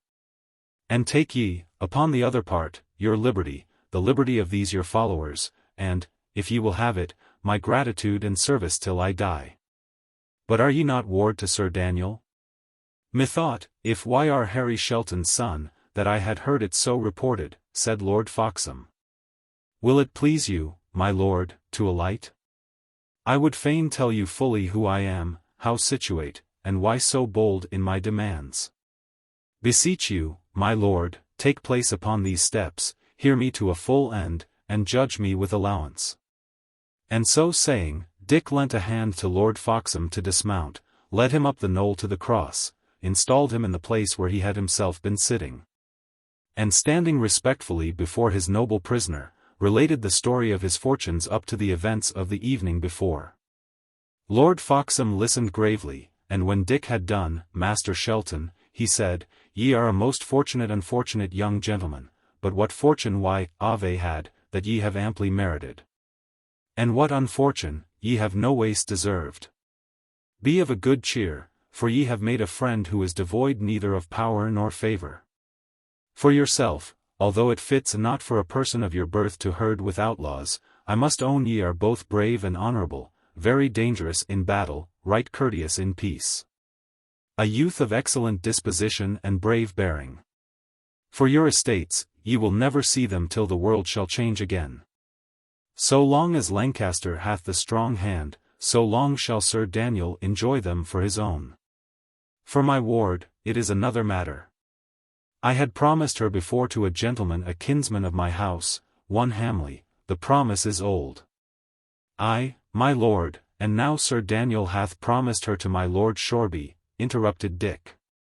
And his promise, for all it is but young, is still the likelier to be made good. 'Tis the plain truth, returned his lordship. And considering, moreover, that I am your prisoner, upon no better composition than my bare life, and over and above that the maiden is unhappily in other hands, I will so far consent. Aid me with your good fellows. My lord, cried Dick, they are these same outlaws that ye blame me for consorting with. Let them be what they will, they can fight, returned Lord Foxham. Help me, then, and if between us we regain the maid, upon my knightly honour, she shall marry you. Dick bent his knee before his prisoner. But he, leaping up lightly from the cross, caught the lad up and embraced him like a son. Come, he said, and why are to marry Joan, we must be early friends. Chapter 4. The Good Hope. An hour thereafter, Dick was back at the Goat and Bagpipes, breaking his fast, and receiving the report of his messengers and sentries. Duckworth was still absent from Shoreby, and this was frequently the case, for he played many parts in the world, shared many different interests, and conducted many various affairs. He had founded that fellowship of the Black Arrow, as a ruined man longing for vengeance and money. And yet among those who knew him best, he was thought to be the agent and emissary of the great kingmaker of England, Richard, Earl of Warwick. In his absence, at any rate, it fell upon Richard Shelton to command affairs in Shoreby, and, as he sat at meat, his mind was full of care, and his face heavy with consideration. It had been determined, between him and the Lord Foxham, to make one bold stroke that evening, and, by brute force, to set Joanna free. The obstacles, however, were many. And as one after another of his scouts arrived, each brought him more discomfortable news. Sir Daniel was alarmed by the skirmish of the night before. He had increased the garrison of the house in the garden, but not content with that, he had stationed horsemen in all the neighbouring lanes, so that he might have instant word of any movement. Meanwhile, in the court of his mansion, steeds stood saddled, and the riders, armed at every point, awaited but the signal to ride. The adventure of the night appeared more and more difficult of execution, till suddenly Dick's countenance lightened. Lawless, he cried, you that were a shipman, can ye steal me a ship? Master Dick, replied Lawless, if ye would back me, I would agree to steal York Minster. Presently after, these two set forth and descended to the harbour. It was a considerable basin, lying among sand hills, and surrounded with patches of down, ancient ruinous lumber, and tumble-down slums of the town. Many decked ships and many open boats either lay there at anchor, or had been drawn up on the beach. A long duration of bad weather had driven them from the high seas into the shelter of the port. And the great trooping of black clouds, and the cold squalls that followed one another, now with a sprinkling of dry snow, now in a mere swoop of wind, promised no improvement but rather threatened a more serious storm in the immediate future. The seamen, in view of the cold and the wind, had for the most part slunk ashore, and were now roaring and singing in the shoreside taverns. Many of the ships already rode unguarded at their anchors, and as the day wore on, and the weather offered no appearance of improvement, the number was continually being augmented. It was to these deserted ships, and, above all, to those of them that lay far out, that Lawless directed his attention. While Dick, seated upon an anchor that was half embedded in the sand, and giving ear, now to the rude, potent, and boding voices of the gale, and now to the hoarse singing of the shipmen in a neighbouring tavern, soon forgot his immediate surroundings and concerns in the agreeable recollection of Lord Foxham's promise. He was disturbed by a touch upon his shoulder. It was Lawless, pointing to a small ship that lay somewhat by itself, and within but a little of the harbour mouth, where it heaved regularly and smoothly on the entering swell. A pale gleam of winter sunshine fell, at that moment, on the vessel's deck, relieving her against a bank of scowling cloud. And in this momentary glitter Dick could see a couple of men hauling the skiff alongside. "There, sir," said Lawless, "mark ye it well. There is the ship for tonight." Presently the skiff put out from the vessel's side, and the two men, keeping her head well to the wind, pulled lustily for shore. Lawless turned to a loiterer. "How call ye her?" he asked, pointing to the little vessel. "They call her the Good Hope, of Dartmouth," replied the loiterer. "Her captain, Arblaster by name. He pulleth the bow oar in yon skiff." This was all that Lawless wanted. Hurriedly thanking the man, he moved round the shore to a certain sandy creek, for which the skiff was heading. There he took up his position, and as soon as they were within earshot, opened fire on the sailors of the Good Hope. "What? Gossip Arblaster," he cried. "Why, ye be well met. Nay, gossip, ye be right well met, upon the rood. And is that the Good Hope? I would know her among 10,000, a sweet sheer, a sweet boat. But marry come up, my gossip, will ye drink? I have come into mine estate which doubtless ye remember to have heard on. I am now rich, I have left to sail upon the sea, I do sail now, for the most part, upon spiced ale. Come, fellow. Thy hand upon't. Come, drink with an old ship fellow."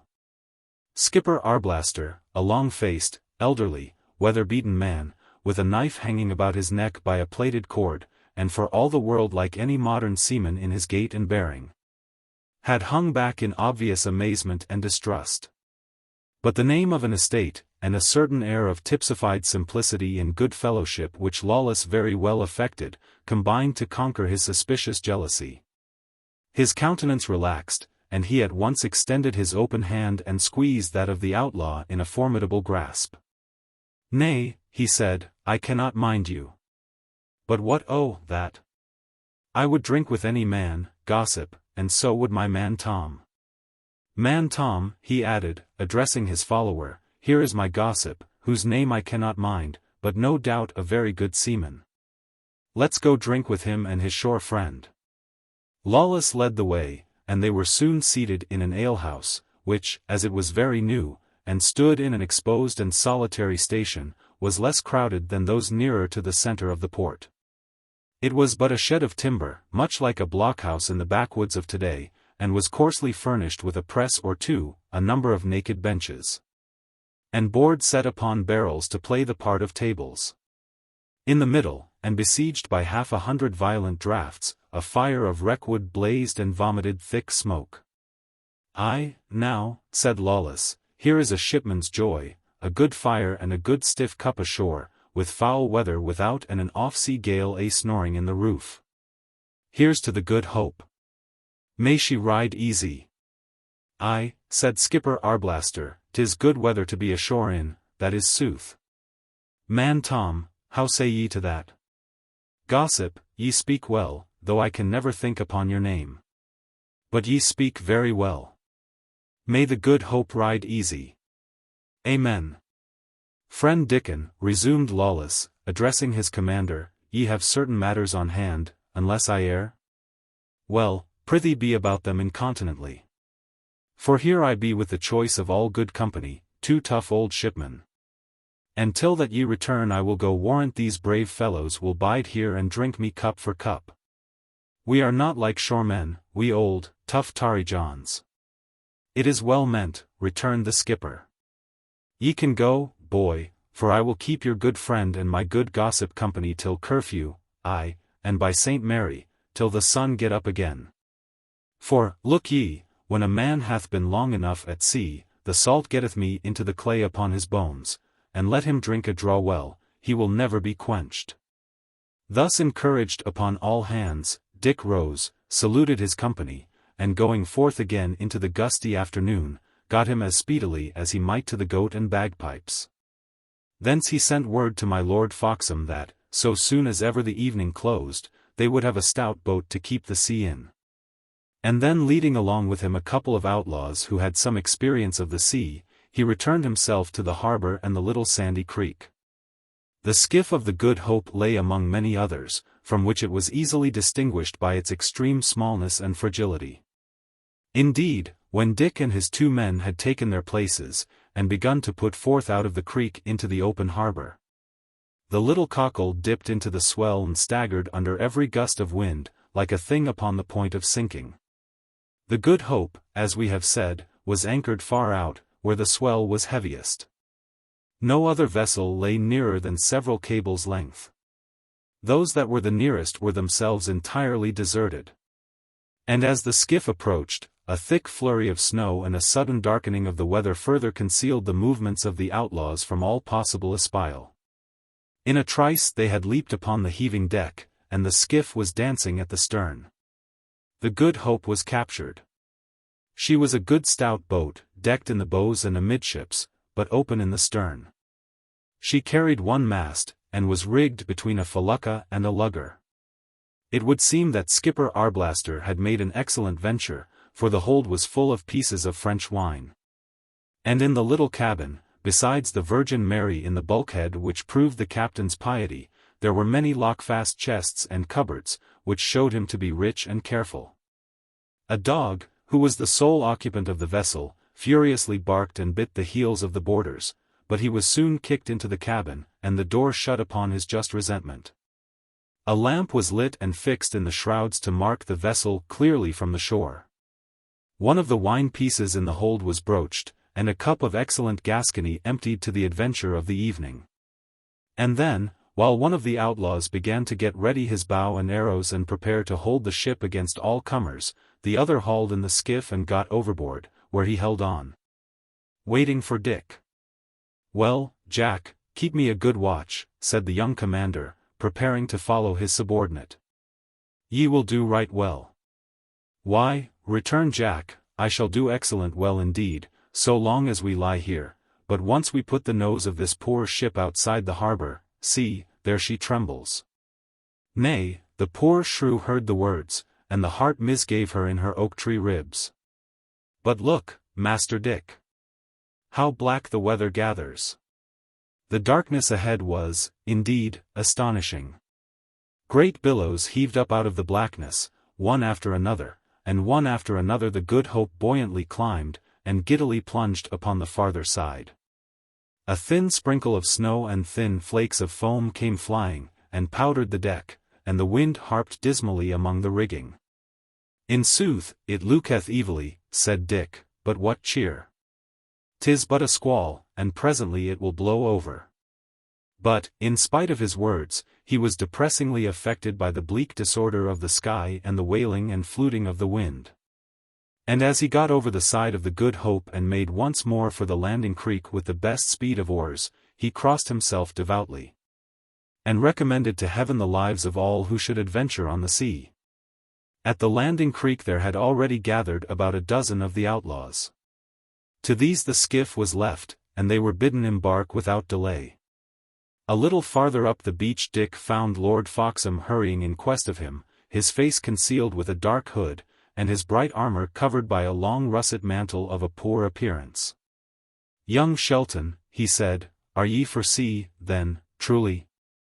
"My lord," replied Richard, "they lie about the house with horsemen, it may not be reached from the land side without alarm. And Sir Daniel once advertised of our adventure, we can no more carry it to a good end than, saving your presence, we could ride upon the wind. Now, in going round by sea, we do run some peril by the elements, but, what much outweighteth all, we have a chance to make good our purpose and bear off the maid." "Well," returned Lord Foxham, "lead on. I will, in some sort, follow you for shame's sake, but I own I would I were in bed." "Here, then," said Dick. "Hither we go to fetch our pilot." And he led the way to the rude alehouse where he had given rendezvous to a portion of his men. Some of these he found lingering round the door outside. Others had pushed more boldly in, and, choosing places as near as possible to where they saw their comrade, gathered close about Lawless and the two shipmen. These, to judge by the distempered countenance and cloudy eye, had long since gone beyond the boundaries of moderation. And as Richard entered, closely followed by Lord Foxham, they were all three tuning up an old, pitiful sea ditty, to the chorus of the wailing of the gale. The young leader cast a rapid glance about the shed. The fire had just been replenished, and gave forth volumes of black smoke, so that it was difficult to see clearly in the farther corners. It was plain, however, that the outlaws very largely outnumbered the remainder of the guests. Satisfied upon this point, in case of any failure in the operation of his plan, Dick strode up to the table and resumed his place upon the bench. "Hey!" cried the skipper, tipsily, "who are ye, hey?" "I want a word with you without, Master Arblaster," returned Dick, "and here is what we shall talk of." And he showed him a gold noble in the glimmer of the firelight. The shipman's eyes burned, although he still failed to recognize our hero. "Aye, boy," he said, "I am with you. Gossip, I will be back anon. Drink fair, gossip," and, taking Dick's arm to steady his uneven steps, he walked to the door of the alehouse. As soon as he was over the threshold, 10 strong arms had seized and bound him. And in 2 minutes more, with his limbs trussed one to another, and a good gag in his mouth, he had been tumbled neck and crop into a neighboring hay barn. Presently, his man Tom, similarly secured, was tossed beside him, and the pair were left to their uncouth reflections for the night. And now, as the time for concealment had gone by, Lord Foxham's followers were summoned by a preconcerted signal, and the party, boldly taking possession of as many boats as their numbers required, pulled in a flotilla for the light in the rigging of the ship. Long before the last man had climbed to the deck of the Good Hope, the sound of furious shouting from the shore showed that a part, at least, of the seamen had discovered the loss of their skiffs. But it was now too late, whether for recovery or revenge. Out of some 40 fighting men now mustered in the stolen ship, 8 had been to sea, and could play the part of mariners. With the aid of these, a slice of sail was got upon her. The cable was cut. Lawless, vacillating on his feet, and still shouting the chorus of sea ballads, took the long tiller in his hands, and the Good Hope began to flit forward into the darkness of the night, and to face the great waves beyond the harbour bar. Richard took his place beside the weather rigging.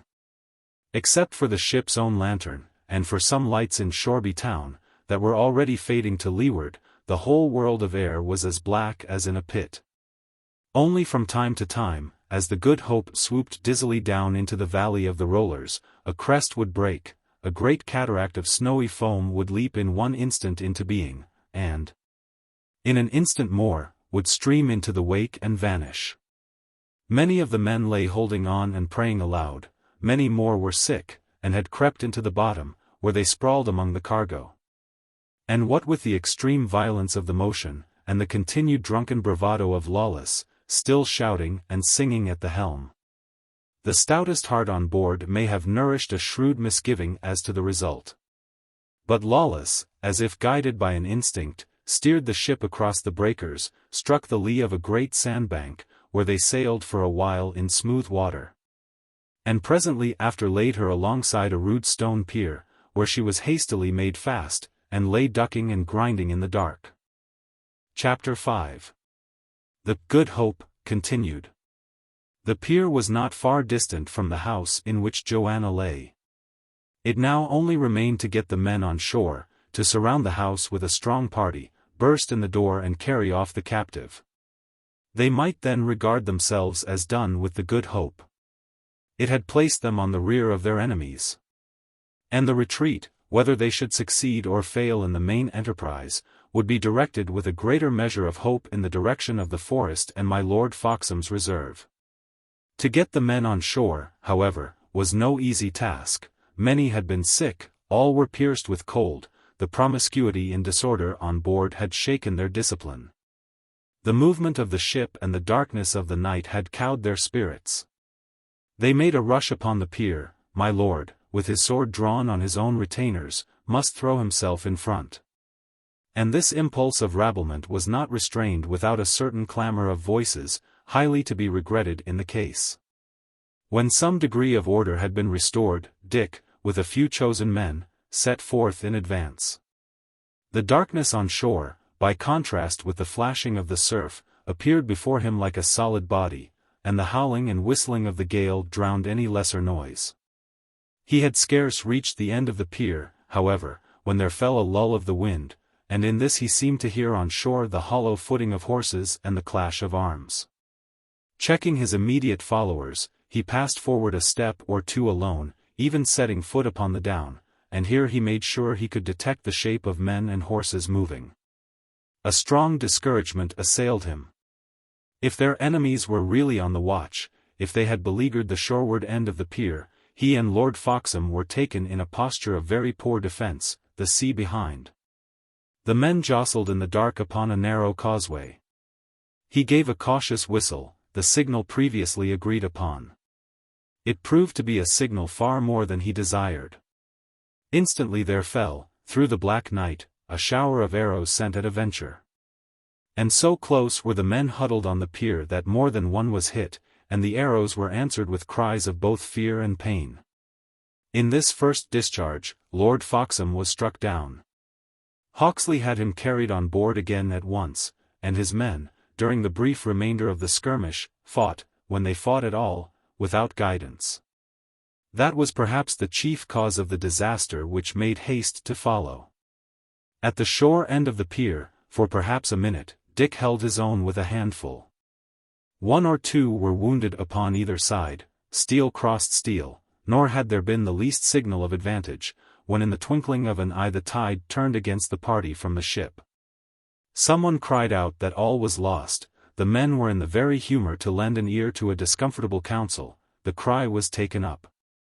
"On board, lads, for your lives," cried another. A third, with the true instinct of the coward, raised that inevitable report on all retreats: "We are betrayed." And in a moment the whole mass of men went surging and jostling backward down the pier, turning their defenceless backs on their pursuers and piercing the night with craven outcry. One coward thrust off the ship's stern, while another still held her by the bows. The fugitives leaped, screaming, and were hauled on board, or fell back and perished in the sea. Some were cut down upon the pier by the pursuers. Many were injured on the ship's deck in the blind haste and terror of the moment, one man leaping upon another, and a third on both. At last, and whether by design or accident, the bows of the Good Hope were liberated. And the ever-ready Lawless, who had maintained his place at the helm through all the hurly-burly by sheer strength of body and a liberal use of the cold steel, instantly clapped her on the proper tack. The ship began to move once more forward on the stormy sea, its scuppers running blood, its deck heaped with fallen men, sprawling and struggling in the dark. Thereupon, Lawless sheathed his dagger, and turning to his next neighbour, "I have left my mark on them, gossip," said he, "the yelping, coward hounds." Now, while they were all leaping and struggling for their lives, the men had not appeared to observe the rough shoves and cutting stabs with which Lawless had held his post in the confusion. But perhaps they had already begun to understand somewhat more clearly, or perhaps another ear had overheard, the helmsman's speech. Panic-stricken troops recover slowly, and men who have just disgraced themselves by cowardice, as if to wipe out the memory of their fault, will sometimes run straight into the opposite extreme of insubordination. So it was now, and the same men who had thrown away their weapons and been hauled, feet foremost, into the Good Hope, began to cry out upon their leaders, and demand that someone should be punished. This growing ill-feeling turned upon Lawless. In order to get a proper offing, the old outlaw had put the head of the Good Hope to seaward. "What?" bawled one of the grumblers, "he carrieth us to seaward." "'Tis sooth," cried another. "Nay, we are betrayed for sure." And they all began to cry out in chorus that they were betrayed, and in shrill tones and with abominable oaths bade Lawless go about ship and bring them speedily ashore. Lawless, grinding his teeth, continued in silence to steer the true course, guiding the Good Hope among the formidable billows. To their empty terrors, as to their dishonorable threats, between drink and dignity he scorned to make reply. The malcontents drew together a little abaft the mast, and it was plain they were like barnyard cocks, crowing for courage. Presently they would be fit for any extremity of injustice or ingratitude. Dick began to mount by the ladder, eager to interpose. But one of the outlaws, who was also something of a seaman, got beforehand. "Lads," he began, "why our right wooden heads, I think. For to get back, by the mass, we must have an offing, must we not? And this old Lawless." Someone struck the speaker on the mouth, and the next moment, as a fire springs among dry straw, he was felled upon the deck, trampled under the feet, and dispatched by the daggers of his cowardly companions. At this the wrath of Lawless rose and broke. "Steer yourselves," he bellowed, with a curse, and, careless of the result, he left the helm. The Good Hope was, at that moment, trembling on the summit of a swell. She subsided, with sickening velocity, upon the farther side.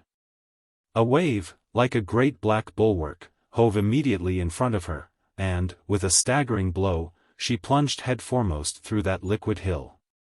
The green water passed right over her from stem to stern, as high as a man's knees, the sprays ran higher than the mast.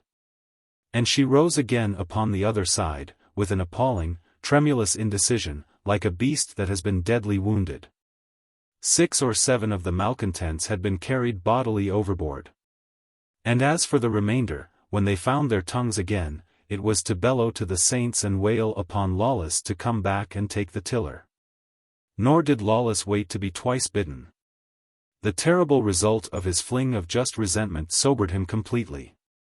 He knew, better than anyone on board, how nearly the Good Hope had gone bodily down below their feet. And he could tell, by the laziness with which she met the sea, that the peril was by no means over. Dick, who had been thrown down by the concussion and half drowned, rose wading to his knees in the swamped well of the stern, and crept to the old helmsman's side. "Lawless," he said, "we do all depend on you. Why are a brave, steady man, indeed, and crafty in the management of ships. I shall put 3 sure men to watch upon your safety." "Bootless, my master, bootless," said the steersman, peering forward through the dark. "We come every moment somewhat clearer of these sandbanks. With every moment, then, the sea packeth upon us heavier, and for all these whimperers, they will presently be on their backs. For, my master, 'tis a right mystery, but true, there never yet was a bad man that was a good shipman. None but the honest and the bold can endure me this tossing of a ship." "Nay, Lawless," said Dick, laughing, "that is a right shipman's byword, and hath no more of sense than the whistle of the wind. But, prithee, how go we? Do we lie well? Are we in good case?" "Master Shelton," replied Lawless, "I have been a grey friar, I praise fortune, an archer, a thief, and a shipman. Of all these coats, I had the best fancy to die in the Grey Friars, as ye may readily conceive, and the least fancy to die in John Shipman's tarry jacket. And that for 2 excellent good reasons: first, that the death might take a man suddenly. And second, for the horror of that great, salt smother and welter under my foot here," and Lawless stamped with his foot. "Howbeit," he went on, "and I die not a sailor's death, and that this night, I shall owe a tall candle to Our Lady." "Is it so?" asked Dick. "It is right so," replied the outlaw. "Do ye not feel how heavy and dull she moves upon the waves? Do ye not hear the water washing in her hold? She will scarce mind the rudder even now. Bide till she has settled a bit lower, and she will either go down below your boots like a stone image, or drive ashore here, under our lee, and come all to pieces like a twist of string." "Ye speak with a good courage," returned Dick. "Ye are not then appalled?" "Why, master," answered Lawless, "if ever a man had an ill crew to come to port with, it is I, a renegade friar, a thief, and all the rest on't. Well, ye may wonder, but I keep a good hope in my wallet, and if that I be to drown, I will drown with a bright eye, Master Shelton, and a steady hand." Dick returned no answer. But he was surprised to find the old vagabond of so resolute a temper, and fearing some fresh violence or treachery, set forth upon his quest for 3 sure men. The great bulk of the men had now deserted the deck, which was continually wetted with the flying sprays, and where they lay exposed to the shrewdness of the winter wind. They had gathered, instead, into the hold of the merchandise, among the butts of wine, and lighted by 2 swinging lanterns. Here a few kept up the form of revelry, and toasted each other deep in Arblaster's Gascony wine. But as the Good Hope continued to tear through the smoking waves, and toss her stem and stern alternately high in air and deep into white foam, the number of these jolly companions diminished with every moment and with every lurch. Many sat apart, tending their hurts, but the majority were already prostrated with sickness, and lay moaning in the bilge. Greensheve, Cuckow, and a young fellow of Lord Foxham's whom Dick had already remarked for his intelligence and spirit, were still, however, both fit to understand and willing to obey. These Dick set, as a bodyguard, about the person of the steersman, and then, with a last look at the black sky and sea, he turned and went below into the cabin, whither Lord Foxham had been carried by his servants. Chapter 6. The Good Hope concluded. The moans of the wounded Baron blended with the wailing of the ship's dog. The poor animal, whether he was merely sick at heart to be separated from his friends, or whether he indeed recognized some peril in the laboring of the ship, raised his cries, like minute guns, above the roar of wave and weather. And the more superstitious of the men heard, in these sounds, the knell of the Good Hope. Lord Foxham had been laid in a berth upon a fur cloak. A little lamp burned dim before the Virgin in the bulkhead, and by its glimmer Dick could see the pale countenance and hollow eyes of the hurt man. "I am sore hurt," said he. "Come near to my side, young Shelton, let there be one by me who, at least, is gentle born. For after having lived nobly and richly all the days of my life, this is a sad pass that I should get my hurt in a little ferreting skirmish, and die here, in a foul, cold ship upon the sea, among broken men and churls." "Nay, my lord," said Dick, "I pray rather to the saints that ye will recover you of your hurt, and come soon and sound ashore." "How?" demanded his lordship. "Come sound ashore? There is, then, a question of it. The ship laboureth, the sea is grievous and contrary," replied the lad. "And by what I can learn of my fellow that steereth us, we shall do well, indeed, if we come dry-shod to land." "Ha!"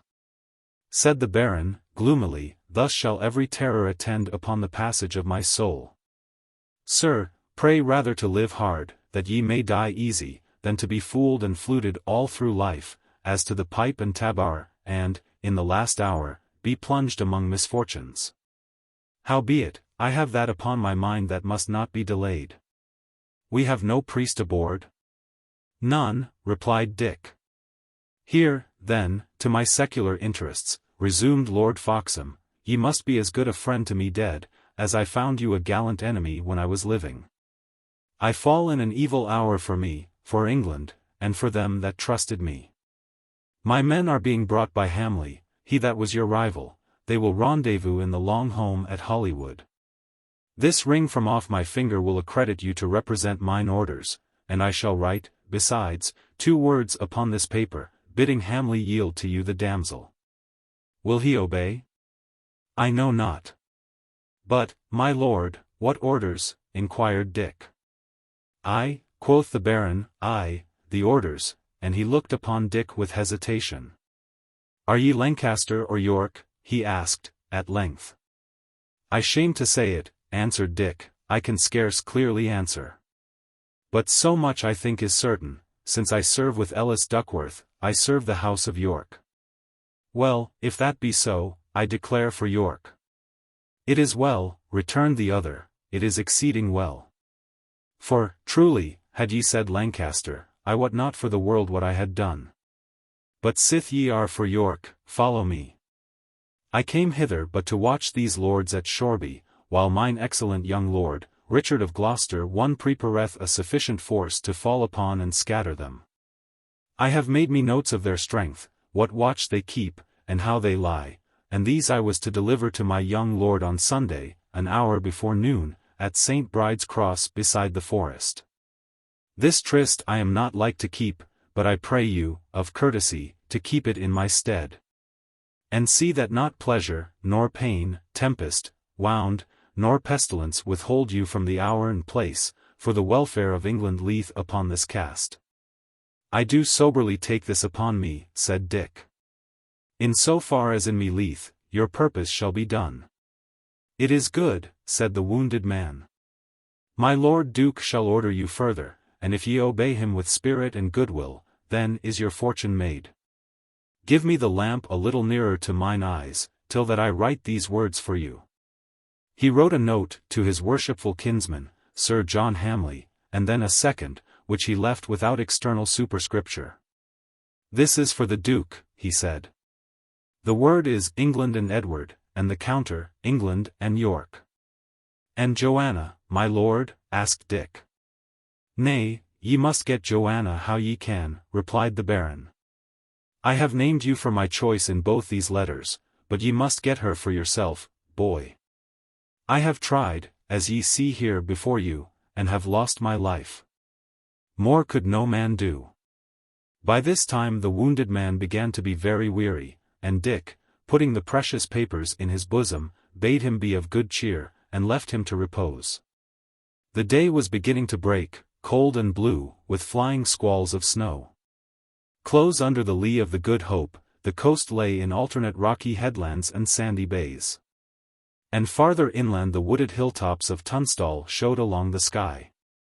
Both the wind and the sea had gone down, but the vessel wallowed deep and scarce rose upon the waves. Lawless was still fixed at the rudder, and by this time nearly all the men had crawled on deck, and were now gazing, with blank faces, upon the inhospitable coast. "Are we going ashore?" asked Dick. "Aye," said Lawless, "unless we get first to the bottom." And just then the ship rose so languidly to meet a sea, and the water weltered so loudly in her hold, that Dick involuntarily seized the steersman by the arm. "By the mass!" cried Dick, as the bows of the Good Hope reappeared above the foam, "I thought we had foundered, indeed, my heart was at my throat." In the waist, Greensheve, Hawksley, and the better men of both companies were busy breaking up the deck to build a raft. And to these Dick joined himself, working the harder to drown the memory of his predicament. But, even as he worked, every sea that struck the poor ship, and every one of her dull lurches, as she tumbled wallowing among the waves, recalled him with a horrid pang to the immediate proximity of death. Presently, looking up from his work, he saw that they were close in below a promontory. A piece of ruinous cliff, against the base of which the sea broke white and heavy, almost overplumbed the deck, and, above that, again, a house appeared, crowning a down. Inside the bay the seas ran gaily, raised the Good Hope upon their foam-flecked shoulders, carried her beyond the control of the steersman, and in a moment dropped her, with a great concussion, on the sand, and began to break over her half-mast high, and roll her to and fro. Another great wave followed, raised her again, and carried her yet farther in, and then a third succeeded, and left her far inshore of the more dangerous breakers, wedged upon a bank. "Now, boys," cried Lawless, "the saints have had a care of us, indeed. The tide ebbs. Let us but sit down and drink a cup of wine, and before half an hour ye may all march me ashore as safe as on a bridge." A barrel was broached, and, sitting in what shelter they could find from the flying snow and spray, the shipwrecked company handed the cup around, and sought to warm their bodies and restore their spirits. Dick, meanwhile, returned to Lord Foxham, who lay in great perplexity and fear, the floor of his cabin washing knee-deep in water, and the lamp, which had been his only light, broken and extinguished by the violence of the blow. "My lord," said young Shelton, "fear not at all, the saints are plainly for us. The seas have cast us high upon a shoal, and as soon as the tide hath somewhat ebbed, we may walk ashore upon our feet." It was nearly an hour before the vessel was sufficiently deserted by the ebbing sea, and they could set forth for the land, which appeared dimly before them through a veil of driving snow. Upon a hillock on one side of their way a party of men lay huddled together, suspiciously observing the movements of the new arrivals. "They might draw near and offer us some comfort," Dick remarked. "Well, and they come not to us, let us even turn aside to them," said Hawksley. "The sooner we come to a good fire and a dry bed the better for my poor lord." But they had not moved far in the direction of the hillock, before the men, with one consent, rose suddenly to their feet, and poured a flight of well-directed arrows on the shipwrecked company. "Back! Back!" cried his lordship. "Beware, in heaven's name, that ye reply not." "Nay," cried Greensheve, pulling an arrow from his leather jack. "We are in no posture to fight, it is certain, being drenching wet, dog-weary, and 3 parts frozen. But for the love of old England, what aileth them to shoot thus cruelly on their poor country people in distress?" "They take us to be French pirates," answered Lord Foxham.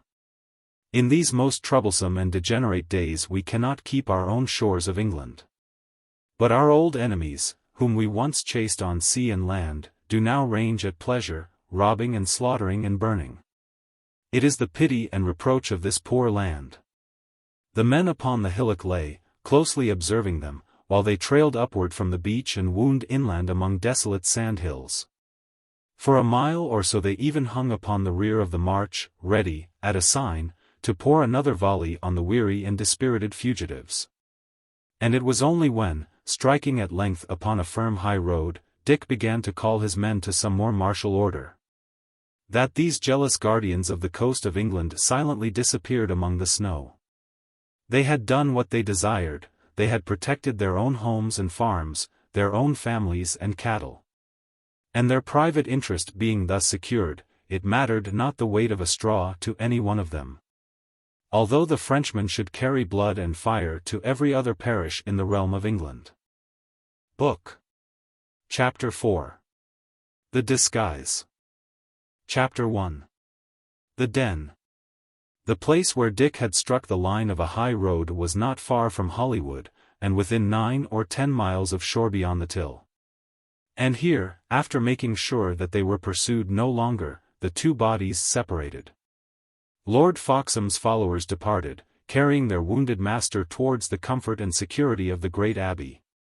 And Dick, as he saw them wind away and disappear in the thick curtain of the falling snow, was left alone with near upon a dozen outlaws, the last remainder of his troop of volunteers. Some were wounded, one and all were furious at their ill success and long exposure, and though they were now too cold and hungry to do more, they grumbled and cast sullen looks upon their leaders. Dick emptied his purse among them, leaving himself nothing, thanked them for the courage they had displayed, though he could have found it more readily in his heart to rate them for poltroonery. And having thus somewhat softened the effect of his prolonged misfortune, dispatched them to find their way, either severally or in pairs, to Shoreby and the Goat and Bagpipes. For his own part, influenced by what he had seen on board of the Good Hope, he chose Lawless to be his companion on the walk. The snow was falling, without pause or variation, in one even, blinding cloud, the wind had been strangled, and now blew no longer. And the whole world was blotted out and sheeted down below that silent inundation. There was great danger of wandering by the way and perishing in drifts. And Lawless, keeping half a step in front of his companion, and holding his head forward like a hunting dog upon the scent, inquired his way of every tree, and studied out their path as though he were conning a ship among dangers. About a mile into the forest they came to a place where several ways met, under a grove of lofty and contorted oaks.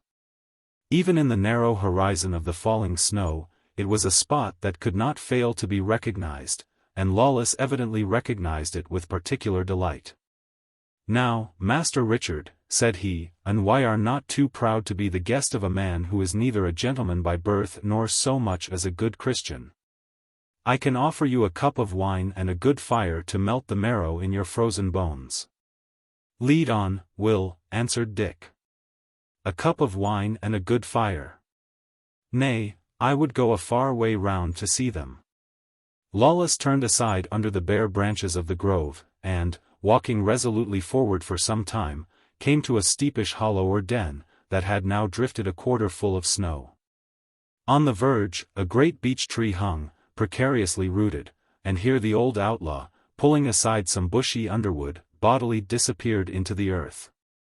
The beech had, in some violent gale, been half uprooted, and had torn up a considerable stretch of turf, and it was under this that old Lawless had dug out his forest hiding-place.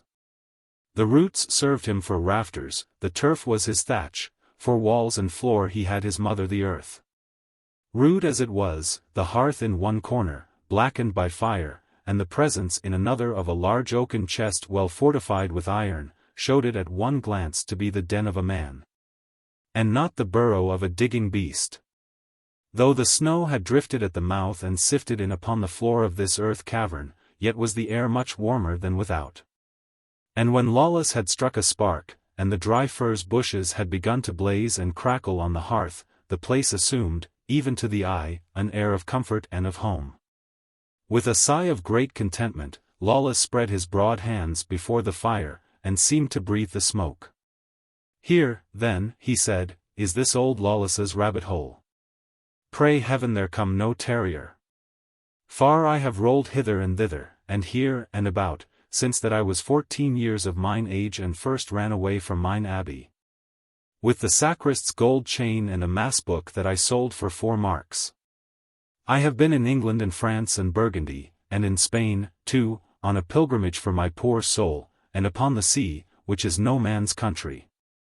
But here is my place, Master Shelton. This is my native land, this burrow in the earth.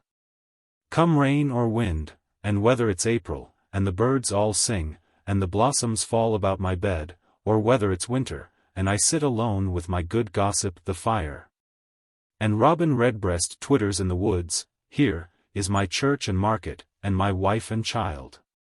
It's here I come back to, and it's here, so please the saints, that I would like to die."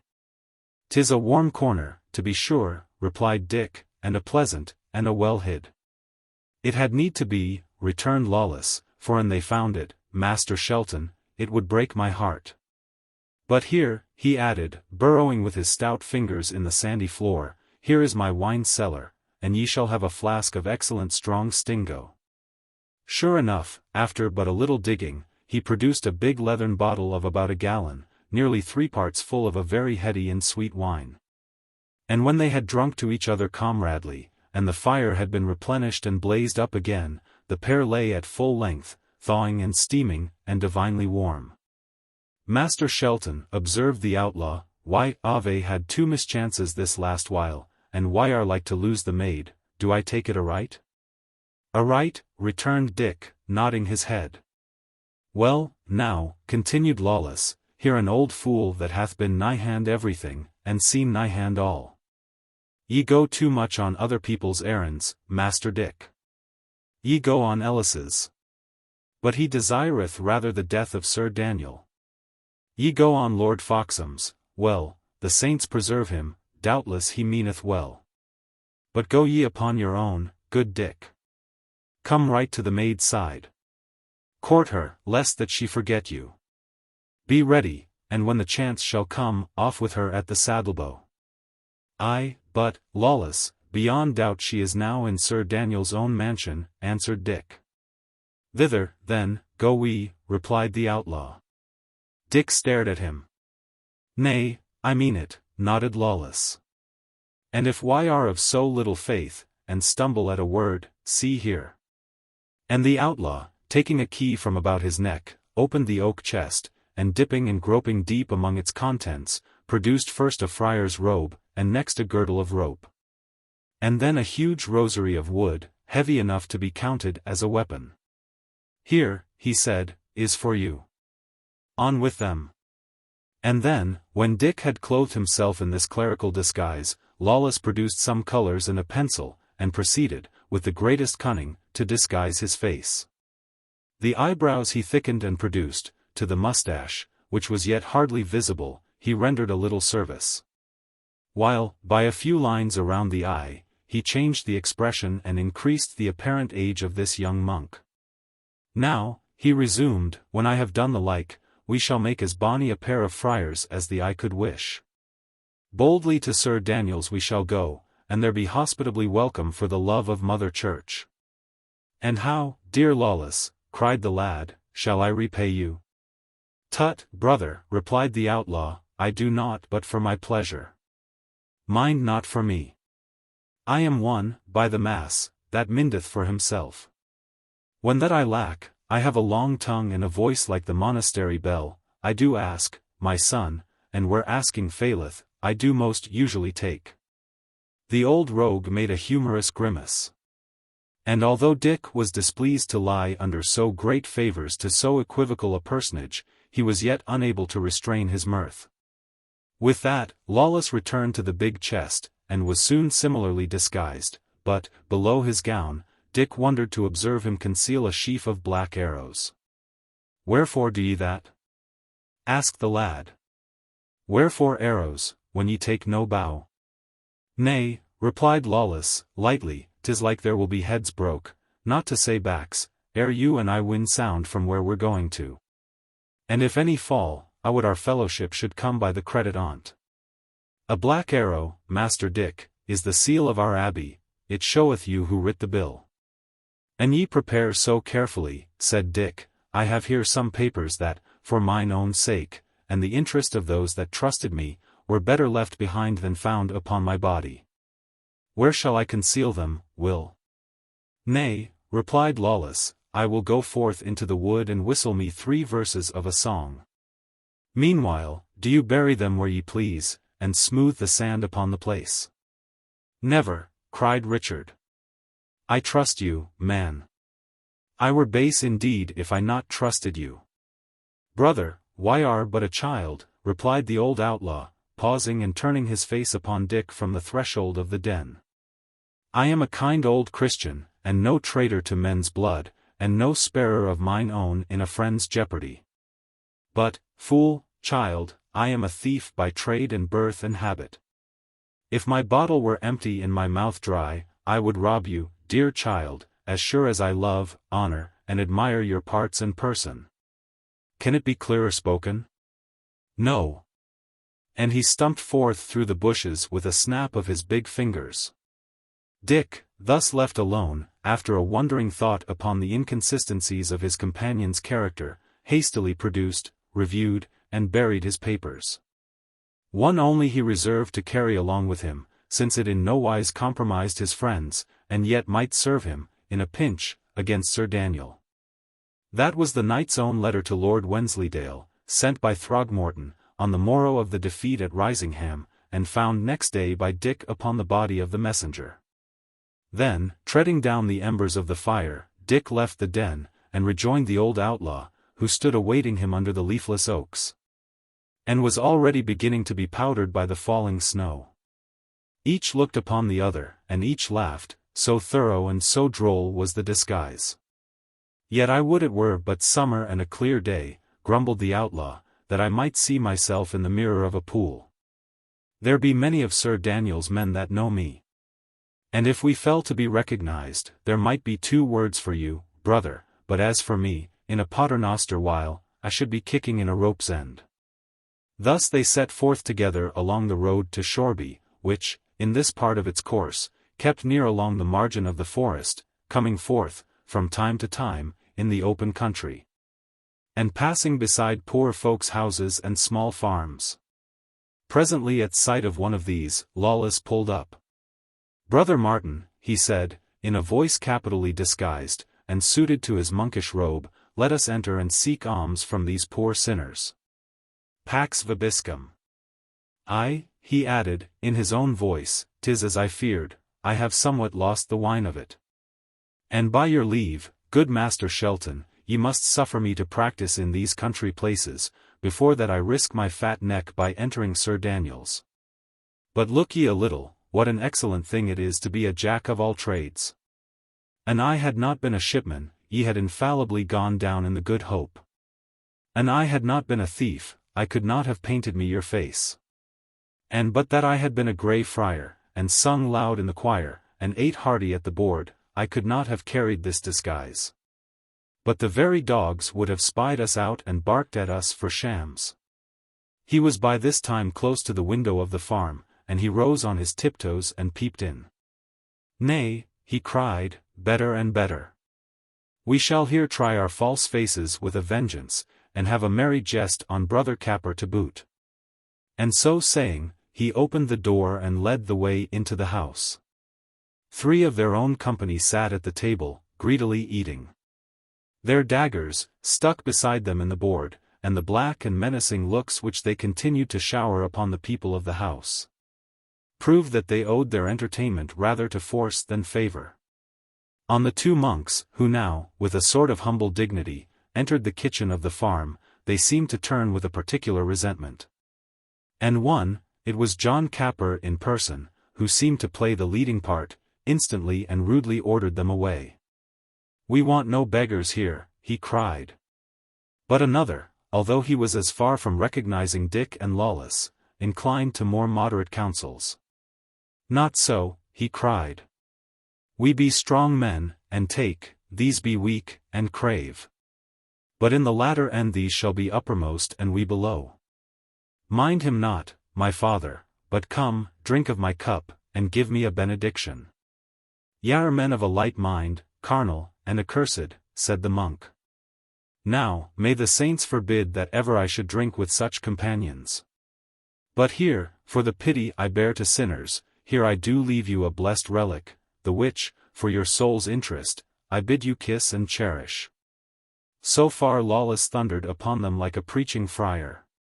But with these words he drew from under his robe a black arrow, tossed it on the board in front of the 3 startled outlaws, turned in the same instant, and, taking Dick along with him, was out of the room and out of sight among the falling snow before they had time to utter a word or move a finger. "So," he said, "we have proved our false faces, Master Shelton. I will now adventure my poor carcass where ye please." "Good," returned Richard. "It irks me to be doing. Set we on for Shoreby." Chapter 2. In mine enemy's house. Sir Daniel's residence in Shoreby was a tall, commodious, plastered mansion, framed in carven oak, and covered by a low-pitched roof of thatch. To the back there stretched a garden, full of fruit trees, alleys, and thick arbors, and overlooked from the far end by the tower of the Abbey Church. The house might contain, upon a pinch, the retinue of a greater person than Sir Daniel, but even now it was filled with hubbub. The court rang with arms and horseshoe iron. The kitchens roared with cookery like a bee's hive, minstrels, and the players of instruments, and the cries of tumblers, sounded from the hall. Sir Daniel, in his profusion, in the gaiety and gallantry of his establishment, rivaled with Lord Shoreby, and eclipsed Lord Risingham. All guests were made welcome. Minstrels, tumblers, players of chess, the sellers of relics, medicines, perfumes, and enchantments, and along with these every sort of priest, friar, or pilgrim, were made welcome to the lower table, and slept together in the ample lofts, or on the bare boards of the long dining hall. On the afternoon following the wreck of the Good Hope, the buttery, the kitchens, the stables, the covered cart shed that surrounded 2 sides of the court, were all crowded by idle people, partly belonging to Sir Daniel's establishment, and attired in his livery of murrey and blue, partly nondescript strangers attracted to the town by greed, and received by the knight through policy, and because it was the fashion of the time. The snow, which still fell without interruption, the extreme chill of the air, and the approach of night, combined to keep them under shelter. Wine, ale, and money were all plentiful. Many sprawled gambling in the straw of the barn, many were still drunken from the noontide meal. To the eye of a modern it would have looked like the sack of a city. To the eye of a contemporary it was like any other rich and noble household at a festive season.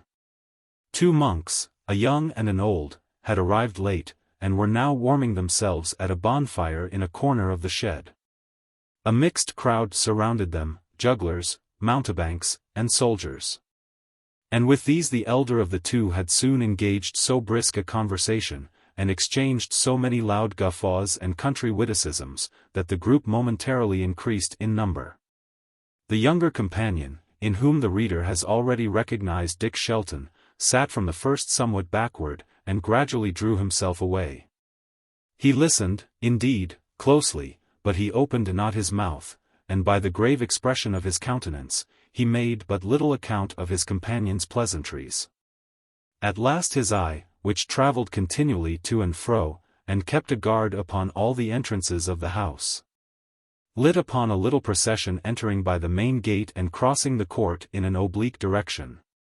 2 ladies, muffled in thick furs, led the way, and were followed by a pair of waiting women and 4 stout men-at-arms. The next moment they had disappeared within the house. And Dick, slipping through the crowd of loiterers in the shed, was already giving hot pursuit. The taller of these twain was Lady Brackley, he thought. And where Lady Brackley is, Joan will not be far. At the door of the house the 4 men-at-arms had ceased to follow, and the ladies were now mounting the stairway of polished oak, under no better escort than that of the 2 waiting women. Dick followed close behind. It was already the dusk of the day, and in the house the darkness of the night had almost come. On the stair landings, torches flared in iron holders. Down the long, tapestried corridors, a lamp burned by every door. And where the door stood open, Dick could look in upon arras-covered walls and rush-bespattered floors, glowing in the light of the wood fires. 2 floors were passed, and at every landing the younger and shorter of the 2 ladies had looked back keenly at the monk.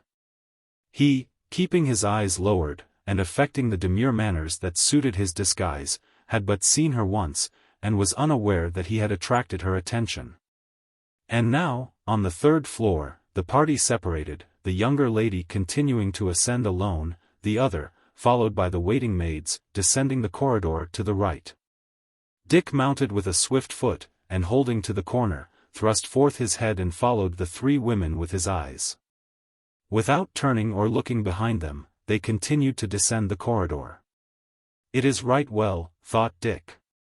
Let me but know my Lady Brackley's chamber, and it will go hard an I find not Dame Hatch upon an errand. And just then a hand was laid upon his shoulder, and, with a bound and a choked cry, he turned to grapple his assailant. He was somewhat abashed to find, in the person whom he had so roughly seized, the short young lady in the furs. She, on her part, was shocked and terrified beyond expression, and hung trembling in his grasp. "Madam," said Dick, releasing her, "I cry you 1,000 pardons. But I have no eyes behind, and, by the mass, I could not tell ye were a maid." The girl continued to look at him, but, by this time, terror began to be succeeded by surprise, and surprise by suspicion. Dick, who could read these changes on her face, became alarmed for his own safety in that hostile house. "Fair maid," he said, affecting easiness, "suffer me to kiss your hand, in token ye forgive my roughness, and I will even go." "Y'are a strange monk, young sir," returned the young lady, looking him both boldly and shrewdly in the face. "And now that my first astonishment hath somewhat passed away, I can spy the layman in each word you utter. What do ye here? Why are ye thus sacrilegiously tricked out? Come ye in peace or war? And why spy ye after Lady Brackley like a thief?" "Madam," quoth Dick, "of one thing I pray you to be very sure, I am no thief. And even if I come here in war, as in some degree I do, I make no war upon fair maids, and I hereby entreat them to copy me so far, and to leave me be. For, indeed, fair mistress, cry out, if such be your pleasure, cry but once, and say what ye have seen, and the poor gentleman before you is merely a dead man. I cannot think ye would be cruel," added Dick, and taking the girl's hand gently in both of his, he looked at her with courteous admiration. "Are ye, then, a spy, a Yorkist?" asked the maid. "Madam," he replied, "I am indeed a Yorkist, and, in some sort, a spy. But that which bringeth me into this house, the same which will win for me the pity and interest of your kind heart, is neither of York nor Lancaster. I will wholly put my life in your discretion. I am a lover, and my name—" But here the young lady clapped her hand suddenly upon Dick's mouth, looked hastily up and down and east and west, and, seeing the coast clear, began to drag the young man, with great strength and vehemence, upstairs. "Hush," she said, "and come. Shalt talk hereafter." Somewhat bewildered, Dick suffered himself to be pulled upstairs, bustled along a corridor, and thrust suddenly into a chamber, lit, like so many of the others, by a blazing log upon the hearth. "Now," said the young lady, forcing him down upon a stool, "sit ye there and attend my sovereign good pleasure. I have life and death over you, and I will not scruple to abuse my power. Look to yourself. Why, Ave cruelly mauled my arm. He knew not I was a maid," quoth he. "Had he known I was a maid, he had ta'en his belt to me, forsooth." And with these words, she whipped out of the room and left Dick gaping with wonder, and not very sure if he were dreaming or awake. "Ta'en my belt to her," he repeated. "Ta'en my belt to her." And the recollection of that evening in the forest flowed back upon his mind, and he once more saw Matcham's wincing body and beseeching eyes. And then he was recalled to the dangers of the present. In the next room he heard a stir, as of a person moving, then followed a sigh, which sounded strangely near, and then the rustle of skirts and tap of feet once more began. As he stood hearkening, he saw the arras wave along the wall, there was the sound of a door being opened, the hangings divided, and, lamp in hand, Joanna Sedley entered the apartment. She was attired in costly stuffs of deep and warm colors, such as befit the winter and the snow. Upon her head, her hair had been gathered together and became her as a crown. And she, who had seemed so little and so awkward in the attire of Matcham, was now tall like a young willow, and swam across the floor as though she scorned the drudgery of walking. Without a start, without a tremor, she raised her lamp and looked at the young monk. "What make ye here, good brother?" she inquired. "Ye are doubtless ill-directed. Whom do ye require?" And she set her lamp upon the bracket. "Joanna," said Dick, and then his voice failed him. "Joanna," he began again, "ye said ye loved me, and the more fool I, but I believed it." "Dick!" she cried. "Dick!" And then, to the wonder of the lad, this beautiful and tall young lady made but one step of it, and threw her arms about his neck and gave him 100 kisses all in one. "Oh, the fool fellow," she cried. "Oh, dear Dick! Oh, if ye could see yourself! Alack," she added, pausing. "I have spoilt you, Dick. I have knocked some of the paint off. But that can be mended. What cannot be mended, Dick, or I much fear it cannot, is my marriage with Lord Shoreby." "Is it decided, then?" asked the lad. "Tomorrow, before noon, Dick, in the Abbey Church," she answered. "John Matcham and Joanna Sedley both shall come to a right miserable end. There is no help in tears, or I could weep mine eyes out. I have not spared myself to pray, but heaven frowns on my petition. And, dear Dick, good Dick, but that ye can get me forth of this house before the morning, we must even kiss and say good-bye." "Nay," said Dick, "not I will never say that word. 'Tis like despair, but while there's life, Joanna, there is hope. Yet will I hope. Aye, by the mass, and triumph. Look ye, now, when ye were but a name to me, did I not follow, did I not rouse good men, did I not stake my life upon the quarrel? And now that I have seen you for what ye are, the fairest maid and stateliest of England, think ye I would turn, if the deep sea were there, I would straight through it. If the way were full of lions, I would scatter them like mice."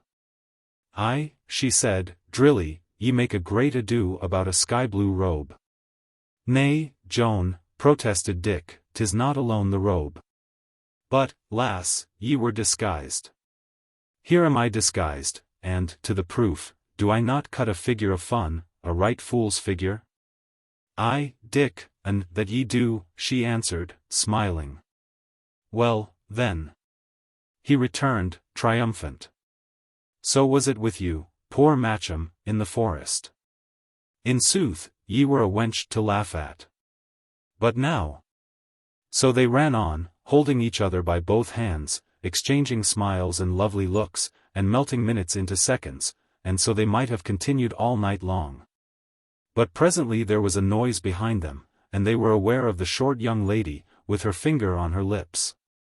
"Saints," she cried, "but what a noise ye keep! Can ye not speak in compass? And now, Joanna, my fair maid of the woods, what will ye give your gossip for bringing you your sweetheart?" Joanna ran to her, by way of answer, and embraced her fierily. "And you, sir," added the young lady, "what do ye give me?" "Madam," said Dick, "I would fain offer to pay you in the same money." "Come, then," said the lady, "it is permitted you." But Dick, blushing like a peony, only kissed her hand. "What ails ye at my face, fair sir?" she inquired, curtsying to the very ground. And then, when Dick had at length and most tepidly embraced her, "Joanna," she added, "your sweetheart is very backwards under your eyes, but I warrant you, when first we met, he was more ready. I am all black and blue, wench, trust me never, if I be not black and blue. And now," she continued, "have ye said your sayings? For I must speedily dismiss the paladin." But at this they both cried out that they had said nothing, that the night was still very young, and that they would not be separated so early. "And supper?" asked the young lady. "Must we not go down to supper?" "Nay, to be sure," cried Joan. "I had forgotten." "Hide me, then," said Dick, "put me behind the arras, shut me in a chest, or what ye will, so that I may be here on your return. Indeed, fair lady," he added, "bear this in mind, that we are sore bested, and may never look upon each other's face from this night forward till we die." At this the young lady melted. And when, a little after, the bell summoned Sir Daniel's household to the board, Dick was planted very stiffly against the wall. At a place where a division in the tapestry permitted him to breathe the more freely, and even to see into the room. He had not been long in this position, when he was somewhat strangely disturbed. The silence in that upper story of the house was only broken by the flickering of the flames and the hissing of a green log in the chimney. But presently, to Dick's strained hearing, there came the sound of someone walking with extreme precaution. And soon after the door opened, and a little black-faced, dwarfish fellow, in Lord Shoreby's colours, pushed first his head, and then his crooked body, into the chamber. His mouth was open, as though to hear the better, and his eyes, which were very bright, flitted restlessly and swiftly to and fro. He went round and round the room, striking here and there upon the hangings, but Dick, by a miracle, escaped his notice. Then he looked below the furniture, and examined the lamp. And, at last, with an air of cruel disappointment, was preparing to go away as silently as he had come, when down he dropped upon his knees, picked up something from among the rushes on the floor, examined it, and, with every signal of delight, concealed it in the wallet at his belt.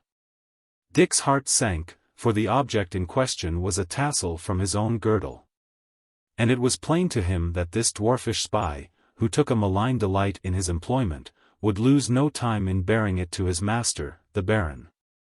He was half tempted to throw aside the arras, fall upon the scoundrel, and, at the risk of his life, remove the telltale token. And while he was still hesitating, a new cause of concern was added.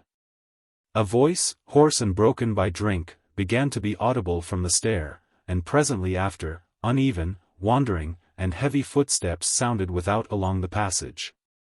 "What make ye here, my merry men, among the greenwood shaws?" sang the voice. "What make ye here? Hey! Sots, what make ye here?" it added, with a rattle of drunken laughter. And then, once more breaking into song. "If ye should drink the clary wine, Fat Friar John, ye friend o' mine. If I should eat, and ye should drink, who shall sing the mass? D'ye think? Lawless, alas!" Rolling drunk, was wandering the house, seeking for a corner wherein to slumber off the effect of his potations. Dick inwardly raged. The spy, at first terrified, had grown reassured as he found he had to deal with an intoxicated man, and now, with a movement of cat-like rapidity, slipped from the chamber. And was gone from Richard's eyes. What was to be done? If he lost touch of Lawless for the night, he was left impotent, whether to plan or carry forth Joanna's rescue. If, on the other hand, he dared to address the drunken outlaw, the spy might still be lingering within sight, and the most fatal consequences ensue. It was, nevertheless, upon this last hazard that Dick decided. Slipping from behind the tapestry, he stood ready in the doorway of the chamber, with a warning hand upraised. Lawless, flushed crimson, with his eyes injected, vacillating on his feet, drew still unsteadily nearer. At last he hazily caught sight of his commander, and, in despite of Dick's imperious signals, hailed him instantly and loudly by his name. Dick leaped upon and shook the drunkard furiously. "Beast," he hissed, "beast and no man. It is worse than treachery to be so witless.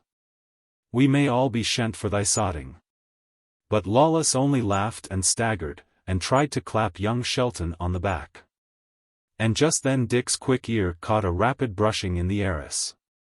He leaped towards the sound, and the next moment a piece of the wall hanging had been torn down, and Dick and the spy were sprawling together in its folds. Over and over they rolled, grappling for each other's throat, and still baffled by the arras, and still silent in their deadly fury. But Dick was by much the stronger, and soon the spy lay prostrate under his knee, and, with a single stroke of the long poniard, ceased to breathe. Chapter 3. The Dead Spy. Throughout this furious and rapid passage, Lawless had looked on helplessly, and even when all was over, and Dick, already rearisen to his feet, was listening with the most passionate attention to the distant bustle in the lower stories of the house, the old outlaw was still wavering on his legs like a shrub in a breeze of wind, and still stupidly staring on the face of the dead man. "It is well," said Dick, at length, "they have not heard us, praise the saints. But, now, what shall I do with this poor spy? At least, I will take my tassel from his wallet." So saying, Dick opened the wallet. Within he found a few pieces of money, the tassel, and a letter addressed to Lord Wensleydale, and sealed with my Lord Shoreby's seal. The name awoke Dick's recollection, and he instantly broke the wax and read the contents of the letter. It was short, but, to Dick's delight, it gave evident proof that Lord Shoreby was treacherously corresponding with the House of York. The young fellow usually carried his inkhorn and implements about him, and so now, bending a knee beside the body of the dead spy, he was able to write these words upon a corner of the paper. "My Lord of Shoreby, ye that writ the letter, wot ye why your man is dead? But let me read you, marry not. John Amendall." He laid this paper on the breast of the corpse. And the Lawless, who had been looking on upon these last maneuvers with some flickering returns of intelligence, suddenly drew a black arrow from below his robe, and therewith pinned the paper in its place. The sight of this disrespect, or, as it almost seemed, cruelty to the dead, drew a cry of horror from young Shelton, but the old outlaw only laughed. "Nay, I will have the credit for mine order," he hiccuped. "My jolly boys must have the credit on't, the credit, brother." And then, shutting his eyes tight and opening his mouth like a precentor, he began to thunder, in a formidable voice. "If ye should drink the clary wine." "Peace, sot!" cried Dick, and thrust him hard against the wall.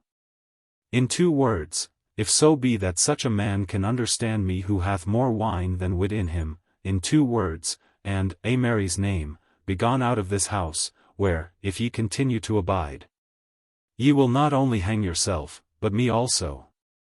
Faith, then, up foot. Be yare, or, by the mass, I may forget that I am in some sort your captain and in some your debtor. Go." The sham monk was now, in some degree, recovering the use of his intelligence, and the ring in Dick's voice, and the glitter in Dick's eye, stamped home the meaning of his words. "By the mass," cried Lawless, "an I be not wanted, I can go," and he turned tipsily along the corridor and proceeded to flounder downstairs, lurching against the wall. So soon as he was out of sight, Dick returned to his hiding place, resolutely fixed to see the matter out. Wisdom, indeed, moved him to be gone, but love and curiosity were stronger. Time passed slowly for the young man, bolt upright behind the arras. The fire in the room began to die down, and the lamp to burn low and to smoke. And still there was no word of the return of anyone to these upper quarters of the house, still the faint hum and clatter of the supper party sounded from far below. And still, under the thick fall of the snow, Shoreby town lay silent upon every side. At length, however, feet and voices began to draw near upon the stair. And presently after several of Sir Daniel's guests arrived upon the landing, and, turning down the corridor, beheld the torn arras and the body of the spy. Some ran forward and some back, and all together began to cry aloud. At the sound of their cries, guests, men-at-arms, ladies, servants, and, in a word, all the inhabitants of that great house, came flying from every direction, and began to join their voices to the tumult. Soon a way was cleared, and Sir Daniel came forth in person, followed by the bridegroom of the morrow, my Lord Shoreby. "My lord," said Sir Daniel, "have I not told you of this knave Black Arrow? To the proof, behold it. There it stands, and, by the rood, my gossip, in a man of yours, or one that stole your colours." "In good sooth, it was a man of mine," replied Lord Shoreby, hanging back. "I would I had more such. He was keen as a beagle and secret as a mole." "Aye, gossip, truly," asked Sir Daniel, keenly. "And what came he smelling up so many stairs in my poor mansion? But he will smell no more." "An't please you, Sir Daniel," said one, "here is a paper written upon with some matter, pinned upon his breast." "Give it me, arrow and all," said the knight. And when he had taken into his hand the shaft, he continued for some time to gaze upon it in a sullen musing. "Aye," he said, addressing Lord Shoreby, "here is a hate that followeth hard and close upon my heels. This black stick, or its just likeness, shall yet bring me down. And, gossip, suffer a plain knight to counsel you, and if these hounds begin to wind you, flee. 'Tis like a sickness, it still hangeth upon the limbs. But let us see what they have written. It is as I thought, my lord, why are marked, like an old oak, by the woodman, tomorrow or next day, by will come the axe. But what wrote ye in a letter?" Lord Shoreby snatched the paper from the arrow, read it, crumpled it between his hands, and overcoming the reluctance which had hitherto withheld him from approaching, threw himself on his knees beside the body and eagerly groped in the wallet. He rose to his feet with a somewhat unsettled countenance. "Gossip," he said, "I have indeed lost a letter here that much imported. And could I lay my hand upon the knave that took it, he should incontinently grace a halter. But let us, first of all, secure the issues of the house. Here is enough harm already, by St. George." Sentinels were posted close around the house and garden, a sentinel on every landing of the stair, a whole troop in the main entrance hall, and yet another about the bonfire in the shed. Sir Daniel's followers were supplemented by Lord Shoreby's. There was thus no lack of men or weapons to make the house secure, or to entrap a lurking enemy, should one be there. Meanwhile, the body of the spy was carried out through the falling snow and deposited in the Abbey Church. It was not until these dispositions had been taken, and all had returned to a decorous silence, that the two girls drew Richard Shelton from his place of concealment, and made a full report to him of what had passed. He, upon his side, recounted the visit of the spy, his dangerous discovery, and speedy end. Joanna leaned back very faint against the curtained wall. "It will avail but little," she said. "I shall be wed tomorrow, in the morning, after all." "What?" cried her friend. "And here is our paladin that driveth lions like mice. Ye have little faith, of a surety. But come, friend lion driver, give us some comfort, speak, and let us hear bold counsels." Dick was confounded to be thus outfaced with his own exaggerated words. But though he colored, he still spoke stoutly. "Truly," said he, "we are in straits. Yet, could I but win out of this house for half an hour, I do honestly tell myself that all might still go well. And for the marriage, it should be prevented. And for the lions," mimicked the girl, they shall be driven. I crave your excuse, said Dick. I speak not now in any boasting humour, but rather as one inquiring after help or counsel, for if I get not forth of this house and through these sentinels, I can do less than naught. Take me, I pray you, rightly. Why said ye he was rustic, Joan? The girl inquired. I warrant he hath a tongue in his head, ready, soft, and bold is his speech at pleasure. What would ye more? Nay, sighed Joanna, with a smile, they have changed me my friend Dick, 'tis sure enough. When I beheld him, he was rough indeed. But it matters little. There is no help for my hard case, and I must still be Lady Shoreby. Nay, then, said Dick, I will even make the adventure. A friar is not much regarded. And if I found a good ferry to lead me up, I may find another belike to carry me down. How call they the name of this spy? Rudder, said the young lady, and an excellent good name to call him by. But how mean ye, lion driver? What is in your mind to do?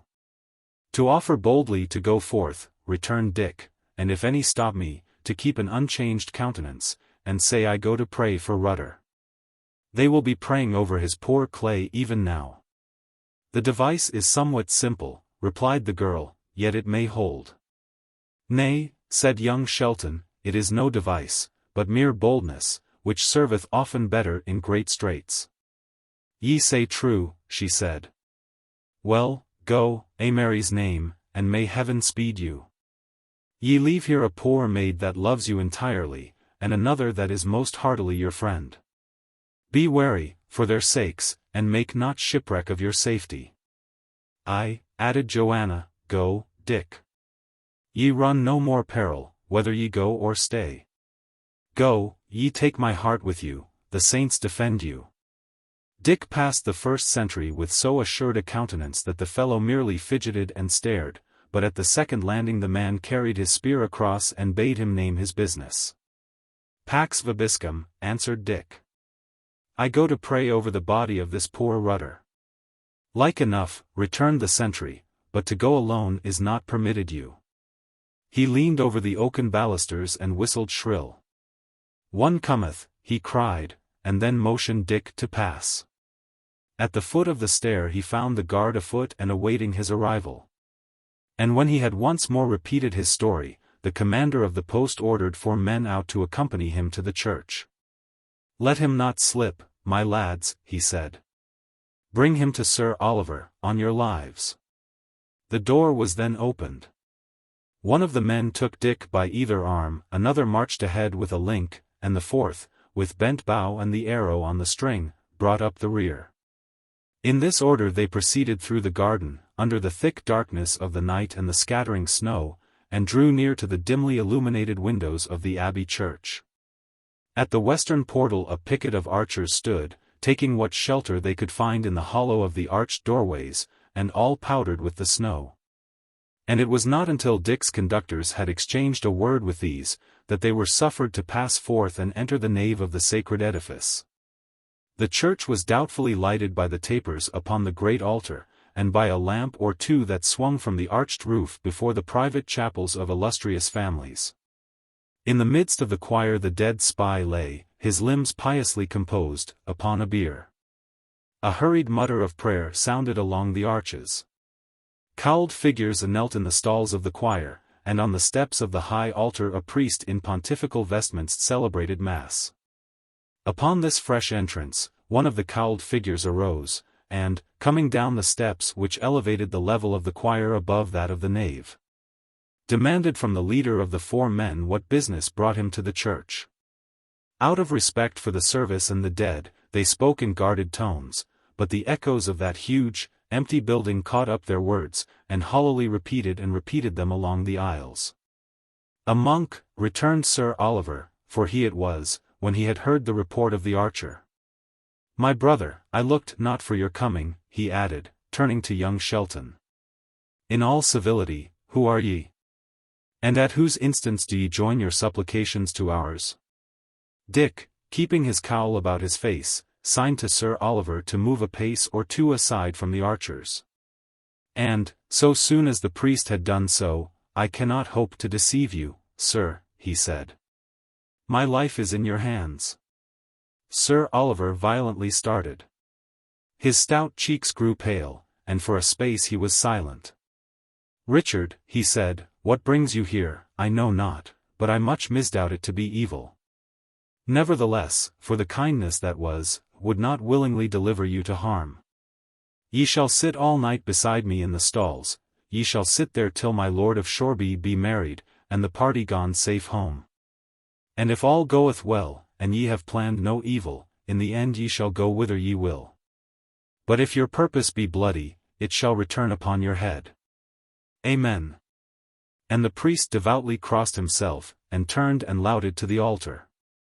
With that, he spoke a few words more to the soldiers, and taking Dick by the hand, led him up to the choir, and placed him in the stall beside his own, where, for mere decency, the lad had instantly to kneel and appear to be busy with his devotions. His mind and his eyes, however, were continually wandering. 3 of the soldiers, he observed, instead of returning to the house, had got them quietly into a point of vantage in the aisle. And he could not doubt that they had done so by Sir Oliver's command. Here, then, he was trapped. Here he must spend the night in the ghostly glimmer and shadow of the church, and looking on the pale face of him he slew. And here, in the morning, he must see his sweetheart married to another man before his eyes.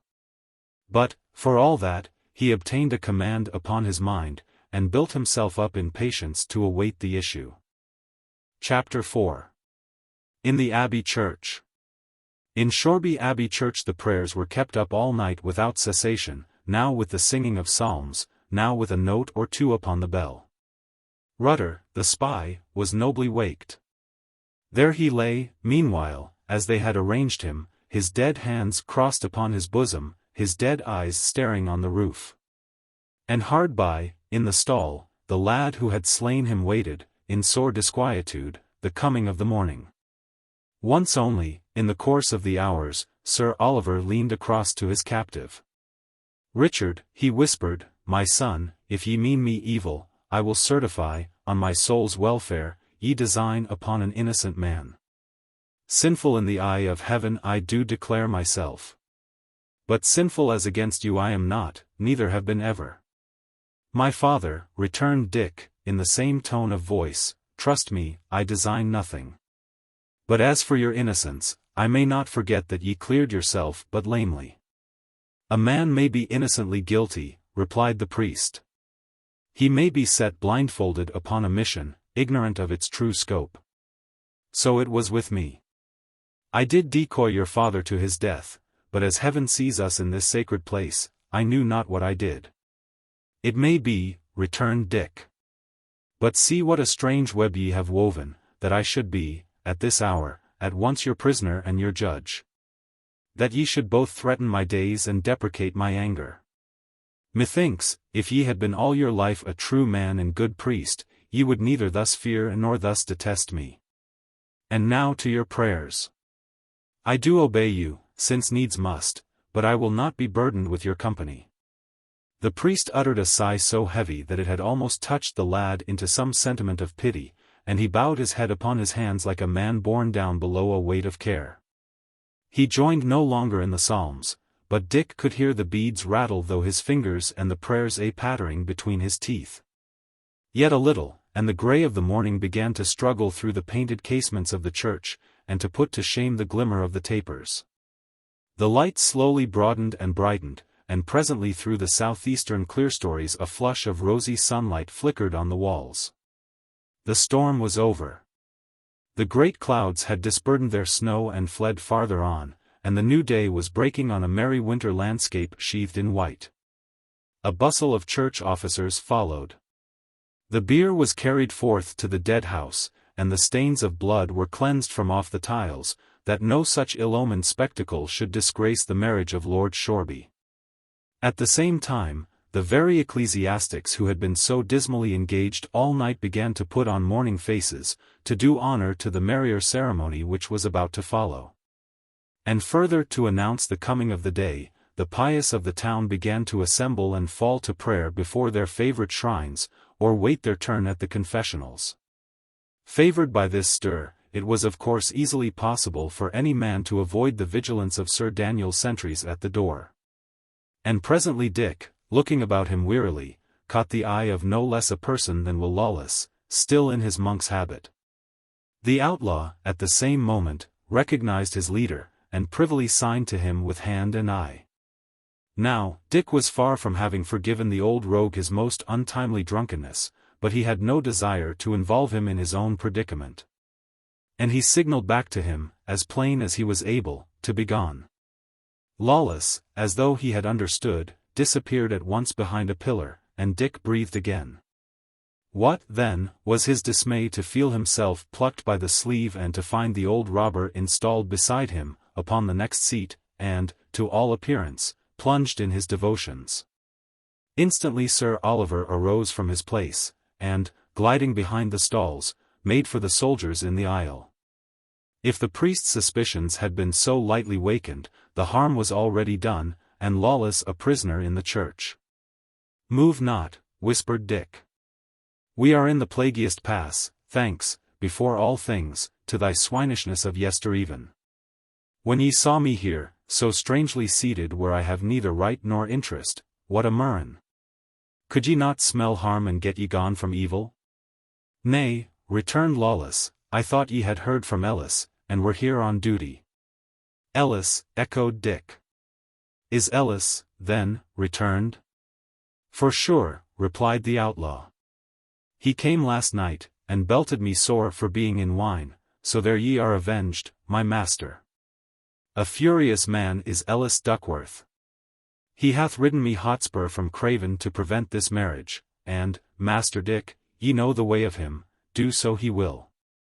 "Nay, then," returned Dick, with composure, "you and I, my poor brother, are dead men. For I sit here a prisoner upon suspicion, and my neck was to answer for this very marriage that he purposeth to mar. I had a fair choice, by the rood. To lose my sweetheart or else lose my life.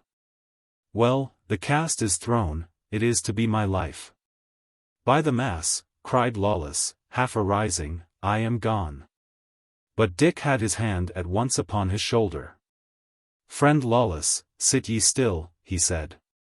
"An ye have eyes, look yonder at the corner by the chancel arch, see ye not that, even upon the motion of your rising, yon armed men are up and ready to intercept you? Yield ye, friend. Ye were bold aboard ship, when ye thought to die a sea death, be bold again, now that ye are to die presently upon the gallows." "Master Dick," gasped Lawless, "the thing hath come upon me somewhat of the suddenest. But give me a moment till I fetch my breath again, and, by the mass, I will be as stout-hearted as yourself." "Here is my bold fellow," returned Dick. "And yet, Lawless, it goes hard against the grain with me to die, but where whining mendeth nothing, wherefore whine?" "Nay, that indeed," chimed Lawless. "And a fig for death, at worst. It has to be done, my master, soon or late. And hanging in a good quarrel is an easy death, they say, though I could never hear of any that came back to say so." And so saying, the stout old rascal leaned back in his stall, folded his arms, and began to look about him with the greatest air of insolence and unconcern. "And for the matter of that," Dick added, "it is yet our best chance to keep quiet. We wot not yet what Duckworth purposes. And when all is said, and if the worst befall, we may yet clear our feet of it." Now that they ceased talking, they were aware of a very distant and thin strain of mirthful music which steadily drew nearer, louder, and merrier. The bells in the tower began to break forth into a doubling peal, and a greater and greater concourse of people to crowd into the church, shuffling the snow from off their feet, and clapping and blowing in their hands.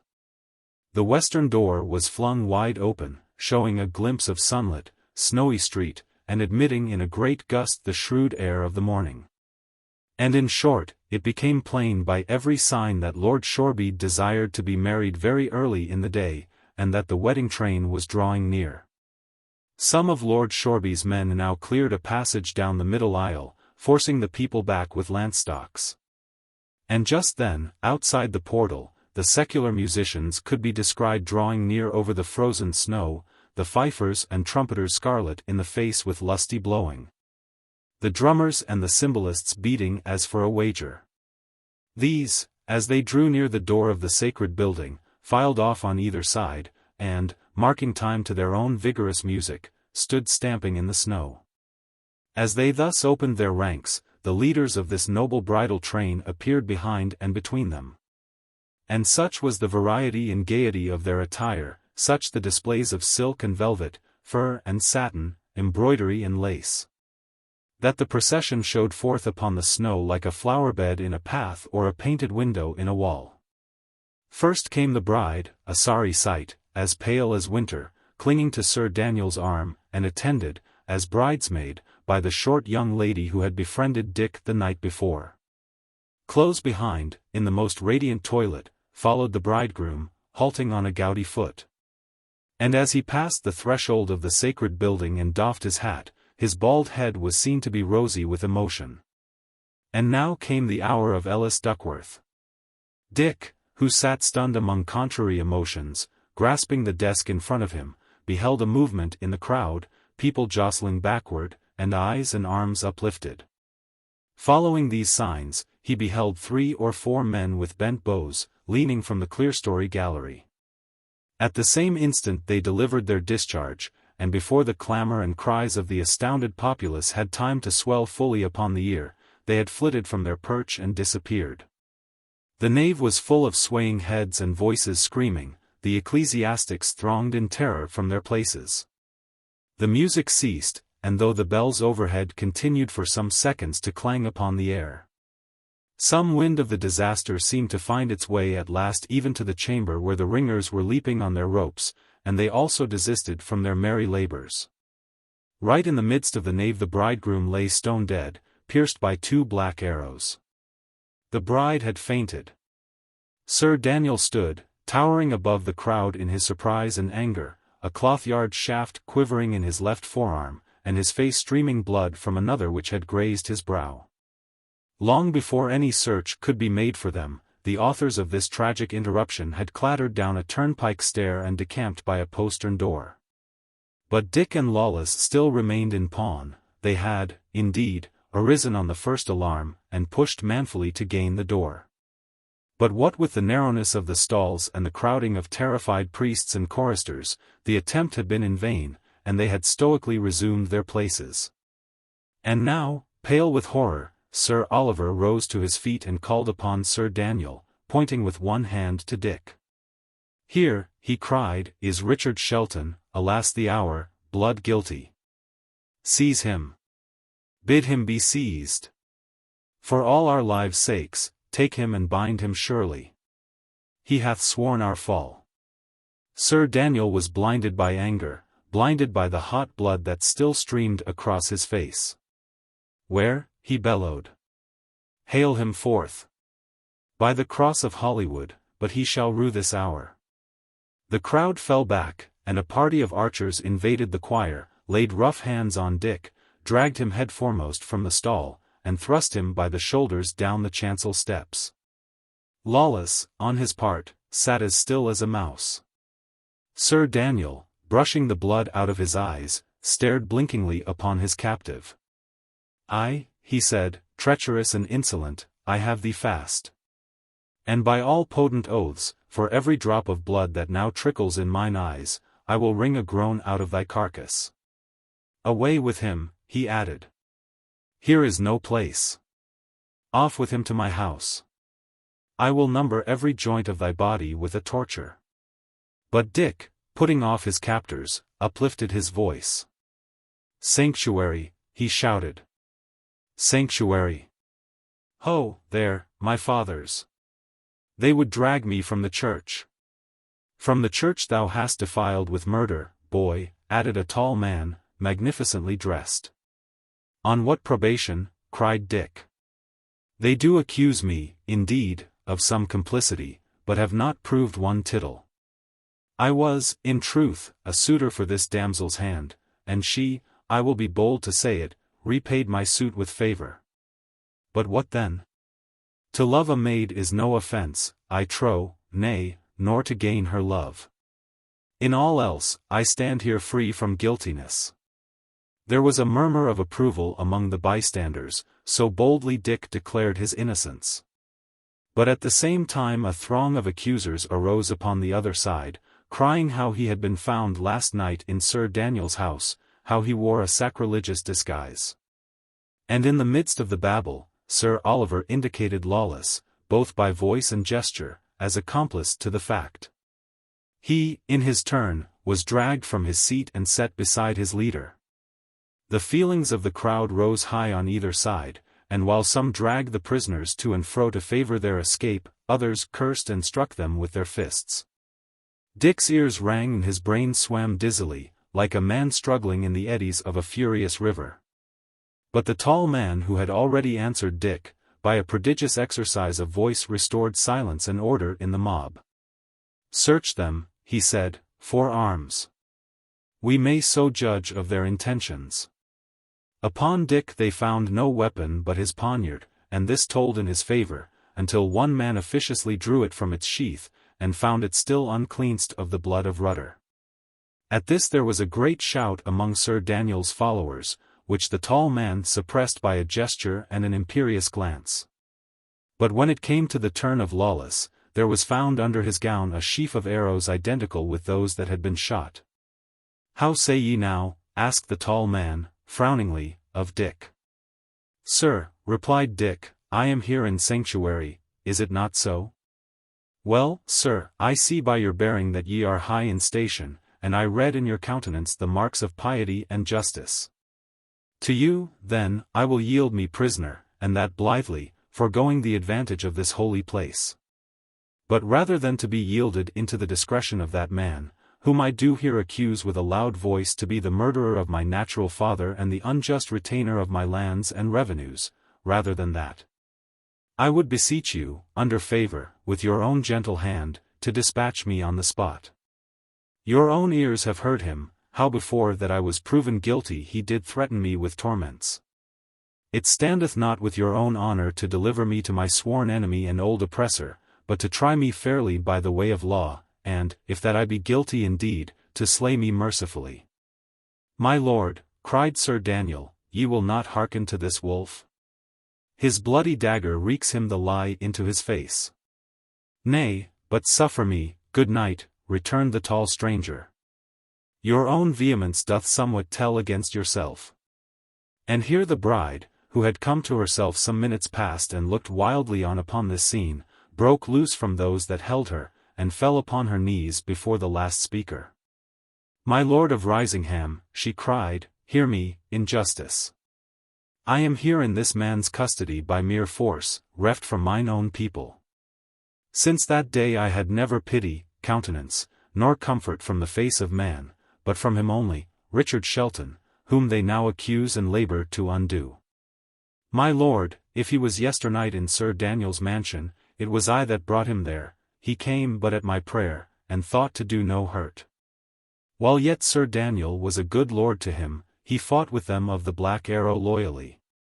But when his foul guardian sought his life by practices, and he fled by night, for his soul's sake, out of that bloody house, whither was he to turn, he, helpless and penniless? Or if he be fallen among ill company, whom should ye blame, the lad that was unjustly handled, or the guardian that did abuse his trust?" And then the short young lady fell on her knees by Joanna's side.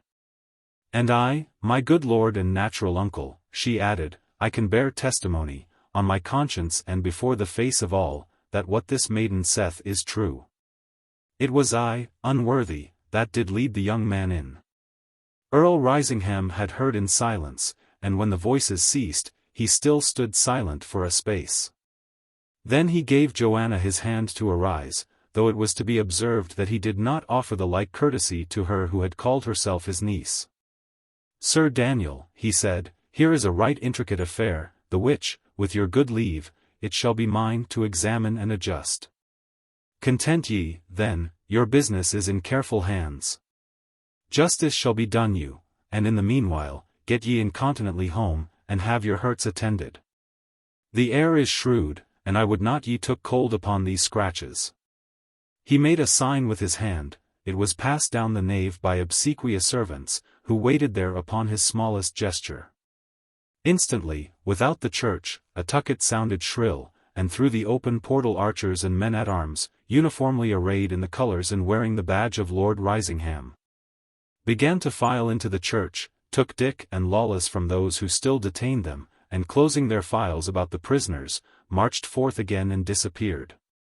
As they were passing, Joanna held both her hands to Dick and cried him her farewell. And the bridesmaid, nothing downcast by her uncle's evident displeasure, blew him a kiss, with a "Keep your heart up, lion driver," that for the first time since the accident called up a smile to the faces of the crowd. Chapter 5. Earl Risingham. Earl Risingham, although by far the most important person then in Shoreby, was poorly lodged in the house of a private gentleman upon the extreme outskirts of the town. Nothing but the armed men at the doors, and the mounted messengers that kept arriving and departing, announced the temporary residence of a great lord. Thus it was that, from lack of space, Dick and Lawless were clapped into the same apartment. "Well spoken, Master Richard," said the outlaw. "It was excellently well spoken, and, for my part, I thank you cordially. Here we are in good hands, we shall be justly tried, and, some time this evening, decently hanged on the same tree." "Indeed, my poor friend, I do believe it," answered Dick. "Yet have we a string to our bow," returned Lawless. "Ellis Duckworth is a man out of 10,000. He holdeth you right near his heart, both for your own and for your father's sake, and knowing you guiltless of this fact, he will stir earth and heaven to bear you clear." "It may not be," said Dick. "What can he do? He hath but a handful. Alack, if it were but tomorrow, could I but keep a certain tryst an hour before noon tomorrow, all were, I think, otherwise. But now there is no help." "Well," concluded Lawless, "and ye will stand to it for my innocence, I will stand to it for yours, and that stoutly. It shall not avail us. But an I be to hang, it shall not be for lack of swearing." And then, while Dick gave himself over to his reflections, the old rogue curled himself down into a corner, pulled his monkish hood about his face, and composed himself to sleep. Soon he was loudly snoring, so utterly had his long life of hardship and adventure blunted the sense of apprehension. It was long after noon, and the day was already failing, before the door was opened and Dick taken forth and led upstairs to where, in a warm cabinet, Earl Risingham sat musing over the fire. On his captive's entrance he looked up. "Sir," he said, "I knew your father, who was a man of honour, and this inclineth me to be the more lenient. But I may not hide from you that heavy charges lie against your character. Ye do consort with murderers and robbers, upon a clear probation ye have carried war against the king's peace. Ye are suspected to have piratically seized upon a ship, ye are found skulking with a counterfeit presentment in your enemy's house. A man is slain that very evening. And it like you, my lord," Dick interposed, "I will at once avow my guilt, such as it is. I slew this fellow Rutter. And to the proof, searching in his bosom, here is a letter from his wallet." Lord Risingham took the letter, and opened and read it twice. "Ye have read this?" he inquired. "I have read it," answered Dick. "Are ye for York or Lancaster?" the Earl demanded. "My lord, it was but a little while back that I was asked that question, and knew not how to answer it," said Dick, "but having answered once, I will not vary. My lord, I am for York." The Earl nodded approvingly. "Honestly replied," he said. "But wherefore, then, deliver me this letter?"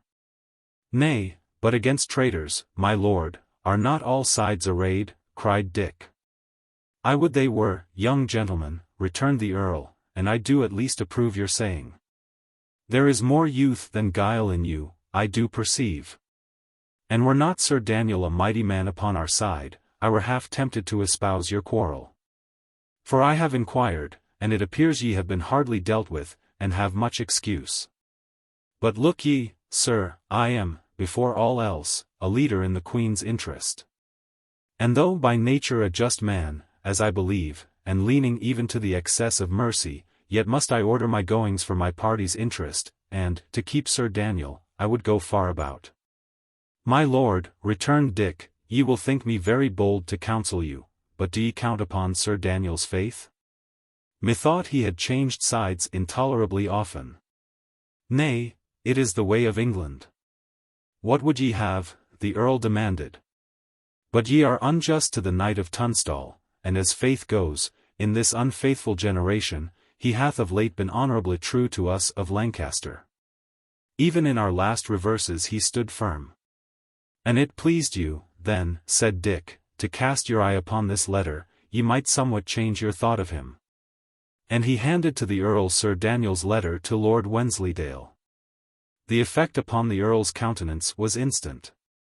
He lowered like an angry lion, and his hand, with a sudden movement, clutched at his dagger. Ye have read this also? He asked. Even so, said Dick. It is your lordship's own estate he offers to Lord Wensleydale? It is my own estate, even as ye say, returned the Earl. I am your beadsman for this letter. It hath shown me a fox's hole. Command me, Master Shelton, I will not be backward in gratitude, and to begin with, York or Lancaster, true man or thief, I do now set you at freedom. Go, a Mary's name. But judge it right that I retain and hang your fellow, lawless. The crime hath been most open, and it were fitting that some open punishment should follow. My lord, I make it my first suit to you to spare him also, pleaded Dick. It is an old, condemned rogue, thief, and vagabond, Master Shelton, said the Earl. He hath been gallows-ripe this score of years. And, whether for one thing or another, whether tomorrow or the day after, where is the great choice?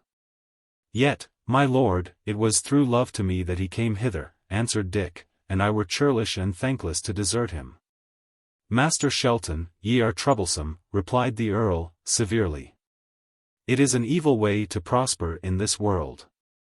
Howbeit, and to be quit of your importunity, I will once more humour you. Go, then, together, but go warily, and get swiftly out of Shoreby town. For this Sir Daniel, whom may the saints confound, thirsteth most greedily to have your blood. My lord, I do now offer you in words my gratitude, trusting at some brief date to pay you some of it in service, replied Dick, as he turned from the apartment. Chapter 6 Arblaster Again. When Dick and Lawless were suffered to steal, by a back way, out of the house where Lord Risingham held his garrison, the evening had already come. They paused in shelter of the garden wall to consult on their best course. The danger was extreme. If one of Sir Daniel's men caught sight of them and raised the view hallo, they would be run down and butchered instantly. And not only was the town of Shoreby a mere net of peril for their lives, but to make for the open country was to run the risk of the patrols. A little way off, upon some open ground, they spied a windmill standing, and hard by that, a very large granary with open doors. How if we lay there until the night fall? Dick proposed. And Lawless having no better suggestion to offer, they made a straight push for the granary at a run, and concealed themselves behind the door among some straw. The daylight rapidly departed. And presently the moon was silvering the frozen snow. Now or never was their opportunity to gain the goat and bagpipes unobserved and change their telltale garments. Yet even then it was advisable to go round by the outskirts, and not run the gauntlet of the marketplace, where, in the concourse of people, they stood the more imminent peril to be recognized and slain. This course was a long one.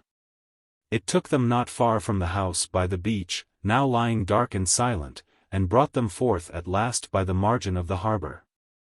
Many of the ships, as they could see by the clear moonshine, had weighed anchor, and, profiting by the calm sky, proceeded for more distant parts. Answerably to this, the rude alehouses along the beach, although, in defiance of the curfew law, they still shone with fire and candle, were no longer thronged with customers, and no longer echoed to the chorus of sea-songs. Hastily, half-running, with their monkish raiment kilted to the knee, they plunged through the deep snow and threaded the labyrinth of marine lumber.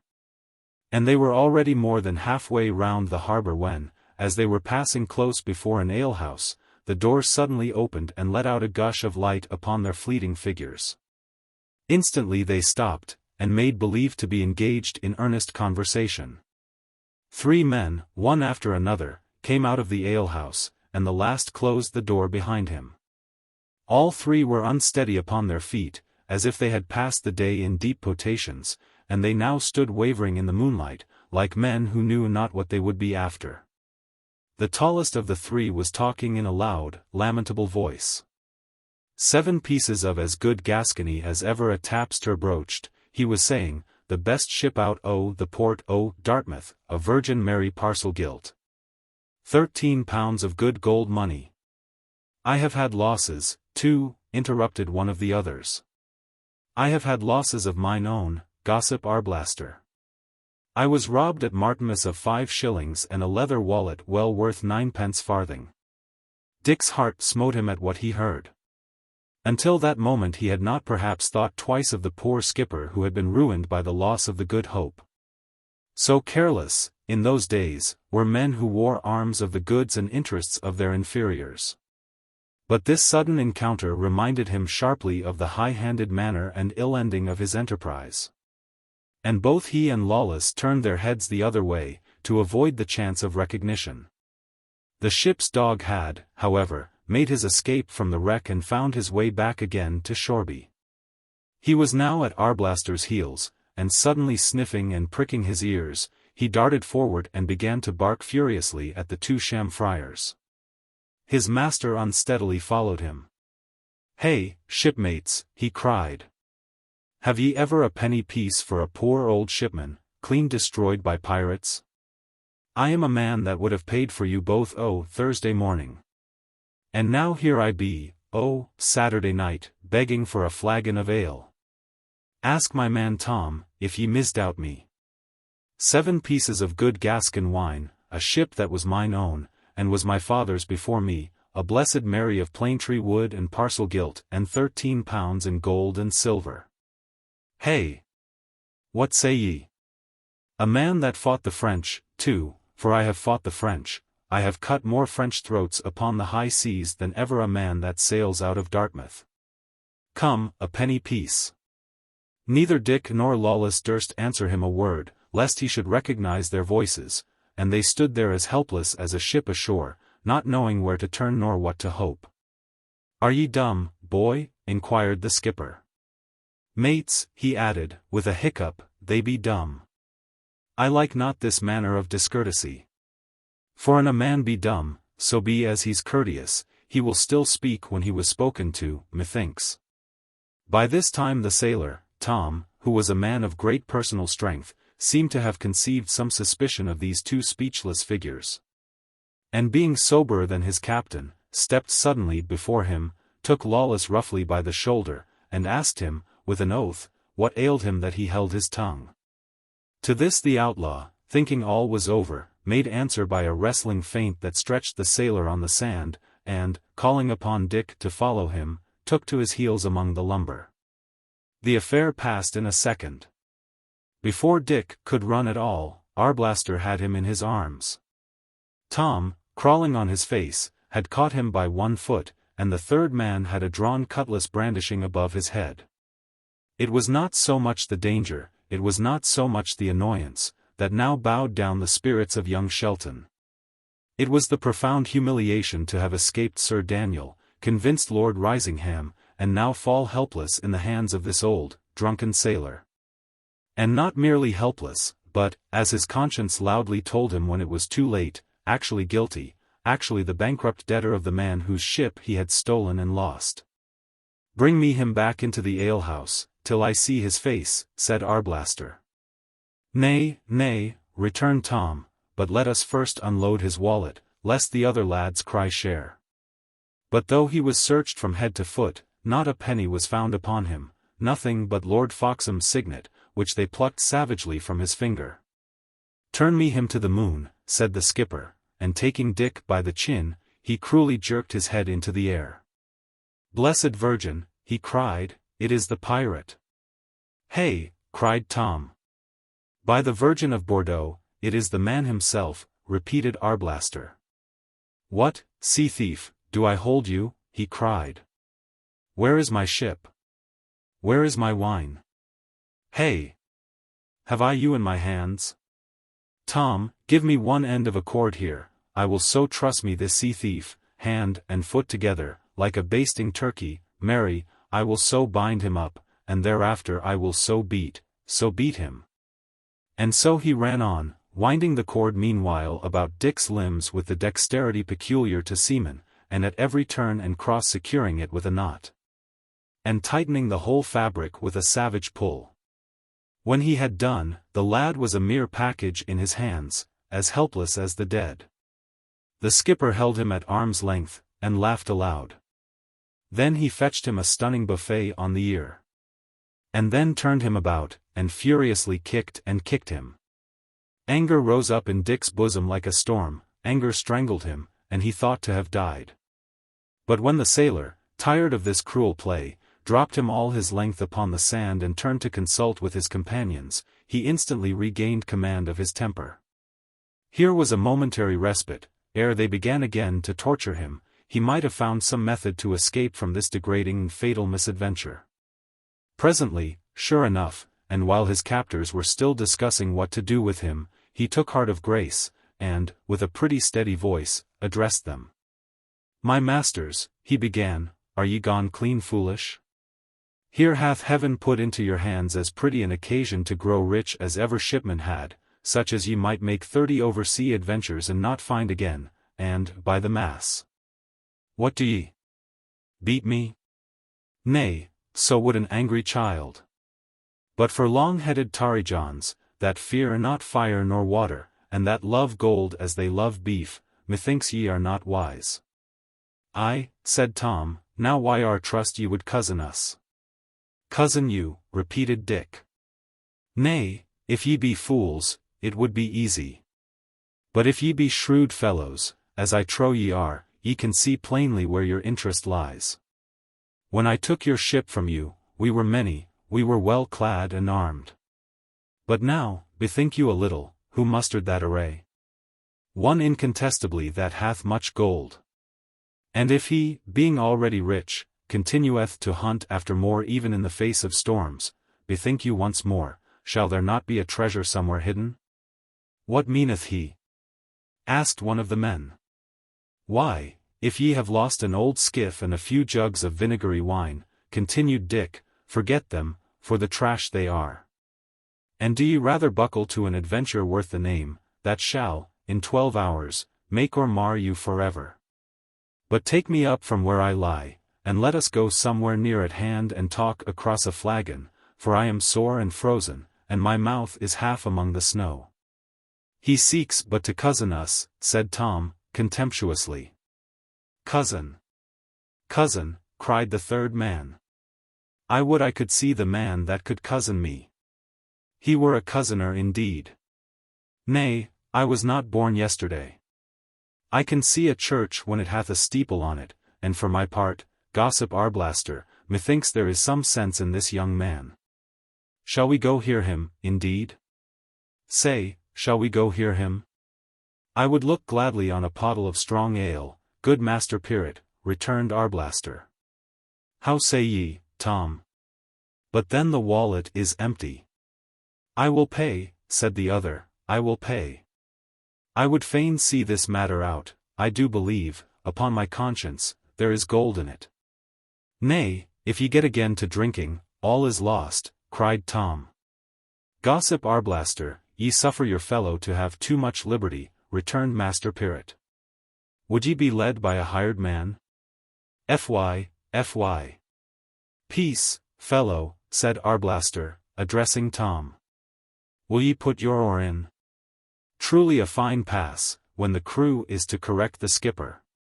Well, then, go your way, said Tom, I wash my hands of you.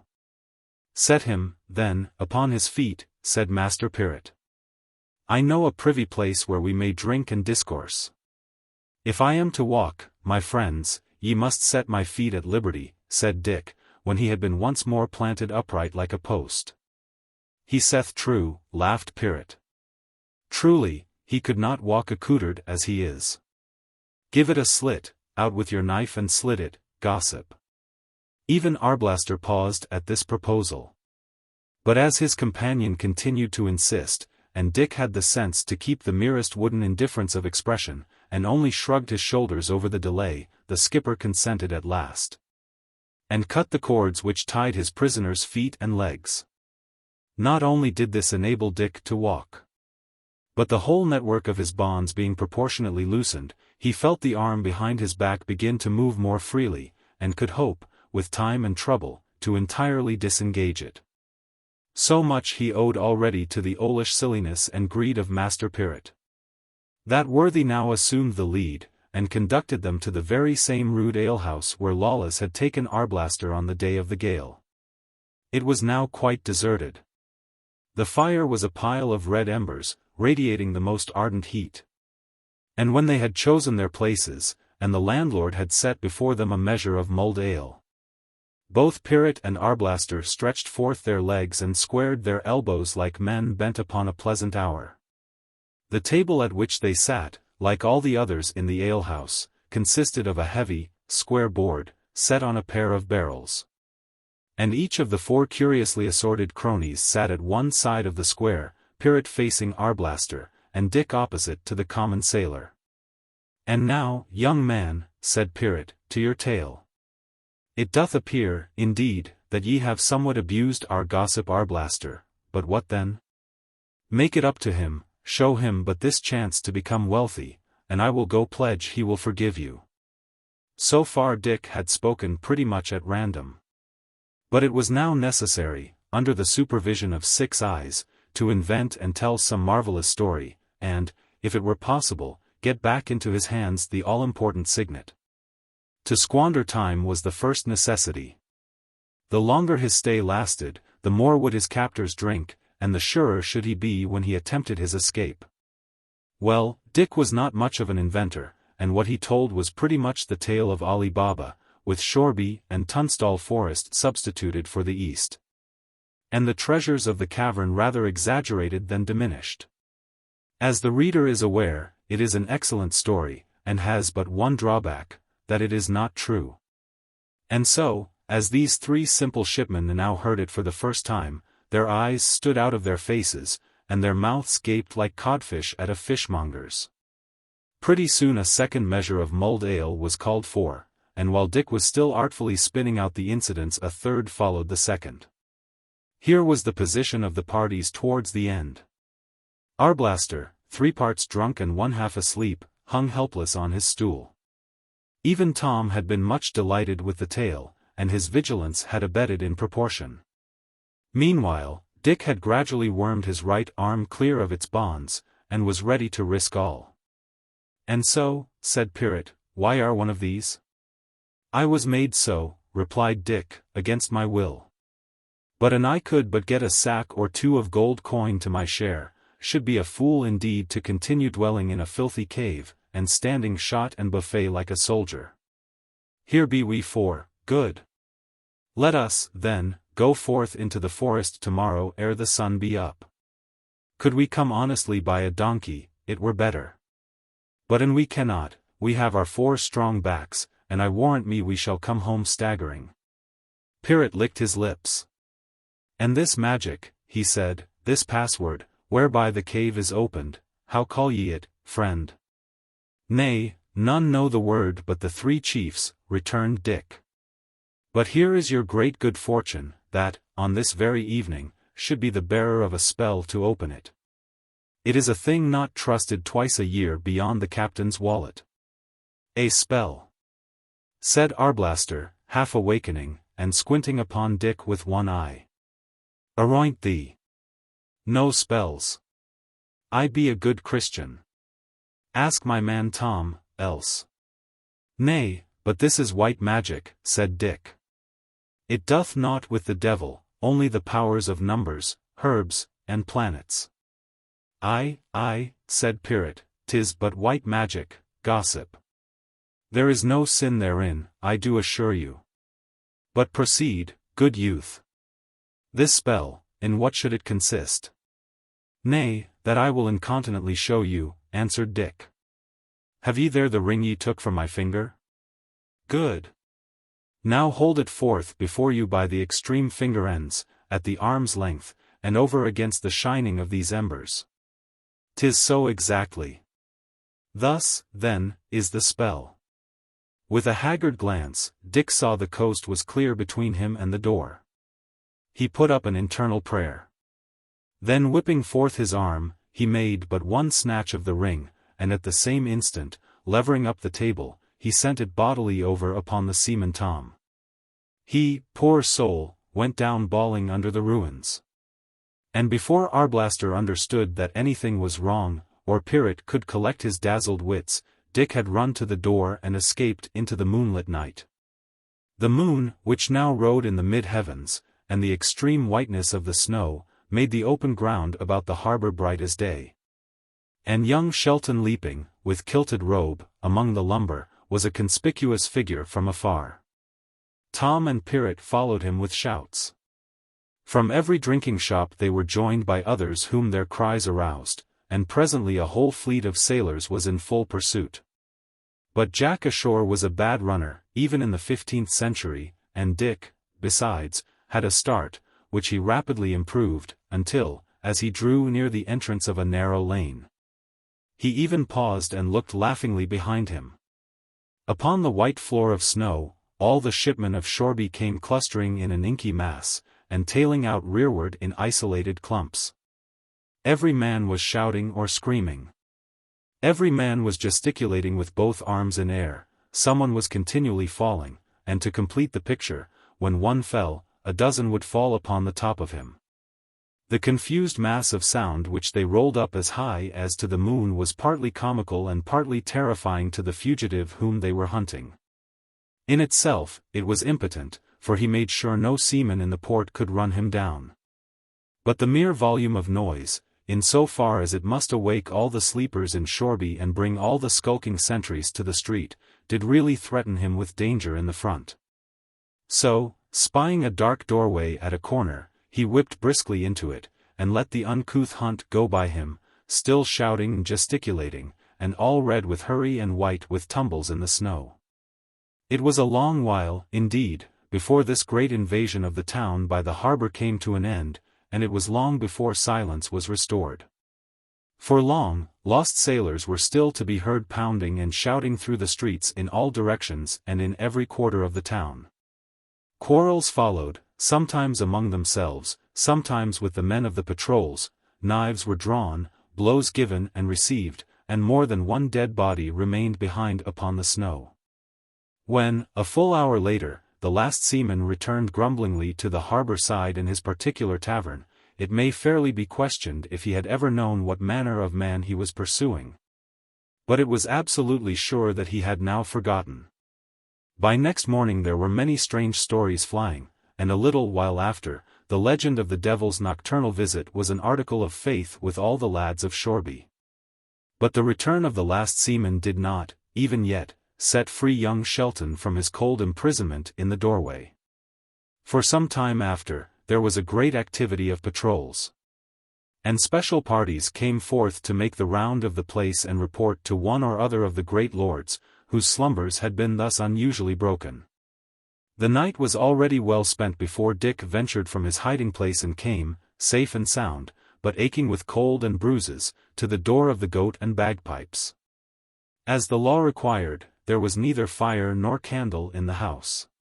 But he groped his way into a corner of the icy guest-room, found an end of a blanket, which he hitched around his shoulders, and creeping close to the nearest sleeper, was soon lost in slumber. Book. Chapter 5. Crookback. Chapter 1. The Shrill Trumpet. Very early the next morning, before the first peep of the day, Dick arose, changed his garments, armed himself once more like a gentleman, and set forth for Lawless's den in the forest. There, it will be remembered, he had left Lord Foxham's papers. And to get these and be back in time for the tryst with the young Duke of Gloucester could only be managed by an early start and the most vigorous walking. The frost was more rigorous than ever. the air windless and dry, and stinging to the nostril. The moon had gone down, but the stars were still bright and numerous, and the reflection from the snow was clear and cheerful. There was no need for a lamp to walk by, nor, in that still but ringing air, the least temptation to delay. Dick had crossed the greater part of the open ground between Shoreby and the forest, and had reached the bottom of the little hill, some 100 yards below the cross of St. Bride, when, through the stillness of the black morn, there rang forth the note of a trumpet, so shrill, clear, and piercing, that he thought he had never heard the match of it for audibility. It was blown once, and then hurriedly a second time, and then the clash of steel succeeded. At this young Shelton pricked his ears, and drawing his sword, ran forward up the hill. Presently he came in sight of the cross, and was aware of a most fierce encounter raging on the road before it. There were 7 or 8 assailants, and but one to keep head against them. But so active and dexterous was this one, so desperately did he charge and scatter his opponents, so deftly keep his footing on the ice, that already, before Dick could intervene, he had slain one, wounded another, and kept the whole in check. Still, it was by a miracle that he continued his defense, and at any moment, any accident, the least slip of foot or error of hand, his life would be a forfeit. "Hold ye well, sir. Here is help," cried Richard, and forgetting that he was alone, and that the cry was somewhat irregular, "to the arrow! To the arrow!" he shouted, as he fell upon the rear of the assailants. These were stout fellows also, for they gave not an inch at the surprise, but faced about, and fell with astonishing fury upon Dick. For against one, the steel flashed about him in the starlight. The sparks flew fiercely, one of the men opposed to him fell, in the stir of the fight he hardly knew why. Then he himself was struck across the head, and though the steel cap below his hood protected him, the blow beat him down upon one knee, with a brain whirling like a windmill sail. Meanwhile the man whom he had come to rescue, instead of joining in the conflict, had, on the first sign of intervention, leaped aback and blown again, and yet more urgently and loudly, on that same shrill-voiced trumpet that began the alarm. Next moment, indeed, his foes were on him, and he was once more charging and fleeing, leaping, stabbing, dropping to his knee, and using indifferently sword and dagger, foot and hand, with the same unshaken courage and feverish energy and speed. But that ear-piercing summons had been heard at last. There was a muffled rushing in the snow. And in a good hour for Dick, who saw the sword points glitter already at his throat, there poured forth out of the wood upon both sides a disorderly torrent of mounted men-at-arms. Each cased in iron, and with visor lowered, each bearing his lance in rest, or his sword bared and raised, and each carrying, so to speak, a passenger, in the shape of an archer or page, who leaped one after another from their perches, and had presently doubled the array.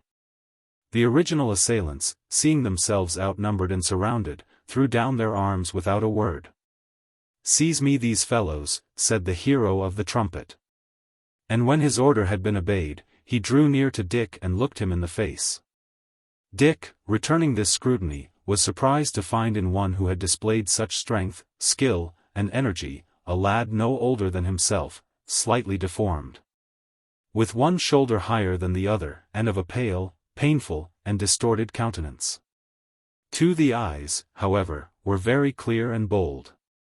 "Sir," said this lad, "ye came in good time for me, and none too early." "My lord," returned Dick, with a faint sense that he was in the presence of a great personage, "ye are yourself so marvellous a good swordsman that I believe ye had managed them single-handed. Howbeit, it was certainly well for me that your men delayed no longer than they did." "How knew ye who I was?" demanded the stranger. "Even now, my lord," Dick answered, "I am ignorant of whom I speak with." "Is it so?" asked the other. "And yet ye threw yourself head-first into this unequal battle." "I saw one man valiantly contending against many," replied Dick, "and I had thought myself dishonored not to bear him aid." A singular sneer played about the young nobleman's mouth as he made answer. "These are very brave words. But to the more essential, are ye Lancaster or York?" My lord, I make no secret. I am clear for York, Dick answered. By the mass, replied the other, it is well for you. And so saying, he turned towards one of his followers. Let me see, he continued, in the same sneering and cruel tones, let me see a clean end of these brave gentlemen. Truss me them up. There were but 5 survivors of the attacking party. Archers seized them by the arms, they were hurried to the borders of the wood, and each placed below a tree of suitable dimension. The rope was adjusted. An archer, carrying the end of it, hastily clambered overhead, and before a minute was over, and without a word passing upon either hand, the 5 men were swinging by the neck. And now, cried the deformed leader, back to your posts, and when I summon you next, be readier to attend. My lord Duke, said one man, beseech you, tarry not here alone. Keep but a handful of lances at your hand. Fellow, said the Duke, I have forborne to chide you for your slowness. Cross me not, therefore. I trust my hand and arm, for all that I be crooked. Ye were backwards when the trumpet sounded, and ye are now too forward with your counsels. But it is ever so, last with the lance and first with tongue. Let it be reversed. And with a gesture that was not without a sort of dangerous nobility, he waved them off. The footmen climbed again to their seats behind the men-at-arms, and the whole party moved slowly away and disappeared in 20 different directions, under the cover of the forest. The day was by this time beginning to break, and the stars to fade. The first grey glimmer of dawn shone upon the countenances of the 2 young men, who now turned once more to face each other. Here, said the Duke, ye have seen my vengeance, which is, like my blade, both sharp and ready. But I would not have you, for all Christendom, suppose me thankless. You that came to my aid with a good sword and a better courage, unless that ye recoil from my misshapeness, come to my heart. And so saying, the young leader held out his arms for an embrace. In the bottom of his heart Dick already entertained a great terror and some hatred for the man whom he had rescued. But the invitation was so worded that it would not have been merely discourteous, but cruel, to refuse or hesitate, and he hastened to comply. And now, my lord Duke, he said, when he had regained his freedom, do I suppose aright? Are ye my lord Duke of Gloucester? I am Richard of Gloucester, returned the other. And you, how call they you? Dick told him his name, and presented Lord Foxham's signet, which the Duke immediately recognized. Ye come too soon, he said, but why should I complain? Ye are like me, that was here at watch 2 hours before the day. But this is the first sally of mine arms, upon this adventure, Master Shelton, shall I make or mar the quality of my renown. There lie mine enemies, under 2 old, skilled captains, Risingham and Brackley, well posted for strength, I do believe, but yet upon 2 sides without retreat, enclosed betwixt the sea, the harbour, and the river. Methinks, Shelton, here were a great blow to be stricken, and we could strike it silently and suddenly. I do think so, indeed, cried Dick, warming. Have ye my Lord Foxham's notes? Inquired the Duke. And then, Dick, having explained how he was without them for the moment, made himself bold to offer information every jot as good, of his own knowledge. And for mine own part, my Lord Duke, he added, an ye had men enough, I would fall on even at this present. For, look ye, at the peep of day the watches of the night are over. But by day they keep neither watch nor ward, only scour the outskirts with horsemen. Now, then, when the night watch is already unarmed, and the rest are at their morning cup, now were the time to break them. How many do ye count? Asked Gloucester. They number not 2,000, Dick replied. I have 700 in the woods behind us, said the Duke, 700 follow from Kettley, and will be here anon. Behind these, and further, are 400 more, and my Lord Foxham hath 500 half a day from here, at Hollywood. Shall we attend their coming, or fall on? My lord, said Dick, when ye hanged these 5 poor rogues ye did decide the question. Churls although they were, in these uneasy times they will be lacked and looked for, and the alarm be given. Therefore, my lord, if ye do count upon the advantage of a surprise, ye have not, in my poor opinion, 1 whole hour in front of you. I do think so indeed, returned Crookback. Well, before an hour, ye shall be in the thick on't, winning spurs. A swift man to Hollywood, carrying Lord Foxham's signet, another along the road to speed my laggards. Nay, Shelton, by the rood, it may be done. Therewith he once more set his trumpet to his lips and blew. This time he was not long kept waiting. In a moment the open space about the cross was filled with horse and foot. Richard of Gloucester took his place upon the steps, and dispatched messenger after messenger to hasten the concentration of the 700 men that lay hidden in the immediate neighborhood among the woods. And before a quarter of an hour had passed, all his dispositions being taken, he put himself at their head, and began to move down the hill towards Shoreby. His plan was simple.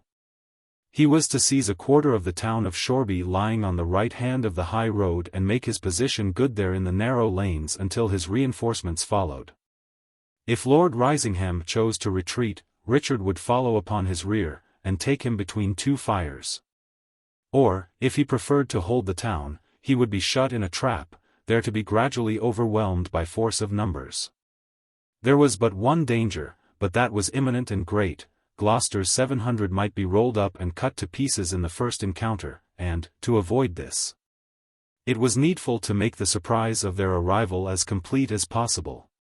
The footmen, therefore, were all once more taken up behind the riders, and Dick had the signal honour meted out to him of mounting behind Gloucester himself. For as far as there was any cover the troops moved slowly, and when they came near the end of the trees that lined the highway, stopped to breathe and reconnoitre. The sun was now well up, shining with a frosty brightness out of a yellow halo, and right over against the luminary, Shoreby, a field of snowy roofs and ruddy gables, was rolling up its columns of morning smoke. Gloucester turned round to Dick. "In that poor place," he said, "where people are cooking breakfast, either you shall gain your spurs and I begin a life of mighty honour and glory in the world's eye, or both of us, as I conceive it, shall fall dead and be unheard of. 2 Richards are we. Well, then, Richard Shelton, they shall be heard about, these 2. Their swords shall not ring more loudly on men's helmets than their names shall ring in people's ears."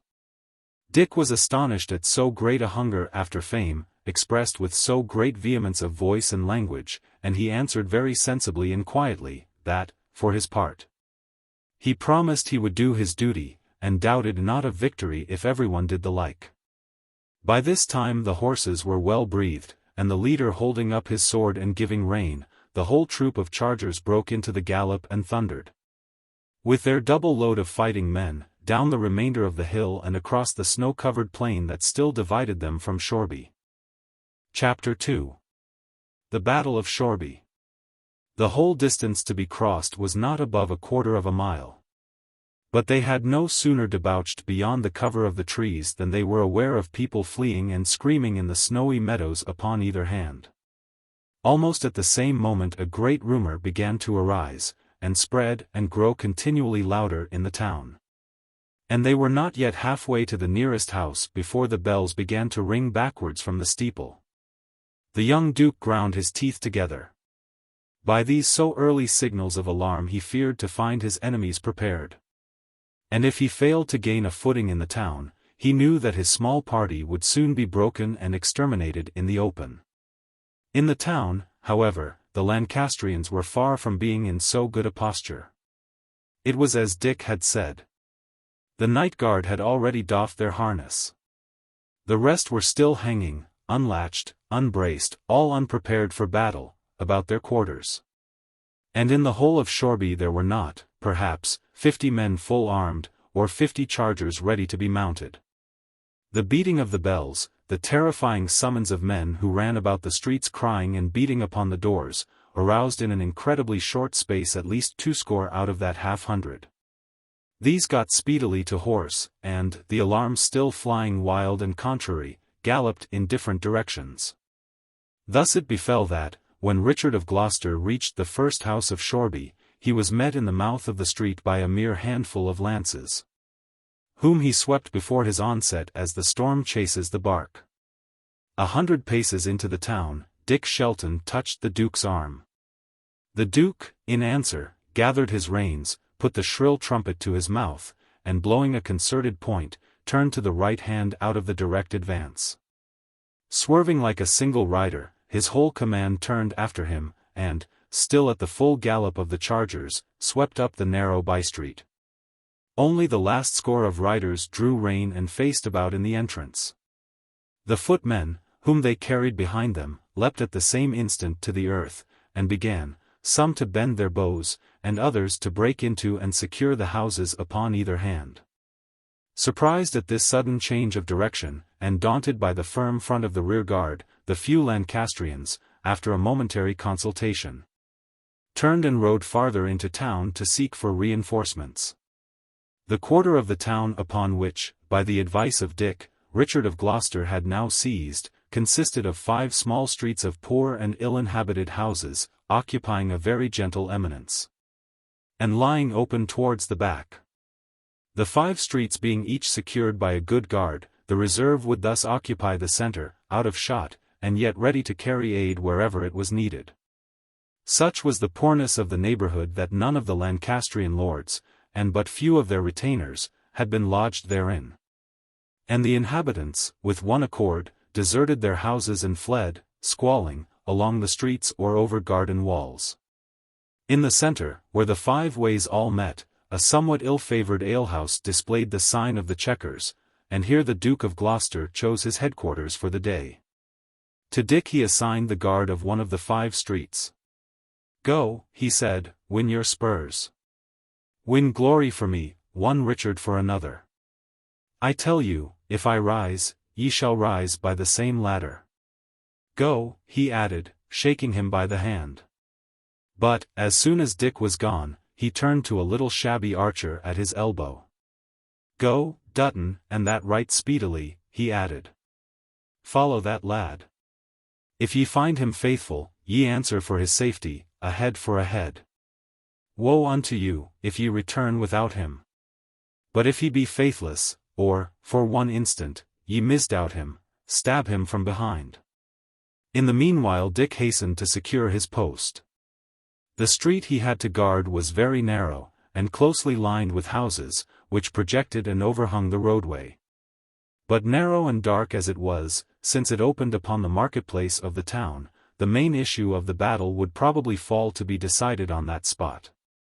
The marketplace was full of townspeople fleeing in disorder, but there was as yet no sign of any foeman ready to attack, and Dick judged he had some time before him to make ready his defence.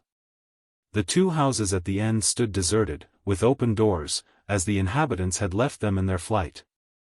And from these he had the furniture hastily tossed forth and piled into a barrier in the entry of the lane. 100 men were placed at his disposal, and of these he threw the more part into the houses, where they might lie in shelter and deliver their arrows from the windows. With the rest, under his own immediate eye, he lined the barricade. Meanwhile the utmost uproar and confusion had continued to prevail throughout the town. And what with the hurried clashing of bells, the sounding of trumpets, the swift movement of bodies of horse, the cries of the commanders, and the shrieks of women, the noise was almost deafening to the ear. Presently, little by little, the tumult began to subside, and soon after, files of men in armour and bodies of archers began to assemble and form in line of battle in the marketplace. A large portion of this body were in murrey and blue, and in the mounted knight who ordered their array Dick recognized Sir Daniel Brackley. Then there befell a long pause, which was followed by the almost simultaneous sounding of 4 trumpets from 4 different quarters of the town. A 5th rang in answer from the marketplace, and at the same moment the files began to move, and a shower of arrows rattled about the barricade, and sounded like blows upon the walls of the 2 flanking houses. The attack had begun, by a common signal, on all the 5 issues of the quarter. Gloucester was beleaguered upon every side. And Dick judged, if he would make good his post, he must rely entirely on the 100 men of his command. 7 volleys of arrows followed one upon the other, and in the very thick of the discharges Dick was touched from behind upon the arm, and found a page holding out to him a leathern jack, strengthened with bright plates of mail. "It is from my Lord of Gloucester," said the page. "He hath observed, Sir Richard, that ye went unarmed." Dick, with a glow at his heart at being so addressed, got to his feet and, with the assistance of the page, donned the defensive coat. Even as he did so, 2 arrows rattled harmlessly upon the plates, and a third struck down the page, mortally wounded, at his feet. Meantime the whole body of the enemy had been steadily drawing nearer across the marketplace, and by this time were so close at hand that Dick gave the order to return their shot. Immediately, from behind the barrier and from the windows of the houses, a counterblast of arrows sped, carrying death. But the Lancastrians, as if they had but waited for a signal, shouted loudly in answer, and began to close at a run upon the barrier, the horsemen still hanging back, with visors lowered. Then followed an obstinate and deadly struggle, hand to hand. The assailants, wielding their falchions with one hand, strove with the other to drag down the structure of the barricade. On the other side, the parts were reversed, and the defenders exposed themselves like madmen to protect their rampart. So for some minutes the contest raged almost in silence, friend and foe falling one upon another. But it is always the easier to destroy. And when a single note upon the tucket recalled the attacking party from this desperate service, much of the barricade had been removed piecemeal, and the whole fabric had sunk to half its height, and tottered to a general fall. And now the footmen in the marketplace fell back, at a run, on every side. The horsemen, who had been standing in a line too deep, wheeled suddenly, and made their flank into their front. And as swift as a striking adder, the long, steel-clad column was launched upon the ruinous barricade. Of the first 2 horsemen, one fell, rider and steed, and was ridden down by his companions. The second leaped clean upon the summit of the rampart, transpiercing an archer with his lance. Almost in the same instant he was dragged from the saddle and his horse dispatched. And then the full weight and impetus of the charge burst upon and scattered the defenders. The men-at-arms, surmounting their fallen comrades, and carried onward by the fury of their onslaught, dashed through Dick's broken line and poured thundering up the lane beyond, as a stream bestrides and pours across a broken dam. Yet was the fight not over. Still, in the narrow jaws of the entrance, Dick and a few survivors plied their bills like woodmen. And already, across the width of the passage, there had been formed a second, a higher, and a more effectual rampart of fallen men and disemboweled horses, lashing in the agonies of death. Baffled by this fresh obstacle, the remainder of the cavalry fell back. And as, at the sight of this movement, the flight of arrows redoubled from the casements of the houses, their retreat had, for a moment, almost degenerated into flight. Almost at the same time, those who had crossed the barricade and charged farther up the street, being met before the door of the Chequers by the formidable hunchback and the whole reserve of the Yorkists, began to come scattering backwards, in the excess of disarray and terror. Dick and his fellows faced about, fresh men poured out of the houses, a cruel blast of arrows met the fugitives full in the face, while Gloucester was already riding down their rear. In the inside of a minute and a half there was no living Lancastrian in the street. Then, and not till then, did Dick hold up his reeking blade and give the word to cheer. Meanwhile Gloucester dismounted from his horse and came forward to inspect the post. His face was as pale as linen, but his eyes shone in his head like some strange jewel, and his voice, when he spoke, was hoarse and broken with the exultation of battle and success. He looked at the rampart, which neither friend nor foe could now approach without precaution, so fiercely did the horses struggle in the throes of death. And at the sight of that great carnage he smiled upon one side. "Dispatch these horses," he said, "they keep you from your vantage. Richard Shelton," he added, "ye have pleased me. Kneel." The Lancastrians had already resumed their archery, and the shafts fell thick in the mouth of the street.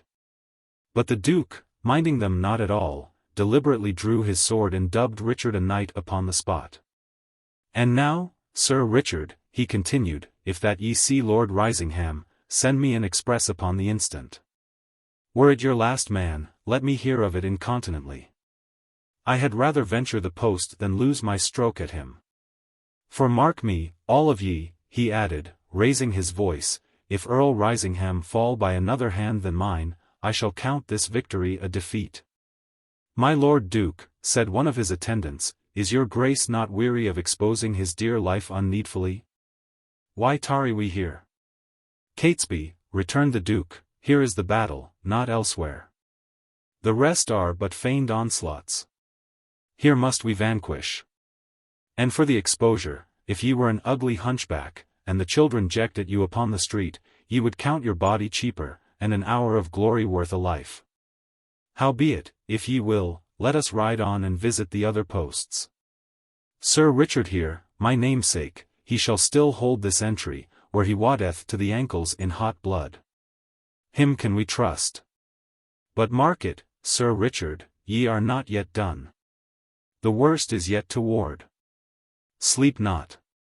He came right up to young Shelton, looking him hard in the eyes, and taking his hand in both of his, gave it so extreme a squeeze that the blood had nearly spurted. Dick quailed before his eyes. The insane excitement, the courage, and the cruelty that he read therein filled him with dismay about the future. This young Duke's was indeed a gallant spirit, to ride foremost in the ranks of war. But after the battle, in the days of peace and in the circle of his trusted friends, that mind, it was to be dreaded, would continue to bring forth the fruits of death. Chapter 3. The Battle of Shoreby, concluded. Dick, once more left to his own counsels, began to look about him. The arrow-shot had somewhat slackened.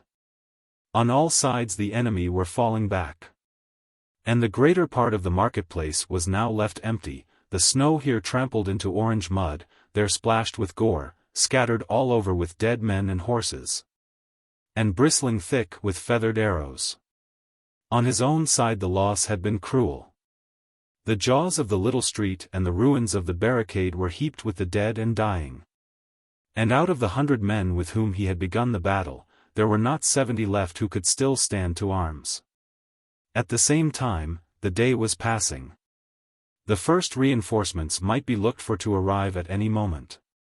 And the Lancastrians, already shaken by the result of their desperate but unsuccessful onslaught, were in an ill temper to support a fresh invader. There was a dial in the wall of one of the 2 flanking houses, and this, in the frosty winter sunshine, indicated 10 of the forenoon. Dick turned to the man who was at his elbow, a little insignificant archer, binding a cut in his arm. "It was well fought," he said, "and, by my sooth, they will not charge us twice." "Sir," said the little archer, "ye have fought right well for York, and better for yourself. Never hath man in so brief space prevailed so greatly on the Duke's affections.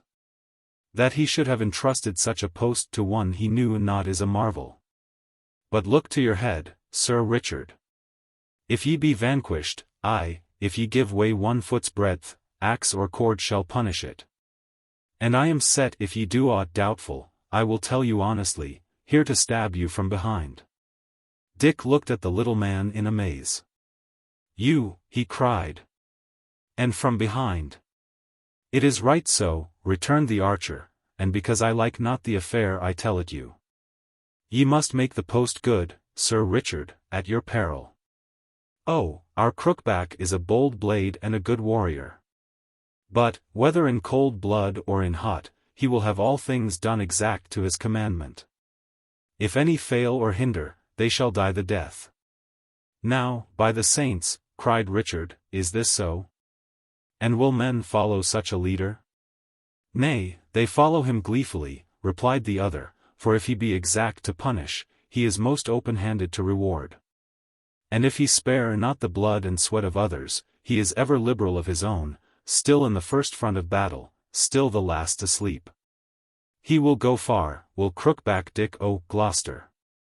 The young knight, if he had before been brave and vigilant, was now all the more inclined to watchfulness and courage. His sudden favor, he began to perceive, had brought perils in its train. And he turned from the archer, and once more scanned anxiously the marketplace. It lay empty as before. "I like not this quietude," he said. "Doubtless they prepare us some surprise." And, as if in answer to his remark, the archers began once more to advance against the barricade, and the arrows to fall thick. But there was something hesitating in the attack. They came not on roundly, but seemed rather to await a further signal. Dick looked uneasily about him, spying for a hidden danger. And sure enough, about halfway up the little street, a door was suddenly opened from within, and the house continued, for some seconds, and both by door and window, to disgorge a torrent of Lancastrian archers. These, as they leaped down, hurriedly stood to their ranks, bent their bows, and proceeded to pour upon Dick's rear a flight of arrows. At the same time, the assailants in the marketplace redoubled their shot, and began to close in stoutly upon the barricade. Dick called down his whole command out of the houses, and facing them both ways, and encouraging their valor both by word and gesture, returned as best he could the double shower of shafts that fell about his post. Meanwhile house after house was opened in the street, and the Lancastrians continued to pour out of the doors and leap down from the windows, shouting victory, until the number of enemies upon Dick's rear was almost equal to the number in his face. It was plain that he could hold the post no longer. What was worse, even if he could have held it, it had now become useless. And the whole Yorkist army lay in a posture of helplessness upon the brink of a complete disaster. The men behind him formed the vital flaw in the general defense. And it was upon these that Dick turned, charging at the head of his men. So vigorous was the attack, that the Lancastrian archers gave ground and staggered, and, at last, breaking their ranks, began to crowd back into the houses from which they had so recently and so vaingloriously sallied. Meanwhile the men from the marketplace had swarmed across the undefended barricade, and fell on hotly upon the other side, and Dick must once again face about, and proceed to drive them back. Once again the spirit of his men prevailed. They cleared the street in a triumphant style, but even as they did so the others issued again out of the houses, and took them, a third time, upon the rear. The Yorkists began to be scattered. Several times Dick found himself alone among his foes and plying his bright sword for life. Several times he was conscious of a hurt. And meanwhile the fight swayed to and fro in the street without determinate result. Suddenly Dick was aware of a great trumpeting about the outskirts of the town. The war cry of York began to be rolled up to heaven, as by many and triumphant voices. And at the same time the men in front of him began to give ground rapidly, streaming out of the street and back upon the marketplace. Someone gave the word to fly. Trumpets were blown distractedly, some for a rally, some to charge. It was plain that a great blow had been struck, and the Lancastrians were thrown, at least for the moment, into full disorder, and some degree of panic. And then, like a theatre trick, there followed the last act of Shoreby battle. The men in front of Richard turned tail, like a dog that has been whistled home, and fled like the wind. At the same moment there came through the marketplace a storm of horsemen, fleeing and pursuing, the Lancastrians turning back to strike with the sword, the Yorkists riding them down at the point of the lance. Conspicuous in the melee, Dick beheld the Crookback. He was already giving a foretaste of that furious valor and skill to cut his way across the ranks of war, which, years afterwards upon the field of Bosworth, and when he was stained with crimes, almost sufficed to change the fortunes of the day and the destiny of the English throne. Evading, striking, riding down, he so forced and so maneuvered his strong horse, so aptly defended himself, and so liberally scattered death to his opponents, that he was now far ahead of the foremost of his knights, hewing his way, with the truncheon of a bloody sword, to where Lord Risingham was rallying the bravest. A moment more and they had met, the tall, splendid, and famous warrior against the deformed and sickly boy. Yet Shelton had never a doubt of the result. And when the fight next opened for a moment, the figure of the Earl had disappeared. But still, in the first of the danger, Crookback Dick was launching his big horse and plying the truncheon of his sword. Thus, by Shelton's courage in holding the mouth of the street against the first attack, and by the opportune arrival of his 700 reinforcements, the lad, who was afterwards to be handed down to the execration of posterity under the name of Richard III, had won his first considerable fight. Chapter 4. The Sack of Shoreby. There was not a foe left within striking distance. And Dick, as he looked ruefully about him on the remainder of his gallant force, began to count the cost of victory. He was himself, now that the danger was ended, so stiff and sore, so bruised and cut and broken, and, above all, so utterly exhausted by his desperate and unremitting labors in the fight, that he seemed incapable of any fresh exertion. But this was not yet the hour for repose. Shoreby had been taken by assault. And though an open town, and not in any manner to be charged with the resistance, it was plain that these rough fighters would be not less rough now that the fight was over, and that the more horrid part of war would fall to be enacted. Richard of Gloucester was not the captain to protect the citizens from his infuriated soldiery, and even if he had the will, it might be questioned if he had the power. It was, therefore, Dick's business to find and to protect Joanna, and with that end he looked about him at the faces of his men. The 3 or 4 who seemed likeliest to be obedient and to keep sober he drew aside, and promising them a rich reward and a special recommendation to the Duke, led them across the marketplace, now empty of horsemen, and into the streets upon the farther side. Every here and there small combats of from 2 to a dozen still raged upon the open street. Here and there a house was being besieged, the defenders throwing out stools and tables on the heads of the assailants. The snow was strewn with arms and corpses. But except for these partial combats the streets were deserted, and the houses, some standing open, and some shuttered and barricaded, had for the most part ceased to give out smoke. Dick, threading the skirts of these skirmishers, led his followers briskly in the direction of the Abbey Church, but when he came the length of the main street, a cry of horror broke from his lips. Sir Daniel's great house had been carried by assault. The gates hung in splinters from the hinges, and a double throng kept pouring in and out through the entrance, seeking and carrying booty. Meanwhile, in the upper stories, some resistance was still being offered to the pillagers. For just as Dick came within eyeshot of the building, a casement was burst open from within, and a poor wretch in murrey and blue, screaming and resisting, was forced through the embrasure and tossed into the street below. The most sickening apprehension fell upon Dick. He ran forward like one possessed, forced his way into the house among the foremost, and mounted without pause to the chamber on the 3rd floor where he had last parted from Joanna. It was a mere wreck, the furniture had been overthrown, the cupboards broken open, and in one place a trailing corner of the arras lay smouldering on the embers of the fire. Dick, almost without thinking, trod out the incipient conflagration, and then stood bewildered. Sir Daniel, Sir Oliver, Joanna, all were gone. But whether butchered in the rout or safe escaped from Shoreby, who should say? He caught a passing archer by the tabard. "Fellow," he asked, "were ye here when this house was taken?" "Let be," said the archer. "A murrain." "Let be, or I strike." "Hark ye," returned Richard, "two can play at that. Stand and be plain." But the man, flushed with drink and battle, struck Dick upon the shoulder with one hand, while with the other he twitched away his garment. Thereupon the full wrath of the young leader burst from his control. He seized the fellow in his strong embrace, and crushed him on the plates of his mailed bosom like a child. Then, holding him at arm's length, he bid him speak as he valued life. "I pray you mercy," gasped the archer. "And I had thought you were so angry I would been sharier of crossing you. I was here indeed." "Know ye Sir Daniel?" pursued Dick.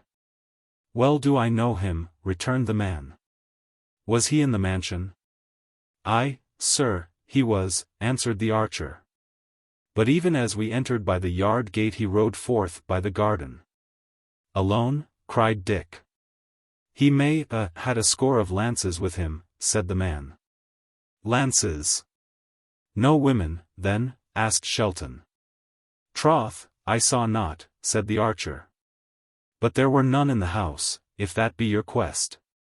"I thank you," said Dick. Here is a piece for your pains." But groping in his wallet, Dick found nothing.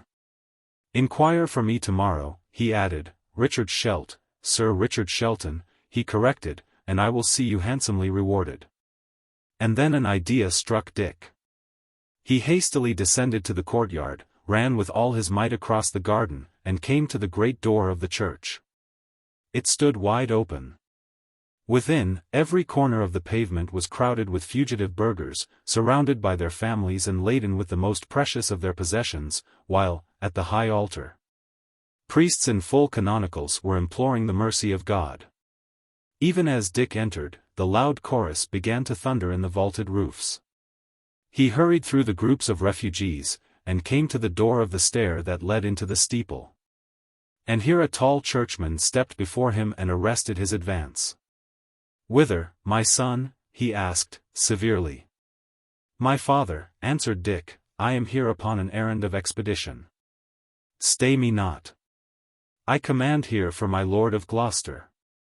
"For my Lord of Gloucester," repeated the priest. "Hath, then, the battle gone so sore?" "The battle, father, is at an end, Lancaster clean sped, my Lord of Risingham, heaven rest him, left upon the field. And now, with your good leave, I follow mine affairs." And thrusting on one side the priest, who seemed stupefied at the news, Dick pushed open the door and rattled up the stairs 4 at a bound, and without pause or stumble, till he stepped upon the open platform at the top. Shoreby church tower not only commanded the town, as in a map, but looked far, on both sides, over sea and land.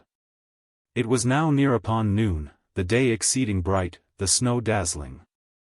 And as Dick looked around him, he could measure the consequences of the battle.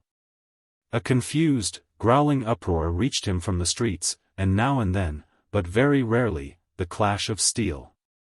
Not a ship, not so much as a skiff remained in harbor, but the sea was dotted with sails and rowboats laden with fugitives. On shore, too, the surface of the snowy meadows was broken up with bands of horsemen, some cutting their way towards the borders of the forest, others, who were doubtless of the Yorkist side, stoutly interposing and beating them back upon the town. Over all the open ground there lay a prodigious quantity of fallen men and horses, clearly defined upon the snow. To complete the picture, those of the foot soldiers as had not found place upon a ship still kept up an archery combat on the borders of the port, and from the cover of the shoreside taverns. In that quarter, also, 1 or 2 houses had been fired, and the smoke towered high in the frosty sunlight, and blew off to sea in voluminous folds. Already close upon the margin of the woods, and somewhat in the line of Hollywood, one particular clump of fleeing horsemen riveted the attention of the young watcher on the tower. It was fairly numerous. In no other quarter of the field did so many Lancastrians still hold together. Thus they had left a wide, discolored wake upon the snow, and Dick was able to trace them step by step from where they had left the town. While Dick stood watching them, they had gained, unopposed, the first fringe of the leafless forest, and, turning a little from their direction, the sun fell for a moment full on their array, as it was relieved against the dusky wood. "Murray and blue," cried Dick. "I swear it, Murray and blue." The next moment he was descending the stairway. It was now his business to seek out the Duke of Gloucester, who alone, in the disorder of the forces, might be able to supply him with a sufficiency of men. The fighting in the main town was now practically at an end. And as Dick ran hither and thither, seeking the commander, the streets were thick with wandering soldiers, some laden with more booty than they could well stagger under, others shouting drunk. None of them, when questioned, had the least notion of the Duke's whereabouts. And, at last, it was by sheer good fortune that Dick found him, where he sat in the saddle directing operations to dislodge the archers from the harbor side. "Sir Richard Shelton, ye are well found," he said. "I owe you one thing that I value little, my life, and one that I can never pay you for, this victory. Catesby, if I had 10 such captains as Sir Richard, would march forthright on London. But now, sir, claim your reward." "Freely, my lord," said Dick, "freely and loudly." One hath escaped to whom I owe some grudges, and taken with him one whom I owe love and service. Give me, then, 50 lances, that I may pursue. And for any obligation that your graciousness is pleased to allow, it shall be clean discharged. How call ye him? Inquired the Duke. Sir Daniel Brackley, answered Richard. Out upon him, double face, cried Gloucester. Here is no reward, Sir Richard, here is fresh service offered, and, if that ye bring his head to me, a fresh debt upon my conscience. Catesby, get him these lances, and you, sir, bethink ye, in the meanwhile, what pleasure, honour, or profit it shall be mine to give you.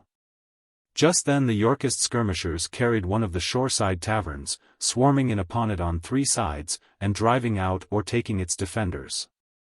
Crookback Dick was pleased to cheer the exploit, and pushing his horse a little nearer, called to see the prisoners. There were 4 or 5 of them, 2 men of my Lord Shoreby's and one of Lord Risingham's among the number, and last, but in Dick's eyes not least, a tall, shambling, grizzled old shipman.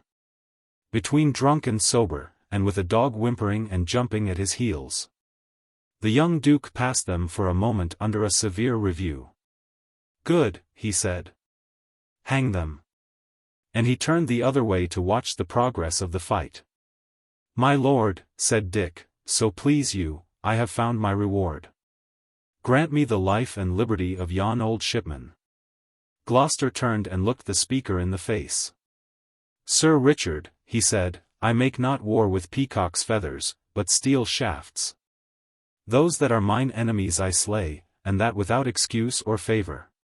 For, bethink ye, in this realm of England, that is so torn in pieces, there is not a man of mine but hath a brother or a friend upon the other party. If, then, I did begin to grant these pardons, I might sheath my sword. It may be so, my lord.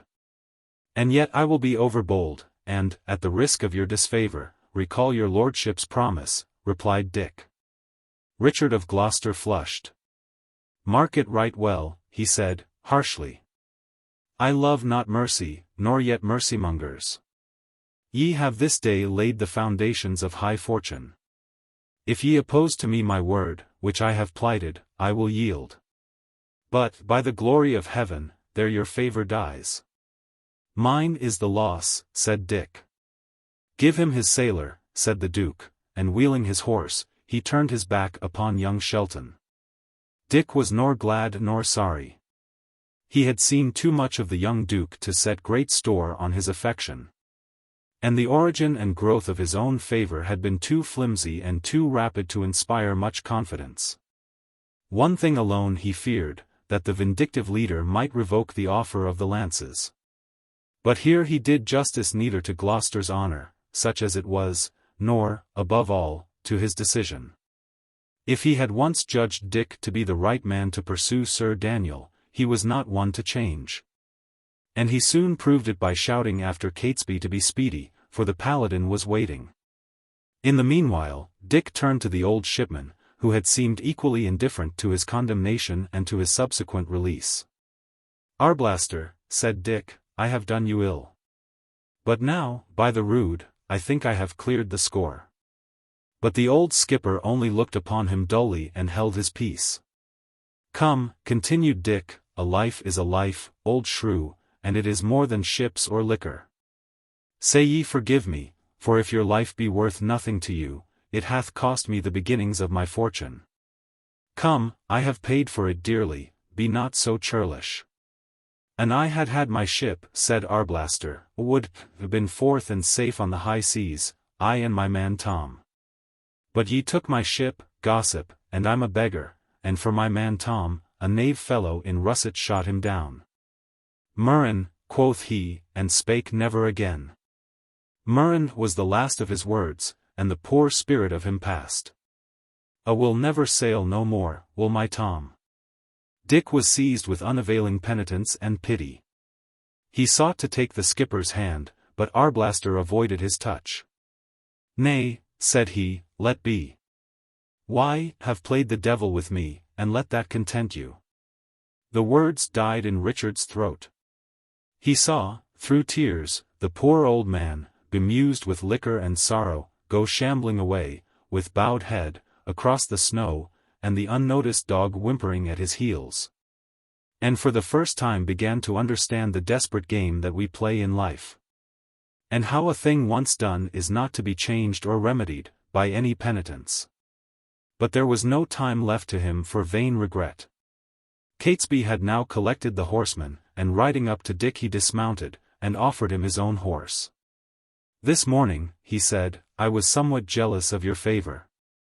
It hath not been of a long growth, and now, Sir Richard, it is with a very good heart that I offer you this horse, to ride away with." "Suffer me yet a moment," replied Dick. "This favour of mine, whereupon was it founded?" "Upon your name," answered Catesby. "It is my lord's chief superstition. Were my name Richard, I should be an earl tomorrow." "Well, sir, I thank you," returned Dick, "and since I am little likely to follow these great fortunes, I will even say farewell. I will not pretend I was displeased to think myself upon the road to fortune, but I will not pretend, neither, that I am over sorry to be done with it.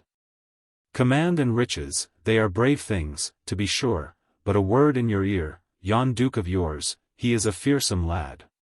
Catesby laughed. "Nay," said he, "of a verity he that rides with crooked Dick will ride deep.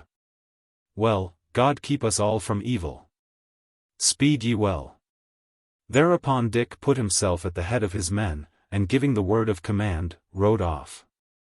He made straight across the town, following what he supposed to be the route of Sir Daniel, and spying around for any signs that might decide if he were right. The streets were strewn with the dead and the wounded, whose fate, in the bitter frost, was far the more pitiable. Gangs of the victors went from house to house, pillaging and stabbing, and sometimes singing together as they went. From different quarters, as he rode on, the sounds of violence and outrage came to young Shelton's ears. Now the blows of the sledgehammer on some barricaded door, and now the miserable shrieks of women. Dick's heart had just been awakened. He had just seen the cruel consequences of his own behavior. And the thought of the sum of misery that was now acting in the whole of Shoreby filled him with despair.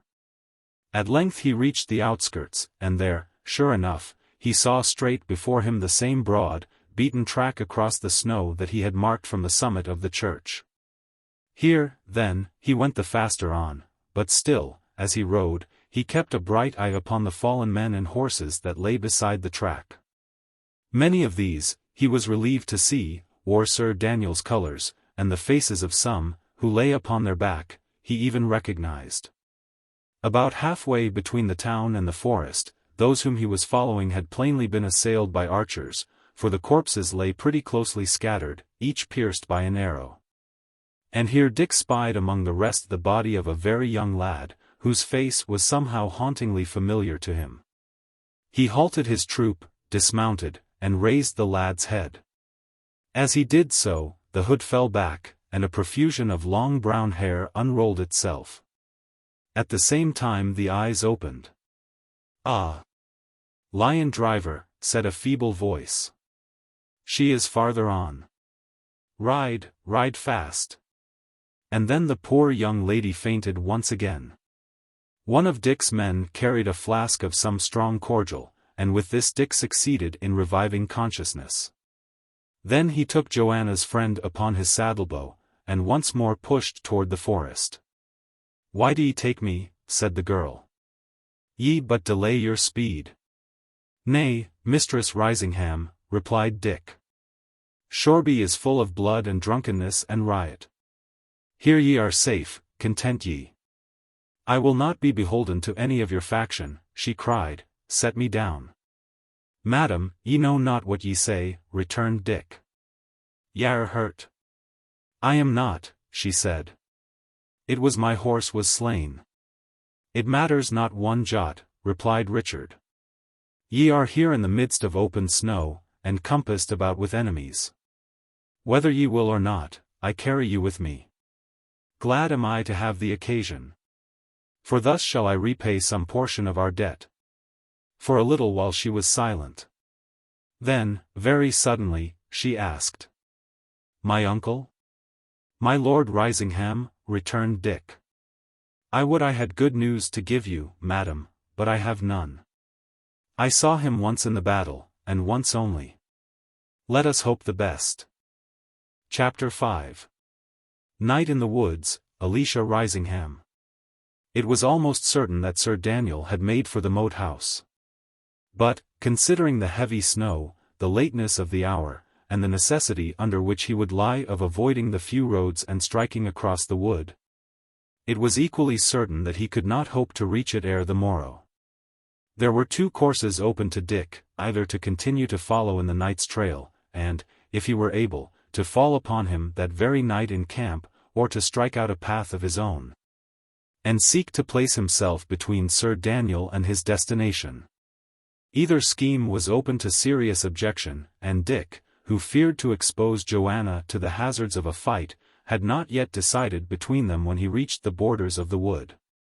At this point Sir Daniel had turned a little to his left, and then plunged straight under a grove of very lofty timber. His party had then formed to a narrower front, in order to pass between the trees, and the track was trod proportionally deeper in the snow. The eye followed it, under the leafless tracery of the oaks, running direct and narrow. The trees stood over it, with knotty joints and the great, uplifted forest of their boughs. There was no sound, whether of man or beast, not so much as the stirring of a robin, and over the field of snow the winter sun lay golden among netted shadows. "How say ye," asked Dick of one of the men, "to follow straight on, or strike across for Tunstall?" "Sir Richard," replied the man-at-arms, "I would follow the line until they scatter." "Ye are, doubtless, right," returned Dick, "but we came right hastily upon the errand, even as the time commanded. Here are no houses, neither for food nor shelter, and by the morrow's dawn we shall know both cold fingers and an empty belly. How say ye, lads? Will ye stand a pinch for expedition's sake, or shall we turn by Holywood and sup with Mother Church? The case being somewhat doubtful, I will drive no man. Yet if ye would suffer me to lead you, ye would choose the first." The men answered, almost with one voice, that they would follow Sir Richard where he would. And Dick, setting spur to his horse, began once more to go forward. The snow and the trail had been trodden very hard, and the pursuers had thus a great advantage over the pursued. They pushed on, indeed, at a round trot, 200 hoofs beating alternately on the dull pavement of the snow, and the jingle of weapons and the snorting of horses raising a warlike noise along the arches of the silent wood. Presently, the wide slot of the pursued came out upon the high road from Holywood. It was there, for a moment, indistinguishable. And, where it once more plunged into the unbeaten snow upon the farther side, Dick was surprised to see it narrower and lighter trod. Plainly, profiting by the road, Sir Daniel had begun already to scatter his command. At all hazards, one chance being equal to another, Dick continued to pursue the straight trail. And that, after an hour's riding, in which it led into the very depths of the forest, suddenly split, like a bursting shell, into 24 others, leading to every point of the compass. Dick drew bridle in despair. The short winter's day was near an end. The sun, a dull red-orange, shorn of rays, swam low among the leafless thickets. The shadows were a mile long upon the snow. The frost bit cruelly at the fingernails, and the breath and steam of the horses mounted in a cloud. "Well, we are outwitted," Dick confessed. "Strike we for Holywood, after all. It is still nearer us than Tunstall, or should be by the station of the sun." So they wheeled to their left, turning their backs on the red shield of sun, and made across country for the Abbey. But now times were changed with them. They could no longer spank forth briskly on a path beaten firm by the passage of their foes, and for a goal to which that path itself conducted them. Now they must plough at a dull pace through the encumbering snow, continually pausing to decide their course, continually floundering in drifts. The sun soon left them, the glow of the west decayed. And presently they were wandering in a shadow of blackness, under frosty stars. Presently, indeed, the moon would clear the hilltops, and they might resume their march. But till then, every random step might carry them wider of their march. There was nothing for it but to camp and wait. Sentries were posted. A spot of ground was cleared of snow, and, after some failures, a good fire blazed in the midst. The men-at-arms sat close about this forest hearth, sharing such provisions as they had, and passing about the flask. And Dick, having collected the most delicate of the rough and scanty fare, brought it to Lord Risingham's niece, where she sat apart from the soldiery against a tree. She sat upon one horse-cloth, wrapped in another, and stared straight before her at the fire-lit scene.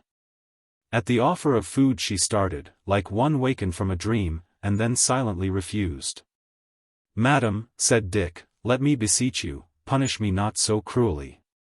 Wherein I have offended you, I know not. I have, indeed, carried you away, but with a friendly violence.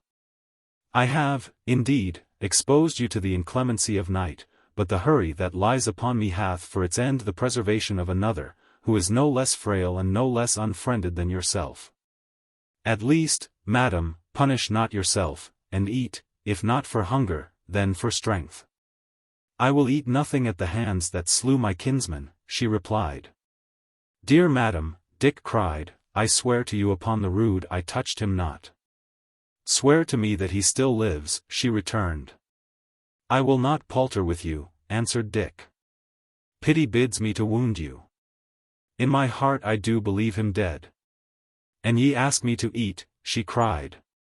"Aye, and they call you, sir. Why, have won your spurs by my good kinsman's murder. And had I not been fool and traitor both, and saved you in your enemy's house, ye should have died the death, and he that was worth 12 of you, were living. I did but my man's best, even as your kinsman did upon the other party," answered Dick. "Were he still living, as I vow to heaven I wish it, he would praise, not blame me." "Sir Daniel hath told me," she replied. "He marked you at the barricade. Upon you, he saith, their party foundered, it was you that won the battle. Well, then, it was you that killed my good Lord Risingham, as sure as though ye had strangled him.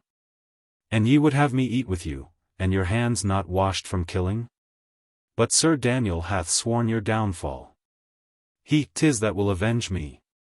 The unfortunate Dick was plunged in gloom. Old Arblaster returned upon his mind, and he groaned aloud. "Do ye hold me so guilty," he said, "you that defended me, you that are Joanna's friend?" "What made ye in the battle?" she retorted. "Y'are of no party. Why are but a lad, but legs and body, without government of wit or counsel. Wherefore did ye fight? For the love of hurt, party." "Nay," cried Dick, "I know not. But as the realm of England goes, if that a poor gentleman fight not upon the one side, perforce he must fight upon the other. He may not stand alone, 'tis not in nature." "They that have no judgment should not draw the sword," replied the young lady. "Ye that fight but for a hazard, what are ye but a butcher? War is but noble by the cause, and why have disgraced it." "Madam," said the miserable Dick, "I do partly see mine error. I have made too much haste, I have been busy before my time. Already I stole a ship, thinking, I do swear it, to do well, and thereby brought about the death of many innocent. And the grief and ruin of a poor old man whose face this very day hath stabbed me like a dagger. And for this morning, I did but design to do myself credit, and get fame to marry with, and, behold, I have brought about the death of your dear kinsman that was good to me. And what besides, I know not. For, alas, I may have set York upon the throne, and that may be the worser cause, and may do hurt to England. Oh, madam, I do see my sin. I am unfit for life. I will, for penance' sake and to avoid worse evil, once I have finished this adventure, get me to a cloister. I will forswear Joanna and the trade of arms. I will be a friar, and pray for your good kinsman's spirit all my days." It appeared to Dick, in this extremity of his humiliation and repentance, that the young lady had laughed. Raising his countenance, he found her looking down upon him, in the firelight, with a somewhat peculiar but not unkind expression. Madam, he cried, thinking the laughter to have been an illusion of his hearing, but still, from her changed looks, hoping to have touched her heart, Madam, will not this content you? I give up all to undo what I have done amiss, I make heaven certain for Lord Risingham. And all this upon the very day that I have won my spurs, and thought myself the happiest young gentleman on ground. Oh boy, she said, good boy. And then, to the extreme surprise of Dick, she first very tenderly wiped the tears away from his cheeks, and then, as if yielding to a sudden impulse, threw both her arms about his neck, drew up his face, and kissed him. A pitiful bewilderment came over simple-minded Dick. But come, she said, with great cheerfulness, you that are a captain, ye must eat. Why sup ye not? Dear Mistress Risingham, replied Dick, I did but wait first upon my prisoner, but, to say truth, penitence will no longer suffer me to endure the sight of food. I were better to fast, dear lady, and to pray. Call me Alicia, she said, are we not old friends? And now, come, I will eat with you, bit for bit and sup for sup. So if ye eat not, neither will I, but if ye eat hearty, I will dine like a ploughman. So there and then she fell to. And Dick, who had an excellent stomach, proceeded to bear her company, at first with great reluctance, but gradually, as he entered into the spirit, with more and more vigor and devotion, until, at last, he forgot even to watch his model, and most heartily repaired the expenses of his day of labor and excitement. Lion driver, she said, at length, ye do not admire a maid in a man's jerkin? The moon was now up, and they were only waiting to repose the wearied horses. By the moon's light, the still penitent but now well-fed Richard beheld her looking somewhat coquettishly down upon him. Madam, he stammered, surprised at this new turn in her manners. Nay, she interrupted, it skills not to deny, Joanna hath told me, but come, Sir Lion driver, look at me, am I so homely, come. And she made bright eyes at him. Ye are something smallish, indeed, began Dick. And here again she interrupted him, this time with a ringing peal of laughter that completed his confusion and surprise. Smallish, she cried.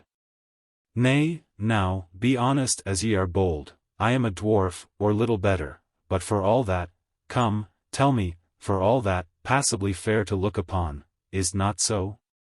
Nay, madam, exceedingly fair, said the distressed knight, pitifully trying to seem easy.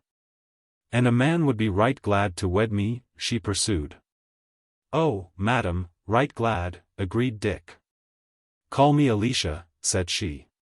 Alicia, quoth Sir Richard.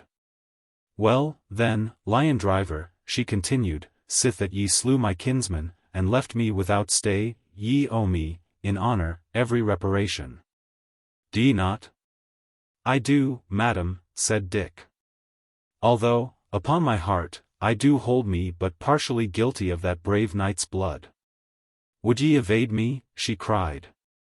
Madam, not so. I have told you. At your bidding, I will even turn me a monk, said Richard. Then, in honor, ye belong to me, she concluded.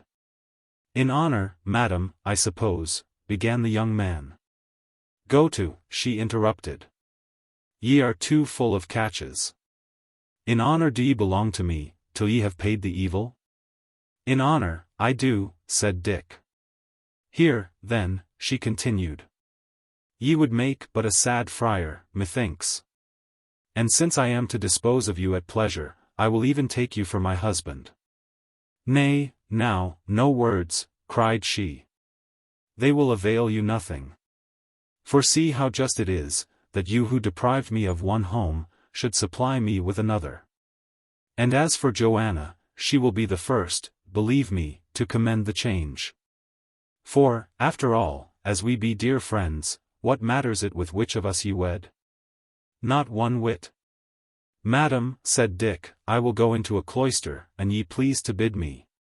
But to wed with anyone in this big world besides Joanna Sedley is what I will consent to neither for man's force nor yet for lady's pleasure. Pardon me if I speak my plain thoughts plainly. But where a maid is very bold, a poor man must even be the bolder. "Dick," she said, "ye sweet boy, ye must come and kiss me for that word. Nay, fear not, ye shall kiss me for Joanna. And when we meet, I shall give it back to her, and say I stole it. And as for what ye owe me, why, dear simpleton, methinks ye were not alone in that great battle. And even if York be on the throne, it was not you that set him there. But for a good, sweet, honest heart, Dick, why are all that? And if I could find it in my soul to envy your Joanna anything, would even envy her your love." Chapter 6. Night in the Woods, concluded Dick and Joan. The horses had by this time finished the small store of provender, and fully breathed from their fatigues. At Dick's command, the fire was smothered in snow. And while his men got once more wearily to saddle, he himself, remembering, somewhat late, true woodland caution, chose a tall oak and nimbly clambered to the topmost fork.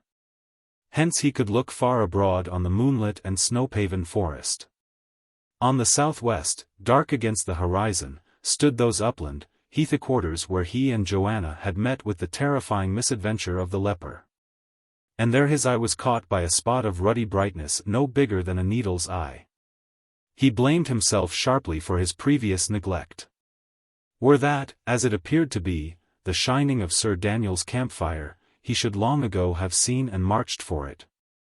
Above all, he should, for no consideration, have announced his neighborhood by lighting a fire of his own. But now he must no longer squander valuable hours. The direct way to the uplands was about 2 miles in length, but it was crossed by a very deep, precipitous dingle, impassable to mounted men. And for the sake of speed, it seemed to Dick advisable to desert the horses and attempt the adventure on foot. 10 men were left to guard the horses. Signals were agreed upon by which they could communicate in case of need, and Dick set forth at the head of the remainder, Alicia Risingham walking stoutly by his side. The men had freed themselves of heavy armor, and left behind their lances, and they now marched with a very good spirit in the frozen snow, and under the exhilarating luster of the moon. The descent into the dingle, where a stream strained sobbing through the snow and ice, was effected with silence and order. And on the farther side, being then within a short half-mile of where Dick had seen the glimmer of the fire, the party halted to breathe before the attack. In the vast silence of the wood, the lightest sounds were audible from far, and Alicia, who was keen of hearing, held up her finger warningly and stooped to listen. All followed her example. But besides the groans of the choked brook in the dingle close behind, and the barking of a fox at a distance of many miles among the forest, to Dick's acutest hearkening, not a breath was audible. "But yet, for sure, I heard the clash of harness," whispered Alicia. "Madam," returned Dick, who was more afraid of that young lady than of 10 stout warriors, "would not hint ye were mistaken. But it might well have come from either of the camps. It came not thence. It came from westward," she declared. "It may be what it will," returned Dick, "and it must be as heaven please. Reck we not a jot, but push on the livelier, and put it to the touch. Up, friends, enough breathed." As they advanced, the snow became more and more trampled with hoof marks, and it was plain that they were drawing near to the encampment of a considerable force of mounted men. Presently they could see the smoke pouring from among the trees, ruddily colored on its lower edge and scattering bright sparks. And here, pursuant to Dick's orders, his men began to open out, creeping stealthily in the covert, to surround on every side the camp of their opponents. He himself, placing Alicia in the shelter of a bulky oak, stole straight forth in the direction of the fire. At last, through an opening of the wood, his eye embraced the scene of the encampment. The fire had been built upon a heathy hummock of the ground, surrounded on 3 sides by thicket, and it now burned very strong, roaring aloud and brandishing flames. Around it there sat not quite a dozen people, warmly cloaked, but though the neighboring snow was trampled down as by a regiment, Dick looked in vain for any horse. He began to have a terrible misgiving that he was outmaneuvered. At the same time, in a tall man with a steel salet, who was spreading his hands before the blaze, he recognized his old friend and still kindly enemy, Bennet Hatch. And in two others, sitting a little back, he made out, even in their male disguise, Joanna Sedley and Sir Daniel's wife. Well, thought he to himself, even if I lose my horses, let me get my Joanna, and why should I complain? And then, from the farther side of the encampment, there came a little whistle, announcing that his men had joined, and the investment was complete. Bennet, at the sound, started to his feet. But ere he had time to spring upon his arms, Dick hailed him.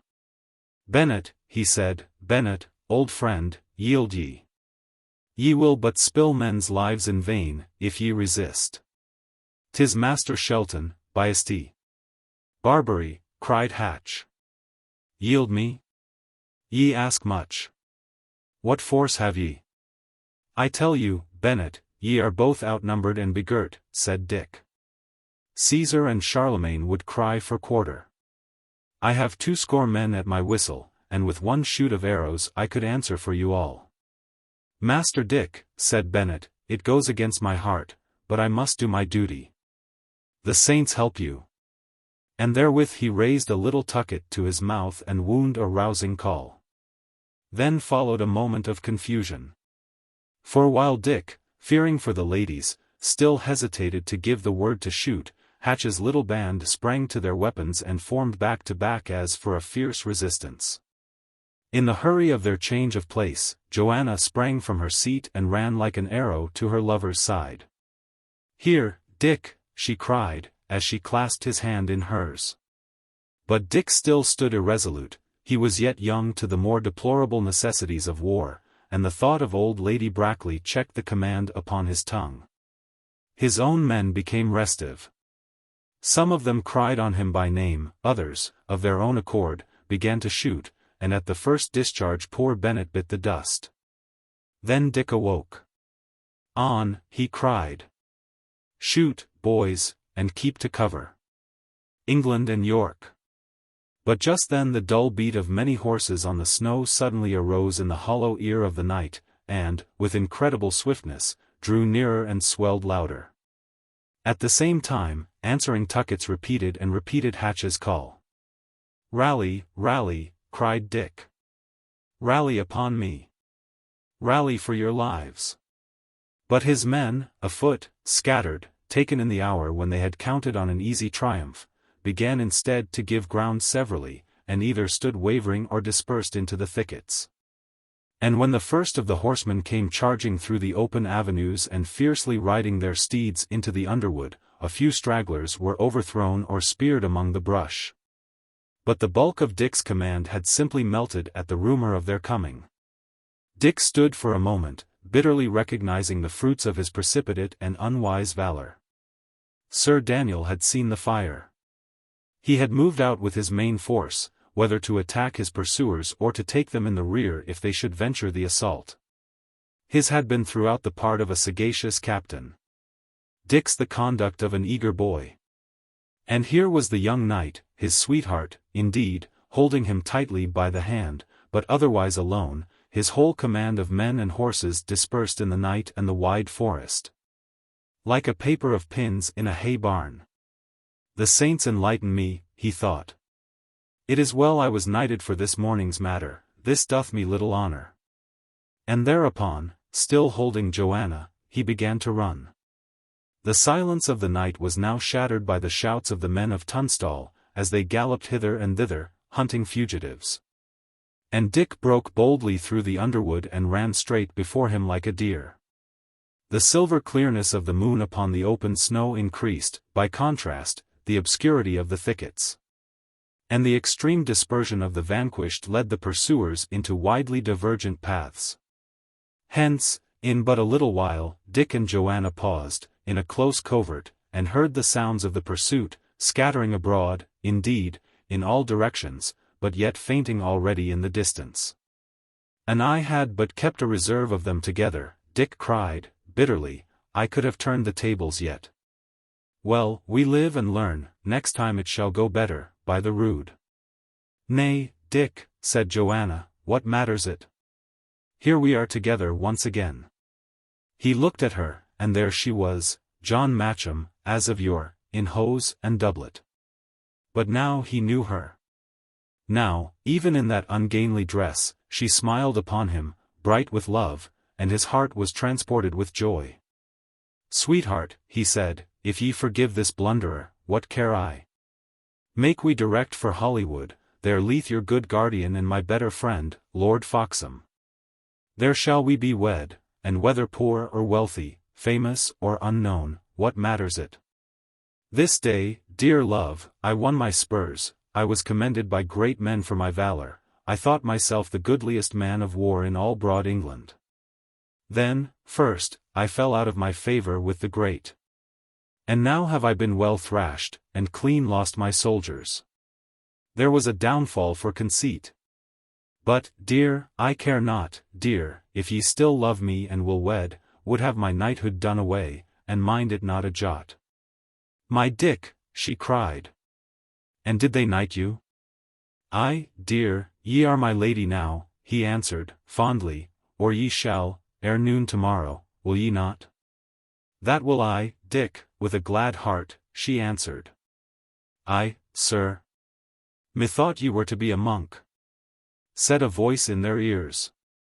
"Alicia," cried Joanna. "Even so," replied the young lady, coming forward. "Alicia, whom ye left for dead, and whom your lion driver found, and brought to life again, and, by my sooth, made love to, if ye want to know." "I'll not believe it," cried Joanna. "Dick! Dick!" mimicked Alicia. "Dick, indeed." "Aye, fair sir, and ye desert poor damsels in distress," she continued, turning to the young knight. "Ye leave them planted behind oaks. But they say true, the age of chivalry is dead." "Madam," cried Dick, in despair, "upon my soul I had forgotten you outright. Madam, ye must try to pardon me. Ye see, I had new-found Joanna." "I did not suppose that ye had done it o' purpose," she retorted. "But I will be cruelly avenged. I will tell a secret to my Lady Shelton, she that is to be," she added, curtsying. "Joanna," she continued, "I believe, upon my soul, your sweetheart is a bold fellow in a fight, but he is, let me tell you plainly, the softest-hearted simpleton in England.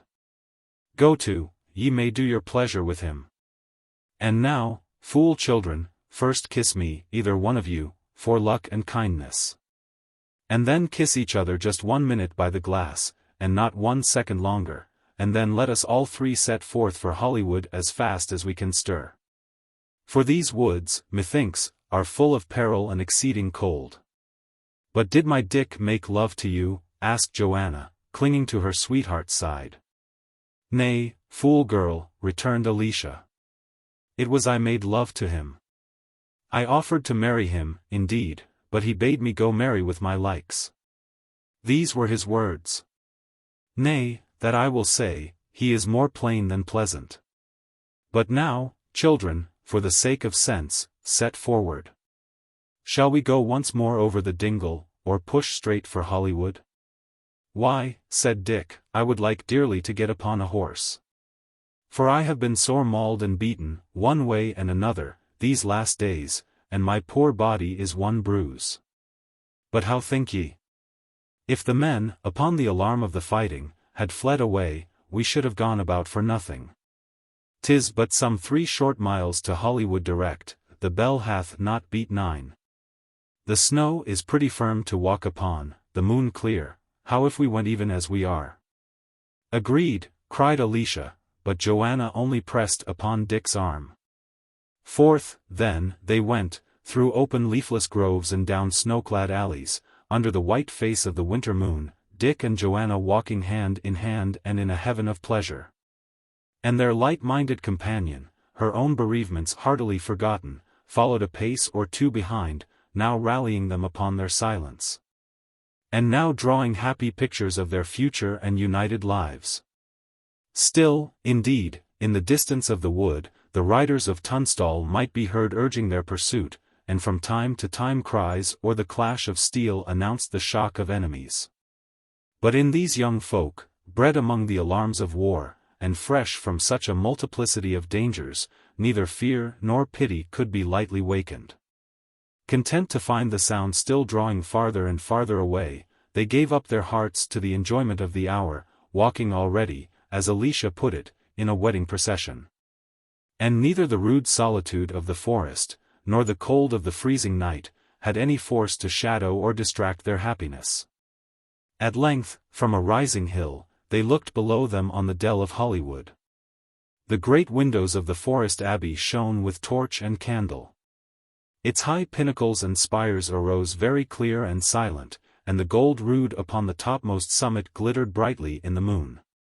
All about it, in the open glade, campfires were burning, and the ground was thick with huts, and across the midst of the picture the frozen river curved.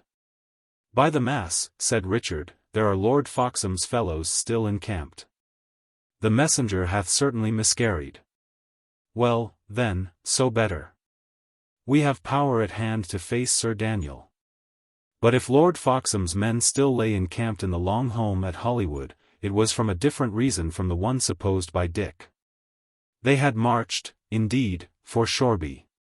But ere they were halfway thither, a second messenger met them, and bade them return to their morning's camp, to bar the road against Lancastrian fugitives. And to be so much nearer to the main army of York. For Richard of Gloucester, having finished the battle and stamped out his foes in that district, was already on the march to rejoin his brother. And not long after the return of my Lord Foxham's retainers, Crookback himself drew rein before the abbey door. It was in honor of this august visitor that the windows shone with lights. And at the hour of Dick's arrival with his sweetheart and her friend, the whole ducal party was being entertained in the refectory with the splendor of that powerful and luxurious monastery. Dick, not quite with his goodwill, was brought before them. Gloucester, sick with fatigue, sat leaning upon one hand his white and terrifying countenance. Lord Foxham, half recovered from his wound, was in a place of honor on his left. "How, sir?" asked Richard. "Have ye brought me Sir Daniel's head?" "My Lord Duke," replied Dick, stoutly enough, but with a qualm at heart, "I have not even the good fortune to return with my command. I have been, so please your grace, well beaten." Gloucester looked upon him with a formidable frown. "I gave you 50 lances, 3 sir," he said. "My Lord Duke, I had but 50 men at arms," replied the young knight. "How is this?" said Gloucester. "He did ask me 50 lances." "May it please your grace," replied Catesby, smoothly, "for a pursuit we gave him but the horsemen." "It is well," replied Richard, adding, "Shelton, ye may go." "Stay," said Lord Foxham. "This young man likewise had a charge from me. It may be he hath better sped. Say, Master Shelton, have ye found the maid?" "I praise the saints, my lord," said Dick, "she is in this house." "Is it even so?" "Well, then, my lord the Duke," resumed Lord Foxham, "with your goodwill, tomorrow, before the army march, I do propose a marriage. This young squire—" "Young knight," interrupted Catesby. "Say ye so, Sir William?" cried Lord Foxham. "I did myself, and for good service, dub him knight," said Gloucester. "He hath twice manfully served me. It is not valor of hands, it is a man's mind of iron, that he lacks. He will not rise, Lord Foxham. 'Tis a fellow that will fight indeed bravely in a melee, but hath a capon's heart. Howbeit, if he is to marry, marry him in the name of Mary, and be done." "Nay, he is a brave lad, I know it," said Lord Foxham. "Content ye, then, Sir Richard.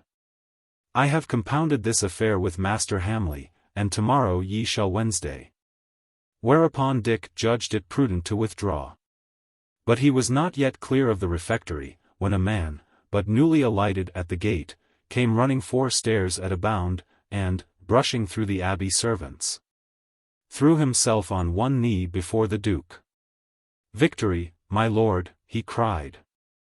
And before Dick had got to the chamber set apart for him as Lord Foxham's guest, the troops in the home were cheering around their fires. For upon that same day, not 20 miles away, a second crushing blow had been dealt to the power of Lancaster. Chapter 7. Dick's Revenge. The next morning Dick was afoot before the sun, and having dressed himself to the best advantage with the aid of the Lord Foxham's baggage, and got good reports of Joan, he set forth on foot to walk away his impatience. For some while he made rounds among the soldiery, who were getting to arms in the wintry twilight of the dawn and by the red glow of torches. But gradually he strolled farther afield, and at length passed clean beyond the outposts, and walked alone in the frozen forest, waiting for the sun. His thoughts were both quiet and happy. His brief favour with the Duke he could not find it in his heart to mourn, with Joan to wife, and my Lord Foxham for a faithful patron, he looked most happily upon the future. And in the past he found but little to regret. As he thus strolled and pondered, the solemn light of the morning grew more clear, the east was already coloured by the sun, and a little scathing wind blew up the frozen snow.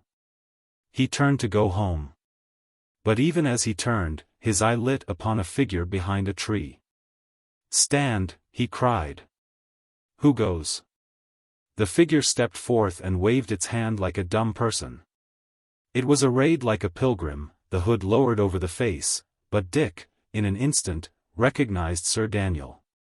He strode up to him, drawing his sword.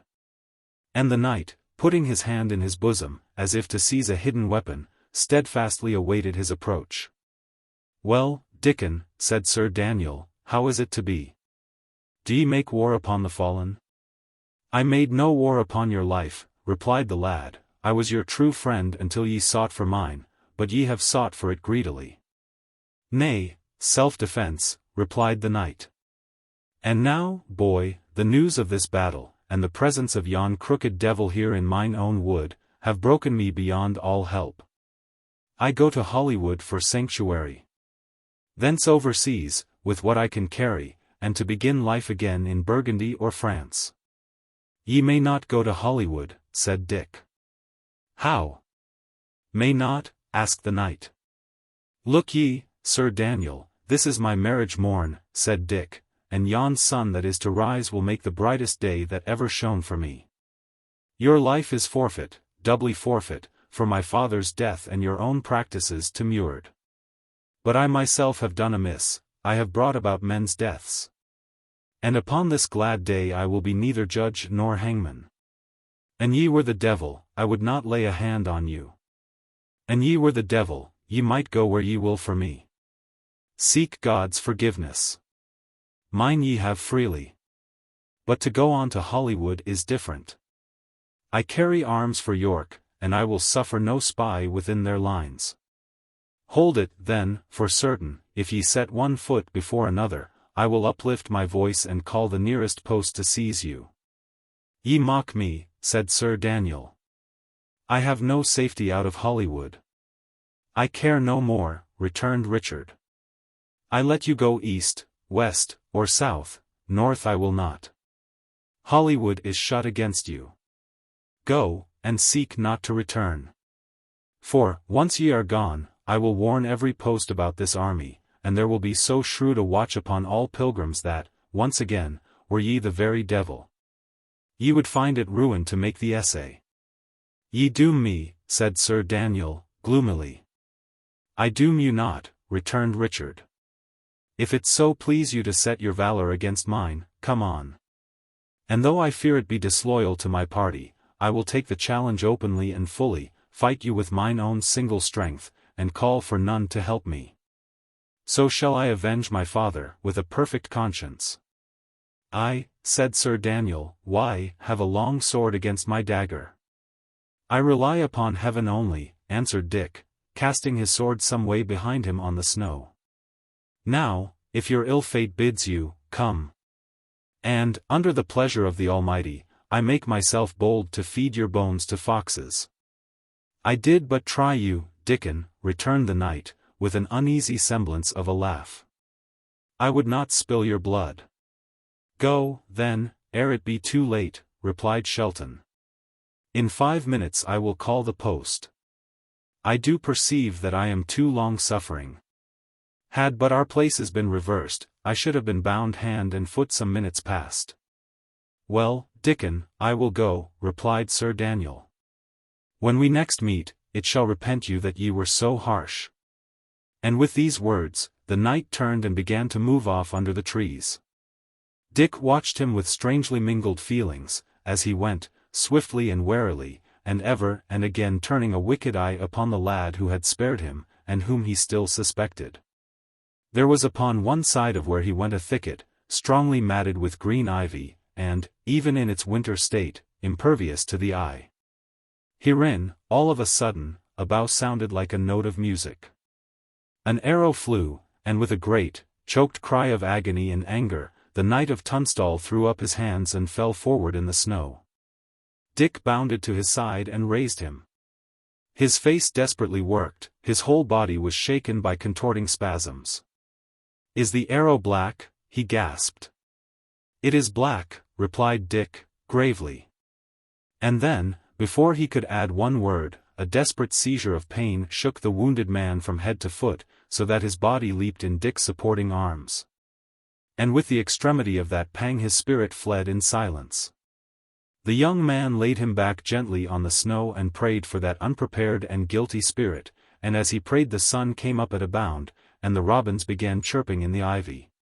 When he rose to his feet, he found another man upon his knees but a few steps behind him, and, still with uncovered head, he waited until that prayer also should be over. It took long. The man, with his head bowed and his face covered with his hands, prayed like one in a great disorder or distress of mind. And by the bough that lay beside him, Dick judged that he was no other than the archer who had laid Sir Daniel low. At length he, also, rose, and showed the countenance of Ellis Duckworth. "Richard," he said, very gravely, "I heard you. Ye took the better part and pardoned, I took the worse, and there lies the clay of mine enemy. Pray for me." And he wrung him by the hand. "Sir," said Richard, "I will pray for you, indeed, though how I may prevail I wot not. But if ye have so long pursued revenge, and find it now of such a sorry flavour, bethink ye, were it not well to pardon others? Hatch, he is dead, poor shrew. I would have spared a better. And for Sir Daniel, here lies his body. But for the priest, if I might anywise prevail, I would have you let him go." A flash came into the eyes of Ellis Duckworth. "Nay," he said, "the devil is still strong within me.